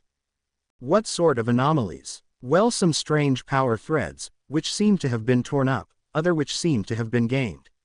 He had big reserve of raw power, but they were completely locked. He had also a kind of block other some of his centers. Strange. Yes. Well, if your scans didn't show any kind of unusual powers, how is it possible for him to be so powerful? Simple. He's a human. They don't develop their magic as we do. They remain at an average level before going through a magical growth. The magic on the island must have sped the process in Harry. He must have some aid too. Really, I don't know from who though. Well, what is done, is done. Now I have to correct your mistake. I will tie him to me. He'll make a fine weapon. With him at my disposal, nobody will dare challenge me.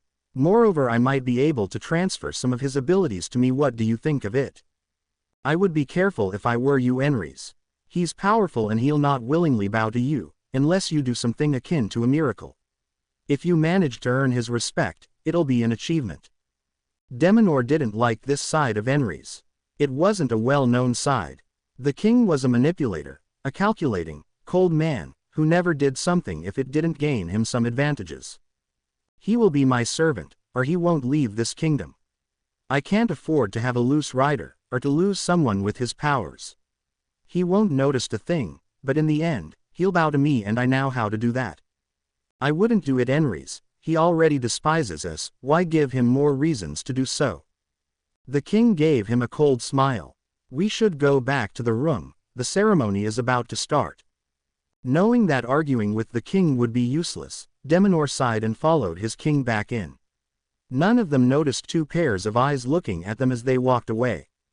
He can go to the seventh hell, one of them growled dangerously, his green eyes alight with a dangerous fire.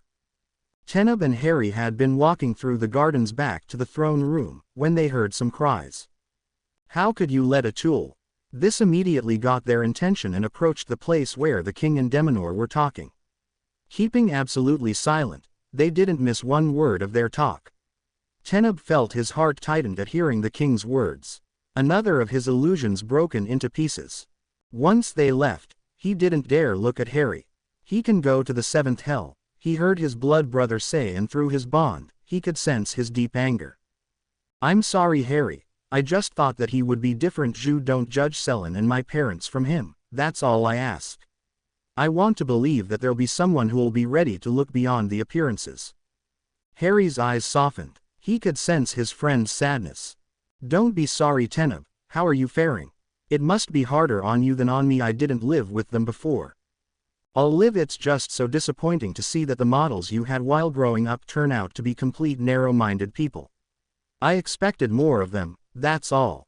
Well, let's go. I promise to hold my judgment over your friend and family until I see their reaction.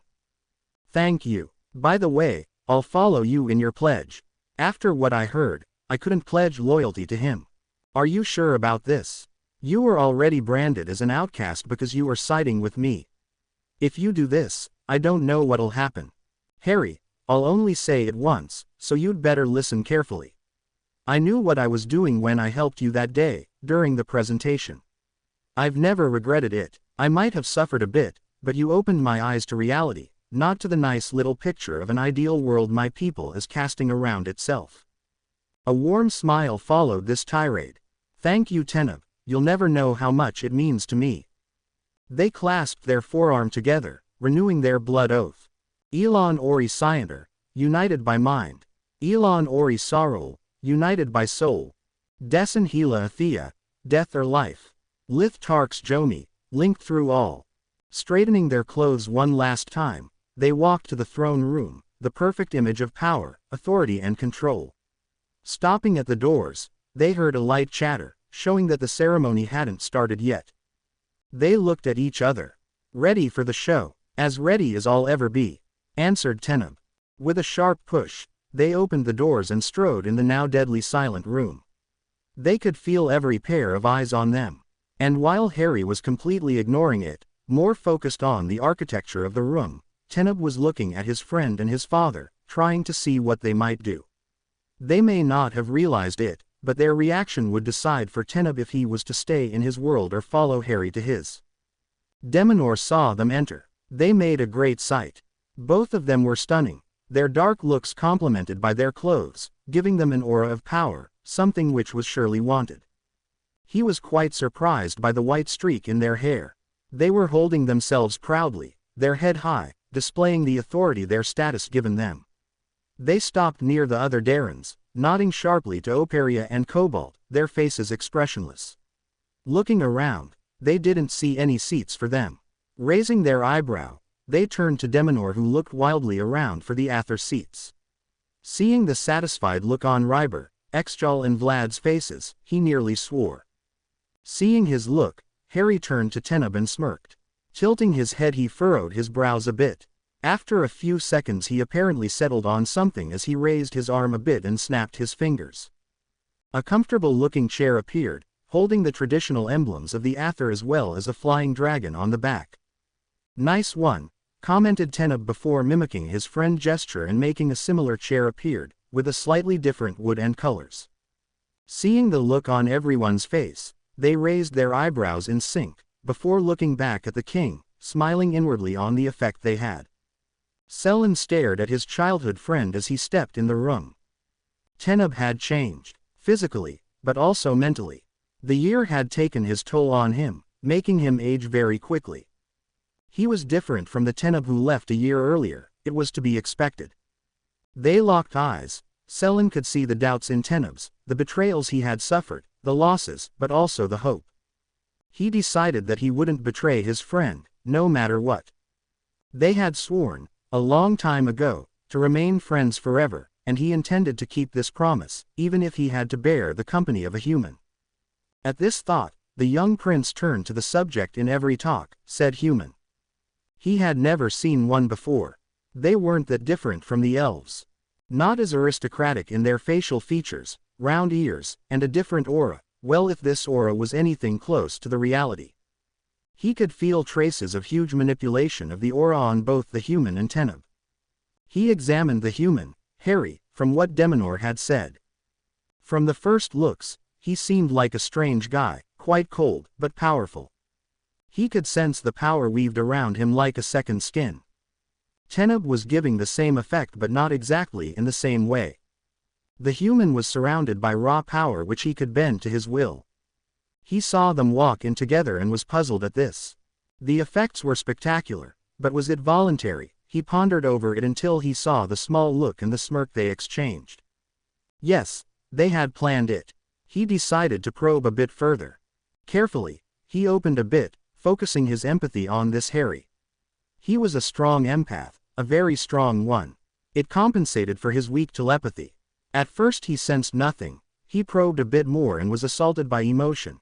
He was annoyed, he even felt anger, some impatience at seeing this over, gratitude towards Teneb, a deep friendship. Worry for some friends, guilt over something, he couldn't see what. Before he could go further, he felt like a wall was building around these emotions. If you want to probe, ask first, it's only politeness but at least you kept to my superficial mind. You should be careful, the ceremony is about to begin. Selin nearly fell of his chair. The mental voice had been strong, laced with hidden power, and gone as quick as it came. He stared at the dark-haired human. It wasn't that the human was showing strong telepathy, well, maybe a little, but couldn't the others have noticed? Selin shook his head. There was no mistake. He trusted his empathic gift and relayed on it too much to doubt it now. In a flash he had sensed the bundle of emotions Harry was holding. And after seeing this, well, he had to give him a chance. Teneb had rarely been wrong about people before. Moreover, the young wizard had done nothing to earn his scorn so far. So maybe the humans were weak, compared to elves, but since there were weak elves, so why not strong humans? There was something with this one though. It was the same thing he had always sensed in Teneb. Maybe it was their rider nature, but then he had never seen it in Demonor. He noticed his friend looking at him and smiled at Teneb. He saw the relief, though well hidden, in Teneb's eyes, and some of the tension leave his body. Yes, he would at least give this Harry the chance of proving himself. Another reason for Selin's decision was his curiosity. He had always wanted to see other people. And here was a member of a race with which elves had not had contacts with for 20,000 years. He wondered how the humans were now. Those who left the island to the other ones did it through roads hidden from the senses and view of every outsider. They must have evolved somewhat, if this specimen was an example of what they had become. He dismissed these thoughts as his father stood up and the ceremony started. The king stood up, proudly, trying to gather the attention of everyone. He finally managed it, though some were still throwing short glance to the human.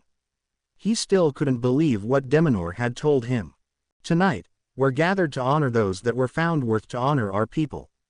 Today, the new riders, bonded of the dragons, were chosen. They will uphold the honors and ideals of their clans, but most of all uphold the dragon's honor and bring well on us.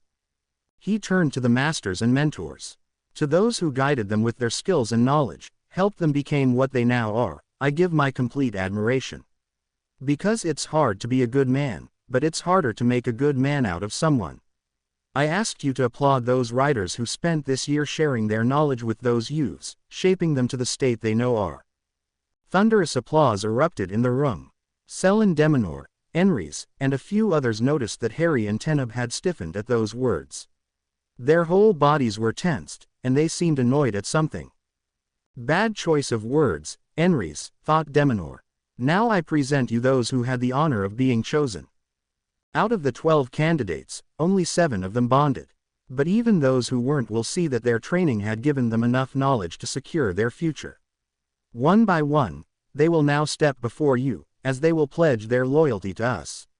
Honor them as they dedicate their life to your help. He sat down, under the cheers of those present. He signaled for Demonor to get the first new rider to the throne. Arnel, now, I call you to this throne, he said loudly. The youth stood up, gracefully and walked to the royal family. While she did so, Demonor announced her dragon's type, as well as her accomplishments. She performed the oath ritual and then went back to her seats, now wearing the royal mark over her robes.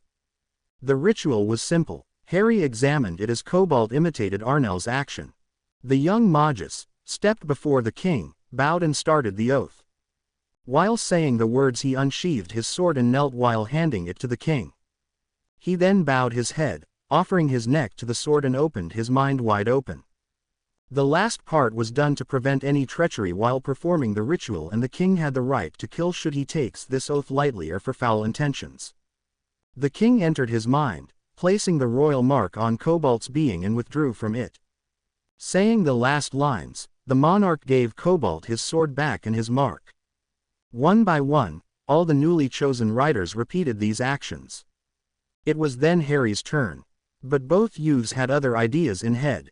They both stepped forwards at the same, drawing whispers they ignored. They knew that the other wouldn't be able to take the old pledge, should he go after the first one. He would be stopped at the first words. This way, nobody would prevent them from choosing their path. For security, they placed a small repelling charm on the stones on the ground around them. It wouldn't interfere with the oath and would prevent unwanted interruptions. Sighing, Deminor presented Teneb's achievements. Now, standing before you are those who earned by their skills, work, attitude, the title of Athers. Respected among the respected, they proved to be worthy of this name. He then started to enumerate their results at the competition. Finally he motioned to them to start. They approached the royal family, but to everyone's surprise, did not bow to the king. Teneb chose to bow to Selin and the queen while Harry barely tilted his head to the air. Too shocked to act or speak up, the people present watched as one of the scene which hadn't been displayed since the Knights era, unfolded before them. Both of them unsheathed their swords and levitated it. Diza, judge. The swords shone brightly. They then turned to the audience and knelt before them. Then they both started the chant of the old pledge, neither of them aware of the other. Silence echoed in the room, as both youths sheathed their swords back. They shared a look, before going back to their places. A voice stopped them. Don't you forget anything. Harry stopped, not bothering to turn and face the king who was looking at them with narrowed eyes. No. Think a little, I'm sure you'll see what I mean.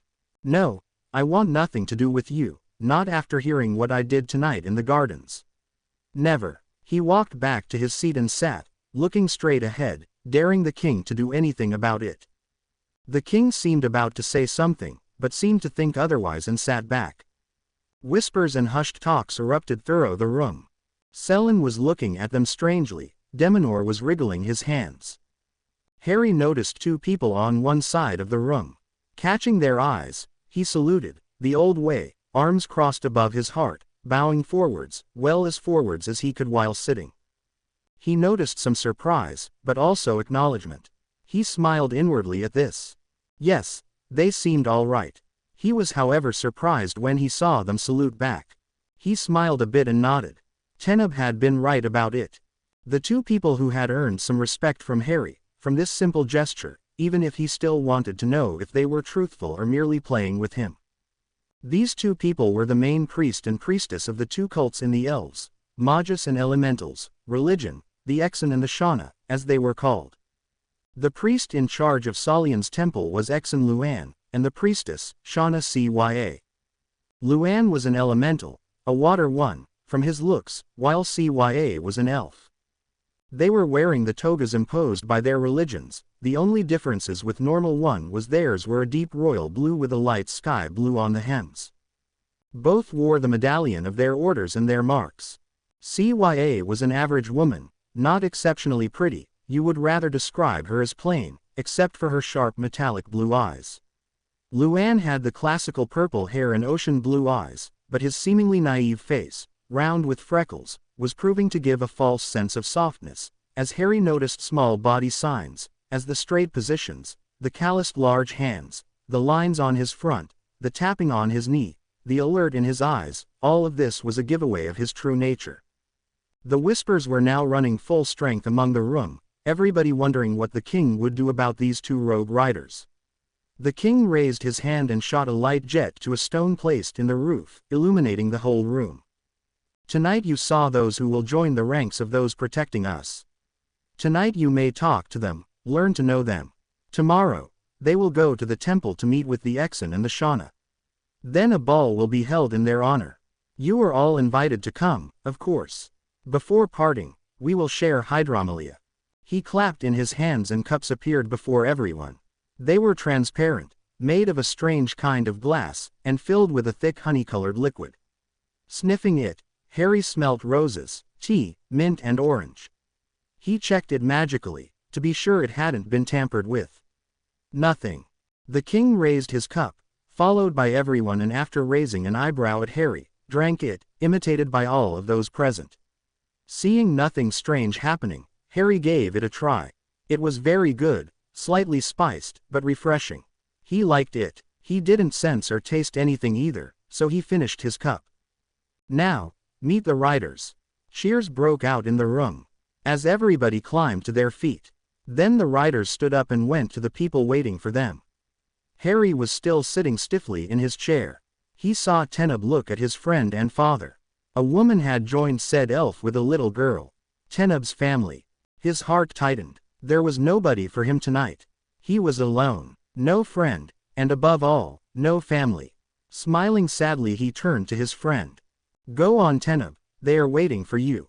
I'll be fine, don't worry. Don't you want to meet them?" "You promised." "I will, I promised, but first I think I shall let you meet with them. They haven't seen you for a year, and you've changed a lot. Go on, I'll walk a bit in the gardens. I'll be back in an hour." "If you're sure." Harry nodded, motioning to him to go to the people looking expectantly at them. Teneb stood up and took a few steps forwards before stopping and turning. "Oh, and Harry, don't forget. Dessen Hela Athea, death or life." Harry smiled. "Lith Tarks Jomi, linked through all." Nodding, the dark-haired elf walked away, before being nearly knocked down by his sister. Grabbing her in his arms, laughing, he whirled her a bit, to her delight and his family and friends' amusement. Harry felt his throat tightened and his eyes hitch. He stood up, and with a swirl of his cloak, strode outside, to the gardens, needing to be alone. The crowd parted before him, everyone throwing him curious, disgusted, confused, scornful, wondering looks, the feelings varying greatly, but none of them being respect, friendship or sympathy. He sighed. It was going to be 2 long days. Teneb approached his family and Selen, fearing their judgment. They were the ones whose opinions he was dreading. What would he do, if they proved to share the narrow-mindedness of his people? His mother was likely to understand Harry's position, to some extent. She, as the Queen Valera, had came from Inris, human Avalon. The elves of this community were not very well liked. They had stayed in contact with some human communities in Scotland. These communities, as a few others, had kept their magic, but lost memory of the elves. They saw them as fairy, as they called them. Thus was born the original Druidic community.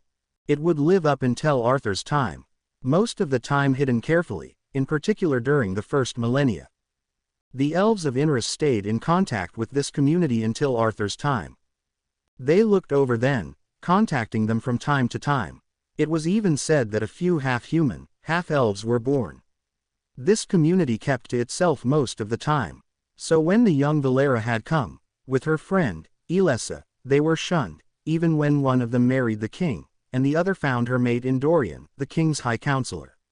His sister, she was young, she could adapt to the situation. But his father, he didn't know how he would react to his reaction. His mother hugged him fiercely. "I missed you so much, Teneb," she whispered. "I'm proud of you, never forget that, whoever you might befriend, whatever you'll do." "Thanks, Mayama." Teneb was relieved by his mother's unconditional acceptance. He seemed to be an honorable person, but I'll wait to see it for myself. "That's all I can ask of you, thank you, Mayama." She released her son. "You're tired, Teneb," she said, stroking his cheek. "And your hair is a tad too long now." Teneb smiled. That was his mother. His sister, Dela, tugged at his arm. "Teneb, who's your friend? Why does he have strange ear? Is he sick?" "His name is Harry, and he has weird ear because he's a human, and no, he isn't sick. He wanted to give me time to meet back with my family. He's a weakling." This pained Teneb, to hear his young sister say that, as naturally as she had been talking about weather or food. "No, Dela, he's not a weakling, he is my friend." The little girl frowned her eyebrows. But you said he was a human. Yes, but he is a strong human. All right, he's got a small fox, he will show him to you if you want. Really? And will I be able to climb on your dragon? You'll have to ask her first, and maybe she'll let you ride her. Seeing the crestfallen look on his sister's face, he added. But I'm sure that if you ask politely, she will. Great. Thank you, Teneb. Teneb smiled. He had always adored his sister. Spoiling her, from his parents' point of view. And look, I brought you a surprise. He rummaged in one of his pocket and took out a small glass figurine shaped as a dragon and filled with swirling, color-changing air. The girl squealed at the sight of the present. And look, if you say, Odessa, it will move. To stop it, say Odal. Dela took the figurine, immediately saying the word, and the little glass dragon stretched its wing before looking up at her. It flew to her face and sniffed her, making her laugh. Teneb, who had knelt to his sister's level, stood up and turned to his father and friend, trying to decipher their expressions. You changed, Teneb, his father sighed finally, but not completely, since you're still spoiling her. He indicated Dela, who was now petting the figurine, who seemed to purr under the girl's ministration. I can't say I like all of this, but for your sake, I'll reserve my judgment. I trusted your choices before, and I still do, so I will see for myself if you did the right thing. Thank you, father, it means a lot for me. Anyway, congratulations for your Athers title. We're proud of you, it's a great honor. Teneb nodded, smiling, before turning to Selen. The young prince grinned at his friend. You remember the promise we took, years ago? How could I forget? Replied Teneb. Well, I don't intend to break it now. I'll see for myself what your friend is made of. Thank you, all of you. Teneb was nearly grateful to have his family, if not completely supporting him, but at least giving Harry the benefit of the doubt.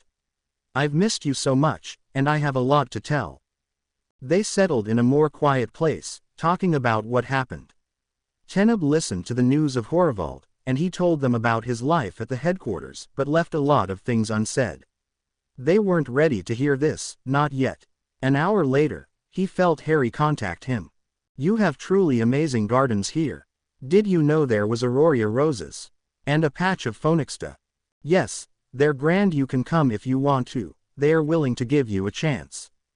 So nice of them, Harry replied sarcastically. Harry, please, it's important for me. I know, Teneb, but I refuse to play a role for their sake. They'll have to accept me for who I am, who I became. And I don't want it otherwise. So can you come? We're in the right corner, near the stage. I'll be there in 5 minutes. They cut their conversation, and he noticed strange looks on his parents' and Selen's faces. Delia was too engrossed with her new toy to pay attention to adult problems. He will be here. He was in the gardens and he fell in love with them, in particular the Phoenixta's patch.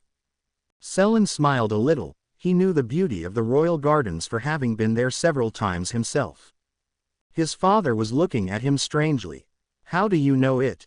Our spirit guardians made us take a blood exchange to train us together. One of the consequences was a mind link between us. His father thought about it, but chose to remain silent. Suddenly whispers started to fly in the room. Harry is here, said Teneb. The crowd parted to let him pass, people looking at him like he was oddity, some weird thing they wanted to study, or with hate, or scorn, or disbelief in most of the case. He stopped near them. Teneb, he smiled at his friend. Then he turned to the others, hesitating. He finally settled for the salute reserved to the elders, a tilt of the body forwards, palms up, and a short bow to Selen, not deep enough, considering his prince's status, but enough to show some respect. So, you're Harry, finally said Dorian. Harry nodded sharply.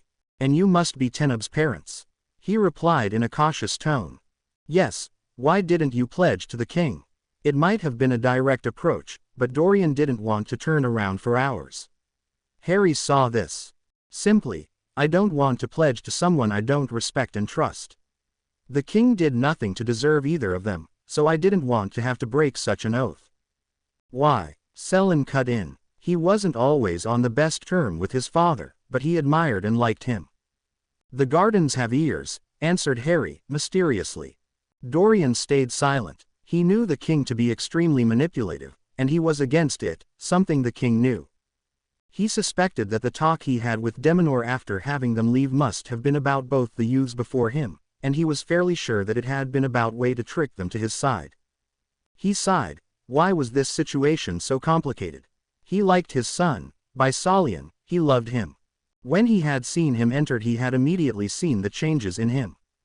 His son had lost his illusions, that much was visible in the way he looked at his people.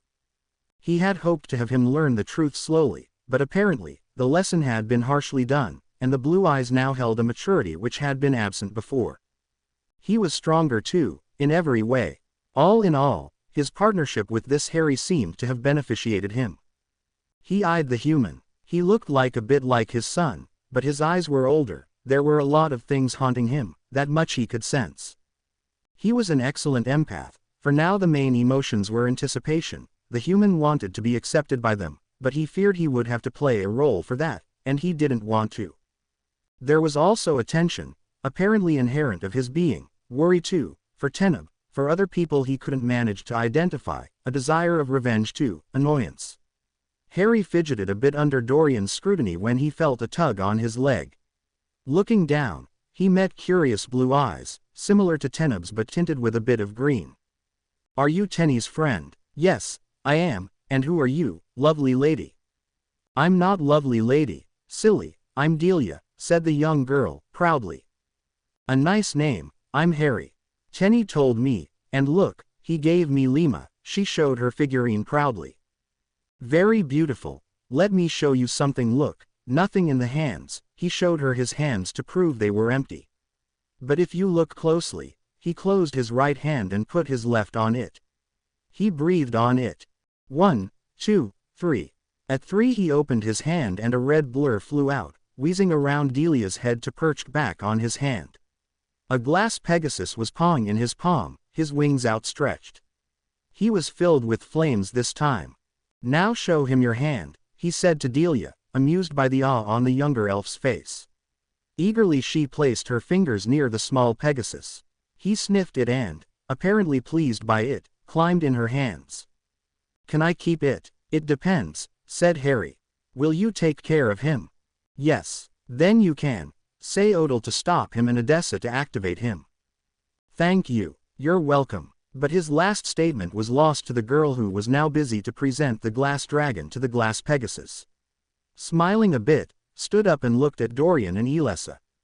I'm sorry, I should have asked you before giving it to her, No need, cut Elessa, it was nice of you to give it to her, but now, she won't stop bothering you and Teneb for more. I don't mind, I always wished I had some toys when I was younger, I can understand her eagerness. Didn't your parents give you some? Asked Teneb's mother, a bit bewildered by this statement. I wasn't raised by my parents, replied Harry, shortly, they were killed when I was 1. This silenced her. I'm sorry, she finally said. Why? Harry turned his look to the young prince, piercing him.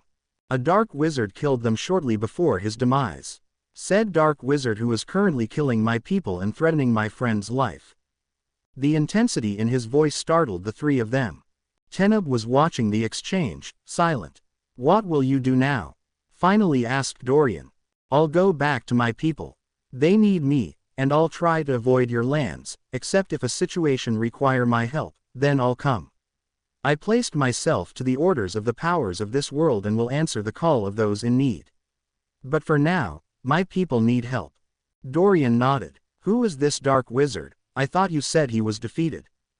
He was, but recently, he was resurrected, and is now on his road back to full power. He's transforming into a necromancer, gathering his power, why I'm not really sure, but it involves a ritual, a blood ritual written in something like Duidra's diary. It requires the use of several artifacts, the Cup of Urn, an Aztec ruby, Naren dagger, plus other things, but my visions were a bit confused about it. Dorian had paled at this ritual was very familiar, but he hoped with all his might that it was untrue. What's the name of this man, and are you sure of this? Harry met his eyes straightly. He named himself Voldemort, his true name is Tom Marvolo Riddle, and I said the truth. I would let you see for yourself, but during this vision, he tortured and killed some muggles, non-magical people, and someone as empathic as you could not bear this," said Harry. "Would you let me in your mind?" Dorian asked finally. Harry looked at him startled, before pondering over it. Teneb looked at him, torn. He sighed. "I will let you do so, for your son's sake, but only if you promise not to pry deeper than necessary, not that I think you could pass my barriers." "I won't," answered Dorian. He hadn't expected him to accept. "I'll keep myself to your superficial subconscious." "All right then, but you might find things you won't like," Harry warned. Dorian nodded and sent a tentative probing in Harry's mind. First he felt like hitting a thick wall, but he sensed it dissolve. He entered and watched as scenes unfolded before him. He sensed the human was watching him and filtrating the emotions coming with the scenes, knowing that his empathy wouldn't be able to take that much in one time. A few minutes later, he had seen enough. Once he was back, he turned a scathing look towards Deminor, who was talking with the king. Then he looked at his son and Harry, whose face was now completely closed as he composed himself. "I want the full story." Harry looked at Teneb. "Father, we'd rather not discuss it here, maybe later, in a more private place." Dorian nodded, still angered at some things he had seen. He was more angered by what his son had endured, but he also felt something akin to pity for the human.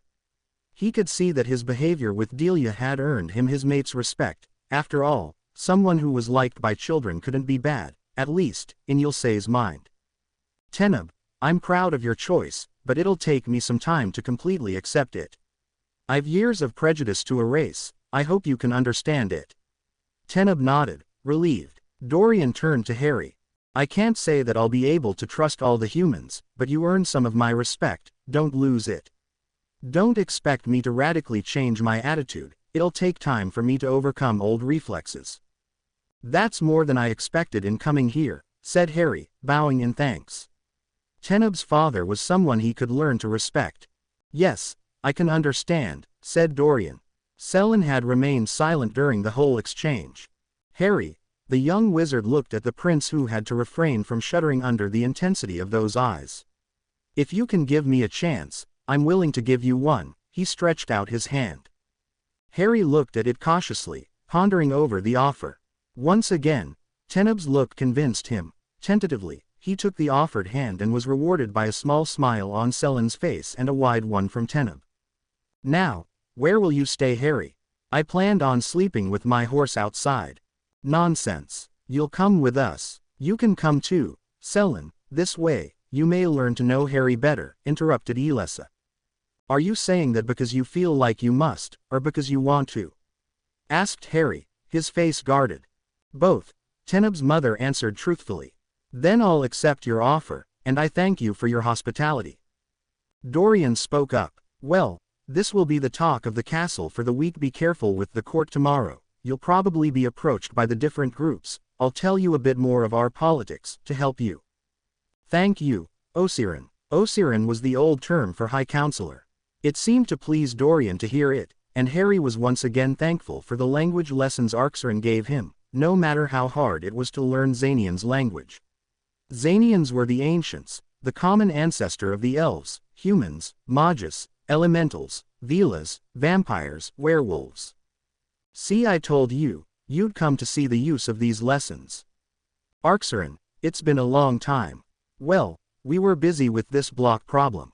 And speaking of that, I must go. We still haven't found anything about them, the council, and we are working on it. Call me if you need my help." Harry decided against joking. Arxirin seemed really preoccupied. "All right, good luck. To you too. Oh, and be careful with Najira. Don't trust her, no matter what." "What?" But Arxirin had already left. He shrugged, and turned his attention back to Dorian. "I'm sorry, my guardian wanted to tell me something." "Well, I asked you if you wanted to leave." Harry thought about before nodding. "Yes, if it isn't too much to ask.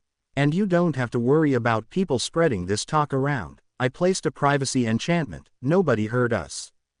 "Good, well thought. You can leave with Teneb, Dela, and maybe Selin. Elessa and I will meet you in our house. And then we'll talk."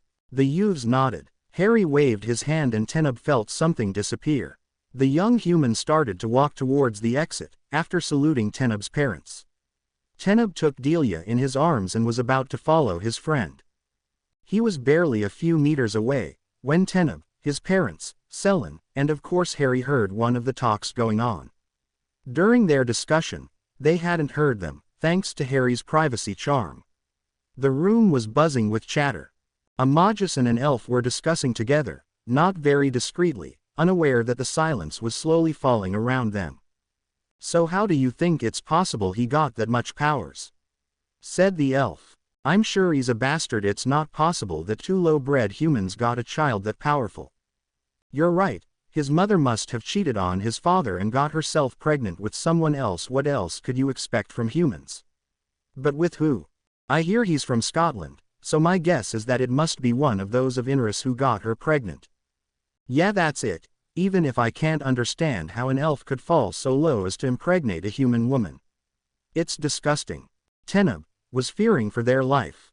As he had heard the first words, Harry had stopped dead in his tracks. If there was a subject on which he was extremely sensitive, it was his family and friends. He couldn't blame him. First, he was an orphan, and second, Teneb couldn't help but admire the fact that his parents sacrificed themselves for him. Harry had tensed up. As they had gone on, the elf had felt the firepower gather in his friend, whose closed fists were now trembling under the efforts he was doing not to let his energy loose. Teneb had seen Harry lose control over his powers before and didn't look forward seeing it again, not in a crowded room. He handed Delia to his confused father.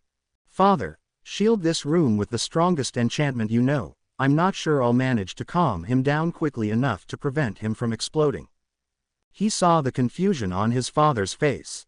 "Quick, he's a fire-gifted." Understanding down on the older elf, and he cursed slightly, while waving his hand lightly, having paled considerably. Teneb rushed to his friend as he heard the last sentence. He winced. He would probably be too late.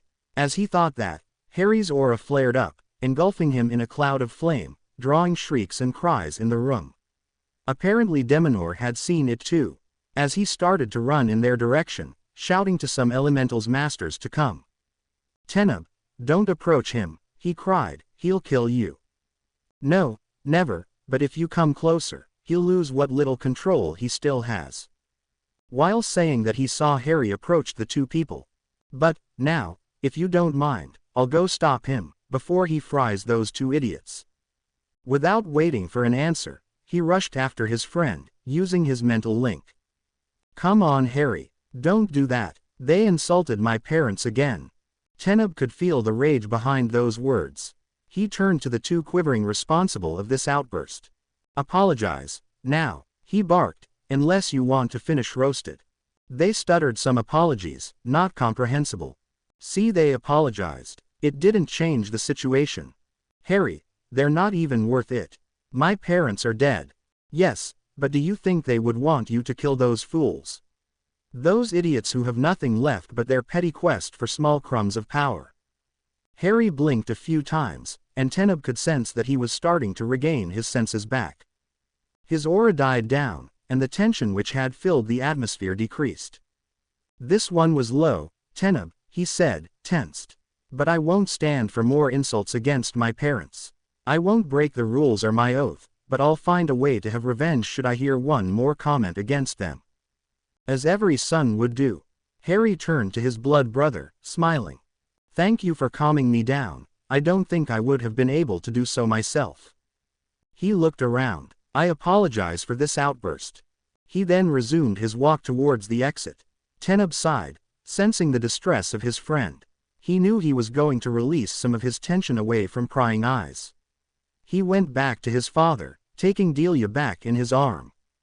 "What was that?" asked his father. "Harry is a fire-gifted. He has usually a great control over his power, which explains why none of the masters are dead, but he can't stand insults against what he considers his family, his parents, his friends, and those he respects."